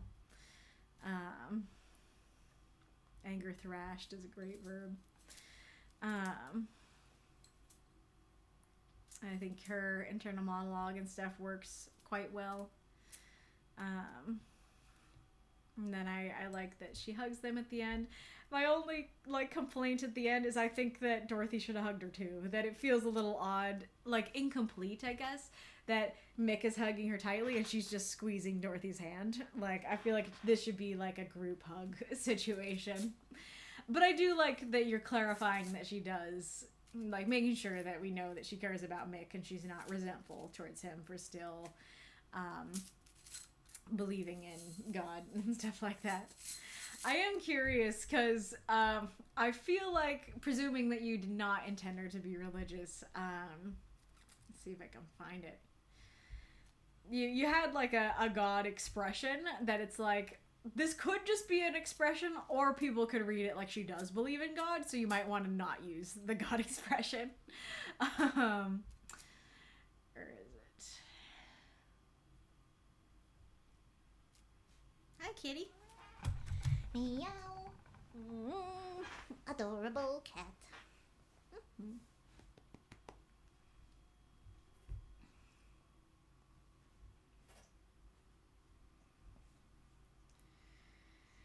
Oh, God knows. There it is. They were her parents, and they've done their damnedest to raise her, and God knows it couldn't have been easy. Is that an expression that non-Christians use? I'm pretty sure yes. I'm pretty sure people just say, you know, God knows offhand. So, and I'm sure that's how you meant it. But it could easily read as, yeah, God knows, because I believe in him, you know? So, like even saying something like goodness knows instead wouldn't have had that potential confusion. I'm torn on the fireworks thing because this was this was a change made at my request, because I was like, fireworks go deep into the night, and so like I think in an earlier version it was like, it's midnight, so the fireworks stopped, and I was like, the fireworks would start at midnight and definitely not stop. And so On the one hand, I do think that's more realistic that you have, however late after midnight she gets home, they're still going on because, yeah, they go on to like 2 a.m. where I'm from.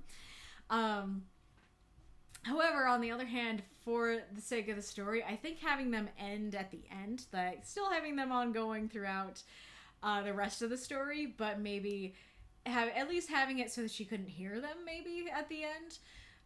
Might feel like more of a conclusion there. It's like, oh, okay, the fireworks have died down, the memories have died down, I'm here with my parents, thematically it might have worked a little bit better.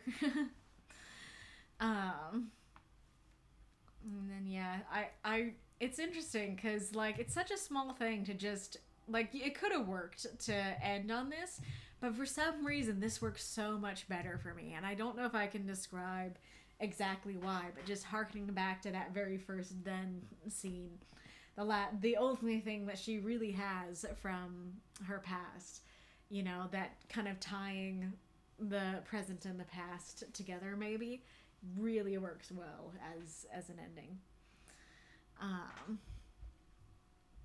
But yes, I think you did a really good job with that. So let's see what folks have been saying. Whoa. Just meant to go back to the beginning.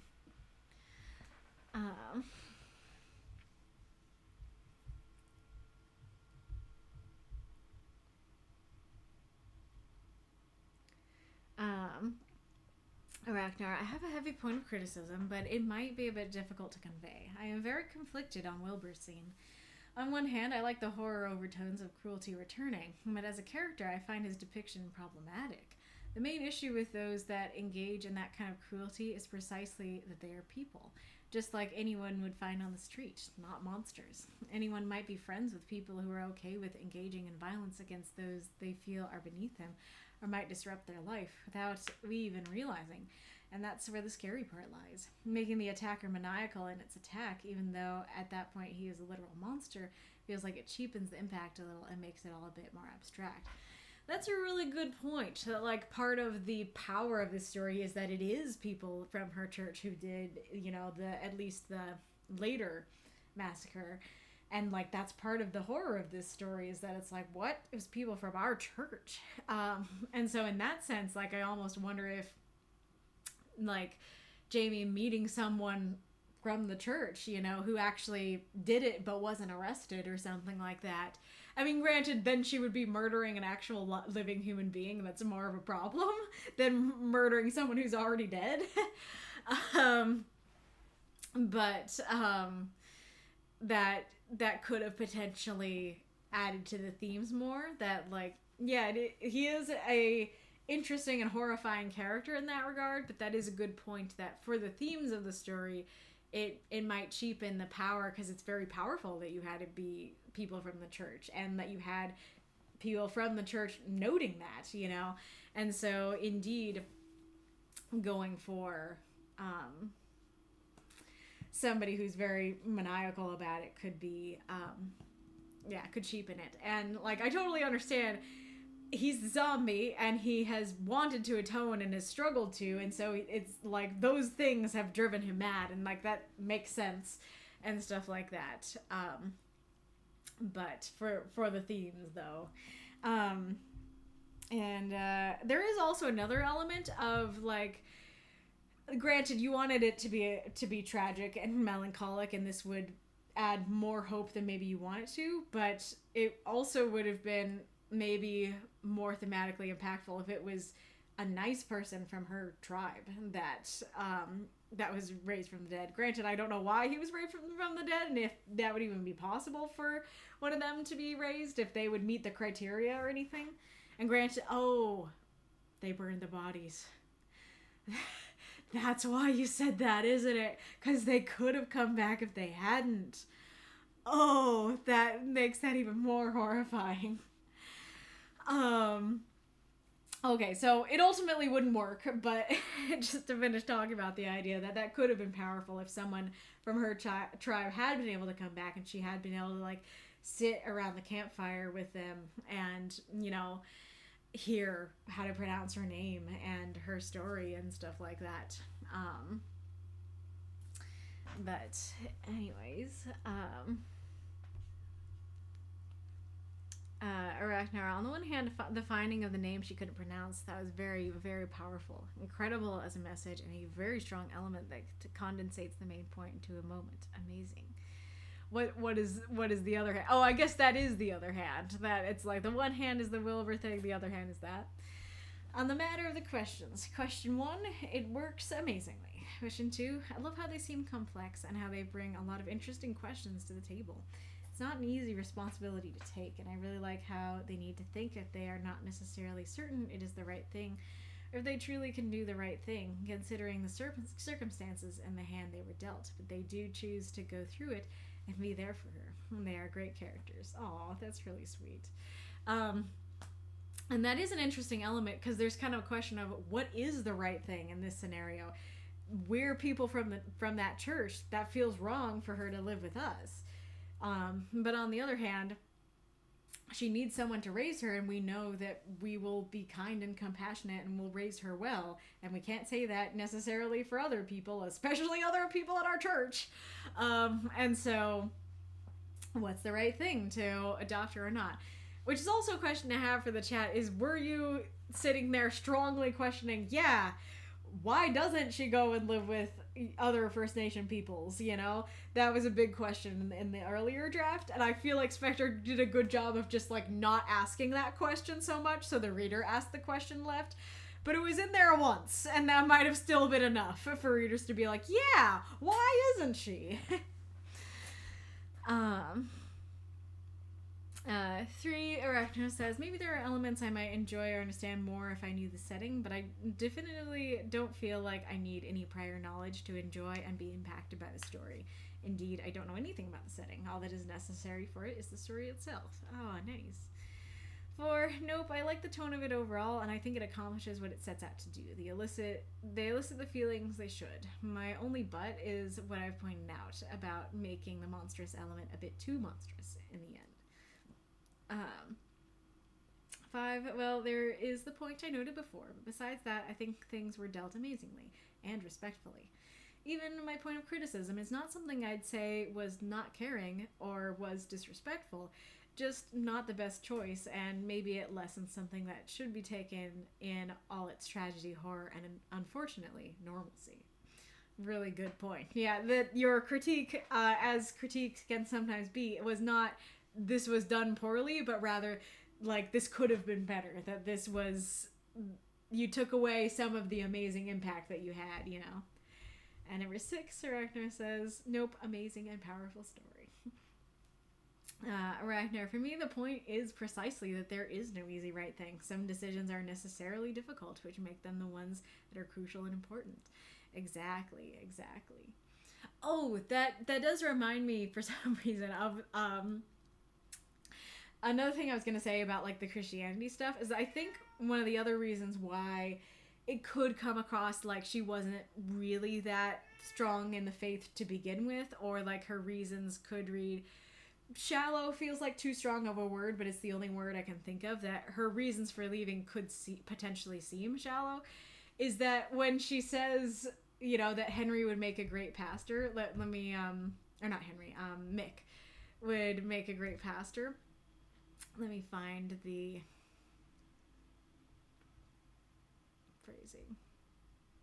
Oh, that was the other one.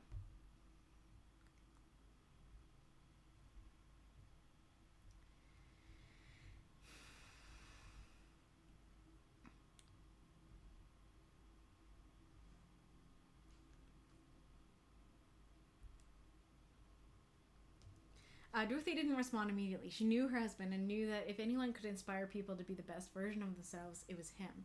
And yet, in her mind, she just broke with the faith. She simply couldn't hold on to it anymore. Which, by the way, I do like that version of how you phrase that much better than the previous version. But she says, you know, she knew her husband, and if anyone could inspire people to be the best version of themselves, it was him. She's not saying he knows the Bible really well. She's not saying he's got a great relationship with God, or he really seems to understand God.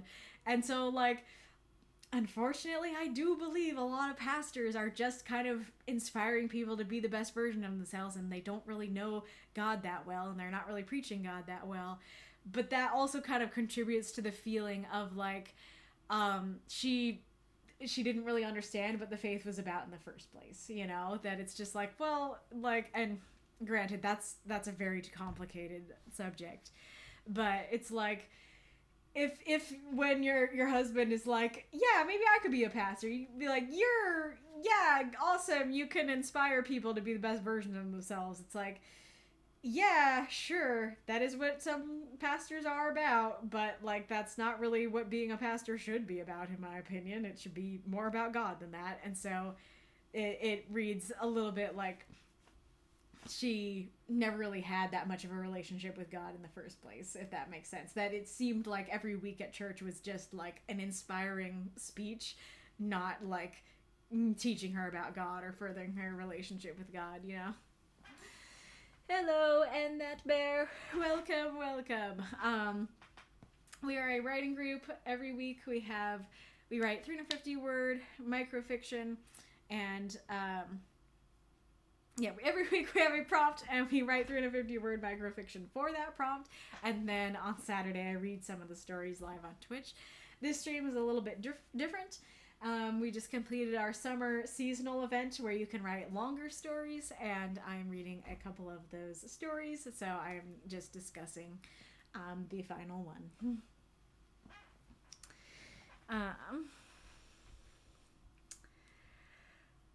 Yeah, it's like contemporary fantasy, supernatural. Yeah, a little bit superhero-y, kind of.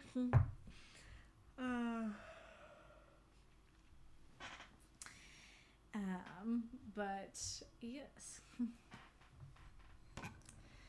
Aerith, it may have been a long process for Dorothy just off screen. She might have been deeply religious in the past, just simply gone through a long declining process that I think, as mentioned, the event became the straw that broke the camel's back situation. At least those are my thoughts. Yeah, that's super fair. That's just kind of what I'm saying, is that at least to me as a Christian, she comes across like she was never that strong in the faith, or that she like she was never that strong in the faith, or she felt like she was strong in the faith, but she really never understood God. You know, it seemed like it was a motivational speech every week, or that like and like, or that if she was ever really devout, like the process has been long enough that you don't really see the evidence of that anymore, if that makes sense. And so like, if you wanted it to be very clear, like, no, she was super devout and she left, you could do that, but you would need more, you know, you would need more words or different words to convey that properly to me, if that makes sense. Yeah, this is like 95% of the stream is me talking about the stories and stuff. But yes, a very good story, Spectre. I think you did a great job with this. That's that. It's time to not discuss the prompt for next week, but discuss the next event. And I just realized that I completely forgot to say at the beginning of the stream, hey, you could still cheer. You won't get anything unlocked, but you know, if you want to just be a really nice person and support B and the stream, then don't hesitate to still cheer. Okay, so I guess I can put it up. So before we had the poll where people wanted host to start the story, and then everyone who wants to write an ending for it. And then there was kind of a question here of like, okay, do we want 2 stories? And if so, what do we want the 2 to be? And you guys seem to vote for, you know, less writing time but reading on Halloween week, but you also voted for, yes, horror, don't read on stream, with more votes. And so then I asked down here, Okay, if it won't be right on stream, then let's make the deadline November, and that does seem to be what people wanted. And well, more people wanted. Though then again, I have not checked the I just like voting on things thing to see if like everybody who wanted this was people who just like voting on things. And then more people voted for a Christmas relay, so we'll probably do that then. And then, yeah, more people did seem to vote for I Start the Story, and it's fine if it's not horror. And then, yeah. So, as I said, I will do my best to work on starting the story this week. If it ends up not working out, then I will try my best to, as quickly as possible, find someone else who can do it. We'll see what I'll do. I will not pressure myself to do horror if that just seems like it's not working, but I might still try. I might still try to at least give you some horror like tidbits or things that you could end in a horror way. Maybe we'll see. So, but like,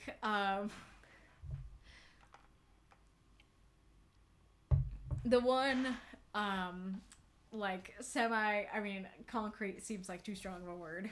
The one concrete idea I've had so far is the idea of, like this lady who is, supposed to marry this guy. She's like married off to this guy, and she doesn't even really know him. It's an arranged marriage, and she goes to his house, and like then I kind of detail a bunch of spooky things about the house and a bunch of spooky things about him.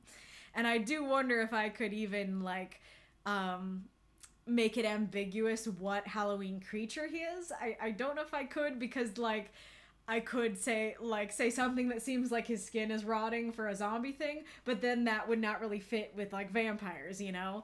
And like if he has sharp teeth, that would fit with both vampires and werewolves, but not so much like zombies and other things. So I can maybe do my best to try and make it open-ended for like what kind of fantasy creature, what kind of Halloween creature he might be, if any.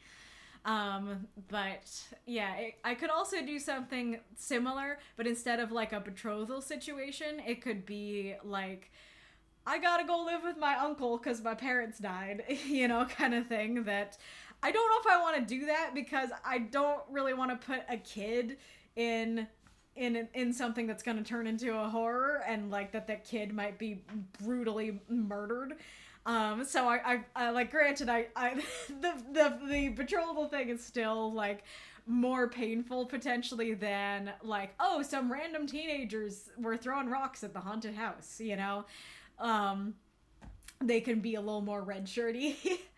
But that's kind of the thing, is that like, if I try to write a character that I won't care about dying, then I will care less about writing the story and writing the character. But if I care more about the character, then I'll care more about them being horrifyingly killed, you know?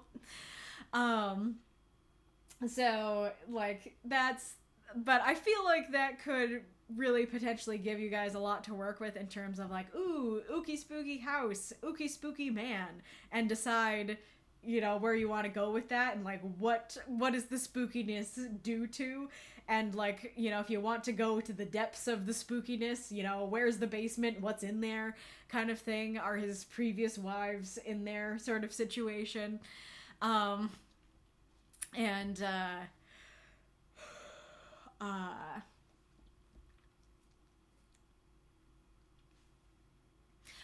but the one problem with like the betrothal thing is that it might either limit the time period or limit the location. Because I feel like it would be pretty odd for someone in modern day like America or Europe, you know, to be like, okay, you're married off now, like arranged marriage situation. Whereas I could put it in the past, and that would make more sense, but then that's solidly in the past. Or I could put it, I believe, in like India and stuff. They still have arranged marriages very regularly, so I could place it in like India or something, but then that would really limit the location, and like maybe have to like research cultural things and make it specifically like a house in India and like use their mythology and stuff, and that would really box you in, you know? Yeah. Norman just came back. We talking about child murder? You always come back at the most inopportune times. You have the sixth sense for it. We're talking about what I'll potentially do for my starter for the Halloween event, and I was saying that the one concrete idea I have is like having this lady who is in an arranged marriage with somebody, and she's never met this person, and then she goes to the house and there's a bunch of spooky things happening at the house, and there's also like spookiness around him, and then you guys can kind of decide, what do you want the spookiness to be, you know, where do you want it to lead. And I was saying, like, there's kind of issues with like the arranged marriage situation. So I could instead make it be like, oh, there's a kid who had to go like live with their uncle, and their uncle is super spooky. And that would be way more applicable to like different time periods and stuff. However, it would also be a kid in a story that I'm specifically like serving to you as, go ahead, end it horrifically. And I feel like that's so much worse to be like, here you go, here is this 10-year-old child as your main character, and then having you guys be like, cool, I'm gonna brutally murder him and turn him inside out. And that's so much worse to me. So I don't know that I want to serve that to you. Oh, thank you for the cheer, Mako. Really appreciate it. How will you integrate a wordless words into the starter? I'm torn on that. I still really like Norman's idea of having like furniture and stuff, like objects and furniture in the house be the word bank, so that like I can integrate some things and you guys can integrate some things and stuff like that. But then again, I don't know. If I integrate all the things, then like you might feel like you don't need to integrate the things. So like that's I don't know. There's difficulty in that regard. But that also feels much harder to me to figure out how to do, because like just saying, because like when you're like, oh, do a word bank of furniture, then my brain's like, okay, let's list out all the furniture. A couch, a bed, a chair, and like that's boring. And so I feel like you'd have to do like a spiderweb ridden candelabra and like a sheet covered couch, and like add adjectives and stuff. So like maybe that could work, but I don't know. And so maybe it would be better, like, and the other thing is that like I said, I still want to open the floor for you guys to write other stories, for you guys to write like individual fall stories that are not this. I'm just focusing a lot of my energy on this, but I do want to make sure that the floor is open for other stories, and making the word bank furniture, I think, makes it a lot harder. I mean, granted, maybe that would be a fun challenge, so let me know if you actually like that idea of like, yeah, let's use the furniture in our other unrelated stories too. But so maybe just doing a word bank would be better. I still don't know if I should integrate all the words and then you integrate all the words, or if like I integrate some of the words or none of them and I leave it all to you. You know, I don't know how I do that with the starter finisher. But yeah, so I'm not quite sure is the true answer. You can make it into more of a matchmaker thing. Those are rare but still exist. Can you tell me more? For the monster, I have 2 words. One is horse, the other is flesh. Amazing. Amazing. Maybe instead of furniture, it could be things common to a haunted house. You mean like creaky floors and spider web and cobwebs and stuff like that? That could potentially work. And like flickering lights. Yeah, it could work. So yeah, what do you guys think? Did you guys percolate on like what sort of Halloween creature you would like to write about for this event? Do you like the whole like arranged marriage matchmaker thing, or are you like not into that? That wouldn't inspire me. And if not, what is the kind of story you would like to be set up instead? Kitty cats. kitty cats. You have an idea for either one. Cool. And I guess granted, like, I've been saying that, like, it's a kid and everything, but I guess I could make it like a teenager or something. Like, still sucks. I mean, it sucks for anybody to die horrifically, but but you know, like, yeah, the child murder is just way worse. So the teenager murder is still awful, but maybe a little less horrific. I don't know. That was the other thing I was gonna say.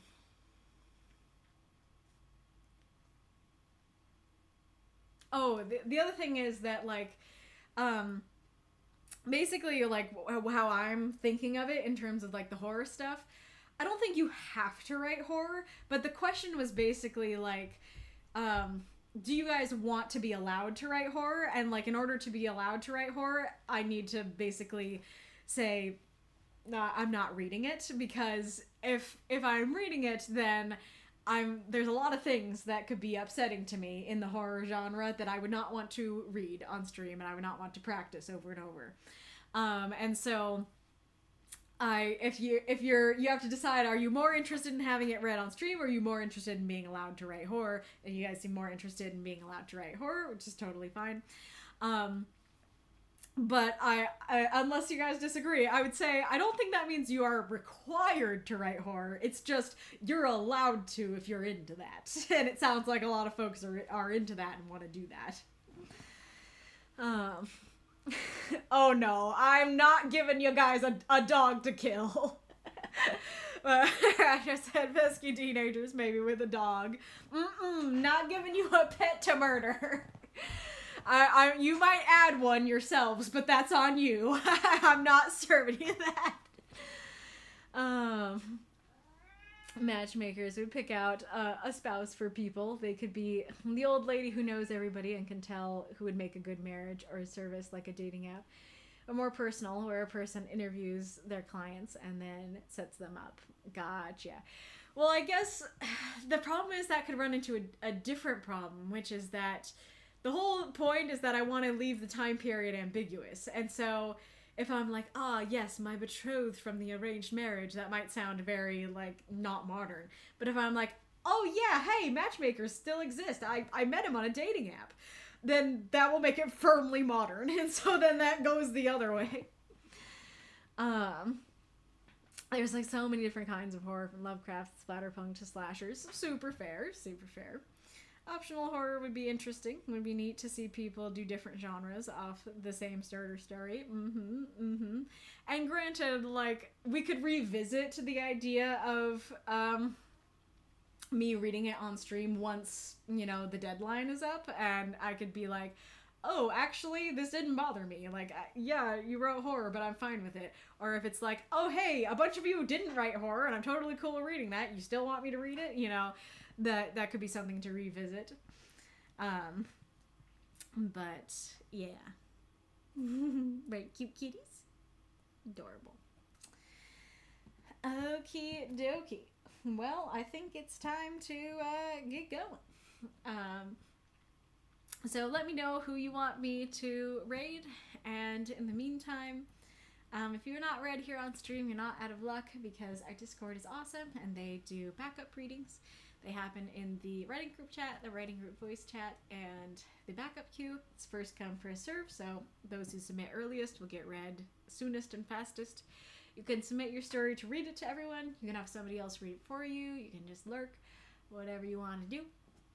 It's a good time. We also have write-ins during the week. So on Tuesday and Wednesday, you can come in and join in the voice chat, and you can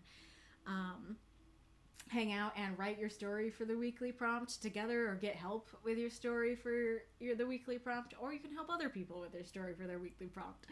Whatever you want to do. It's a good time.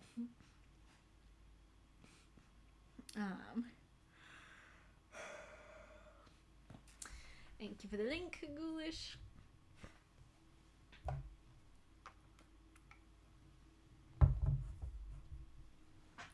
Join us, or else you'll miss curtain call. Thanks for checking other riding streamers.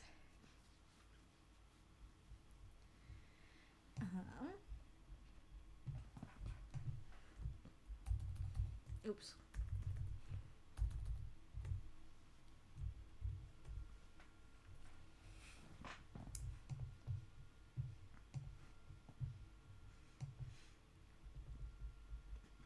Oh, my nose. It's doing it again. Oh, you adorable ones. You're gonna get picked up and be adorable in front of the camera. Yes, you were, Snuggle. Oh, do you need to be wiped? Oh, yes you do. I felt that.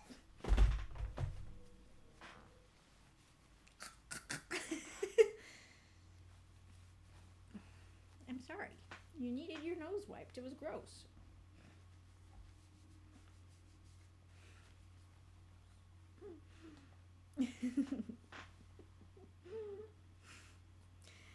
You are so cute. Yes, you are. You need your nails clipped. They're a little long.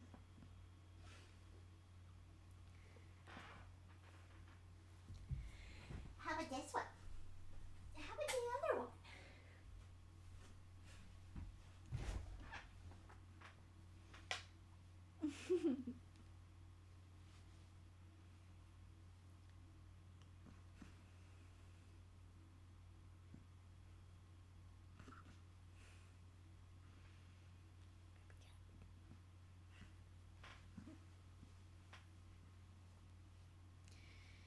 Baby cat, baby cat.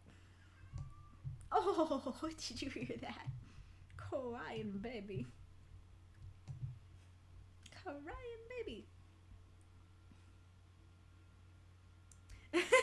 I guess I missed the stream chat conversations, Aerith. It could be that the kid finds the uncle creepy, but it's vague and he might just be a regular old dude. I mean, that's certainly an option you could go with, for sure. Maybe the Halloween monsters were the friends we made along the way.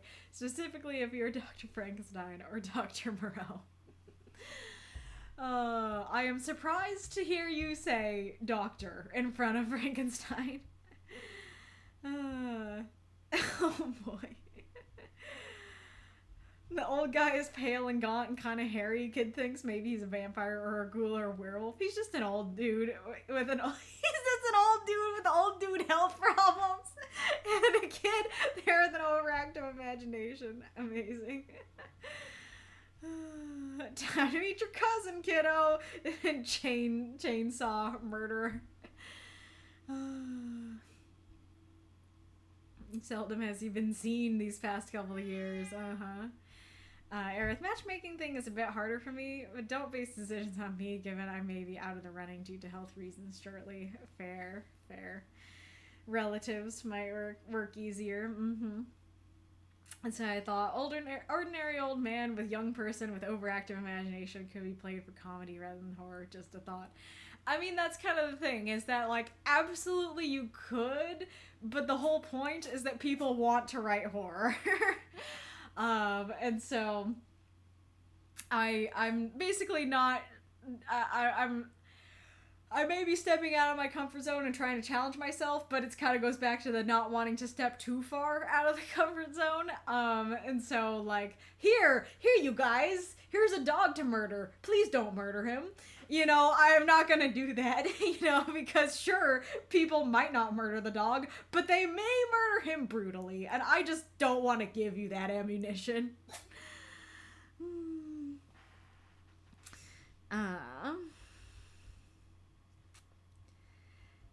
Gina Famos is playing Bloodborne. Siren the Librarian is doing a Doctors Without Borders charity stream.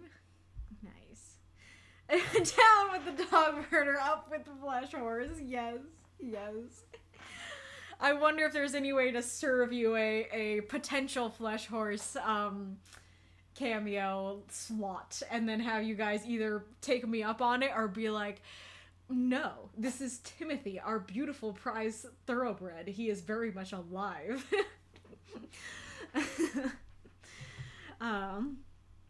Let's do the charity stream, especially because I got librarian in the name. I don't know. Do you want me to leave them unnamed in the starter? That is another question I had, which is, if I make the main character, if I do, usually with something like this, I do third person, because I don't know, that just feels like more applicable for more people to write the character. However, if I did it first person, it could leave the character's gender ambiguous, and you could, if you want to, decide, what gender you want the character to be. And so that also would be another reason why the character could go unnamed if you want them to be unnamed. Granted, then again, if we're arriving at Uncle's house and Uncle is like, hello, it might be weird for them to not, use the name. You searched writing and reading again and got an entirely different screen. Fair enough. You really dislike first person generally? Gotcha. I mean, it could be a challenge I serve to you. Depends.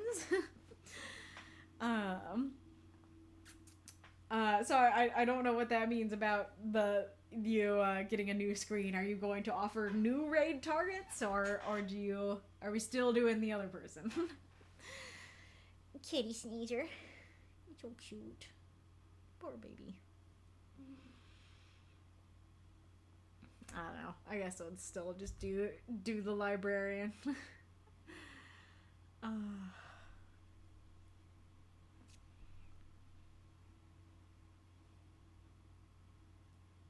don't know exactly what that means, but it seems they're able to be rated. So I'll let you do that. I'll let you go to them. All right. Thank you all so much for listening. I hope you enjoyed writing and reading and hearing the summer stories. And I look forward to the Halloween and fall stories.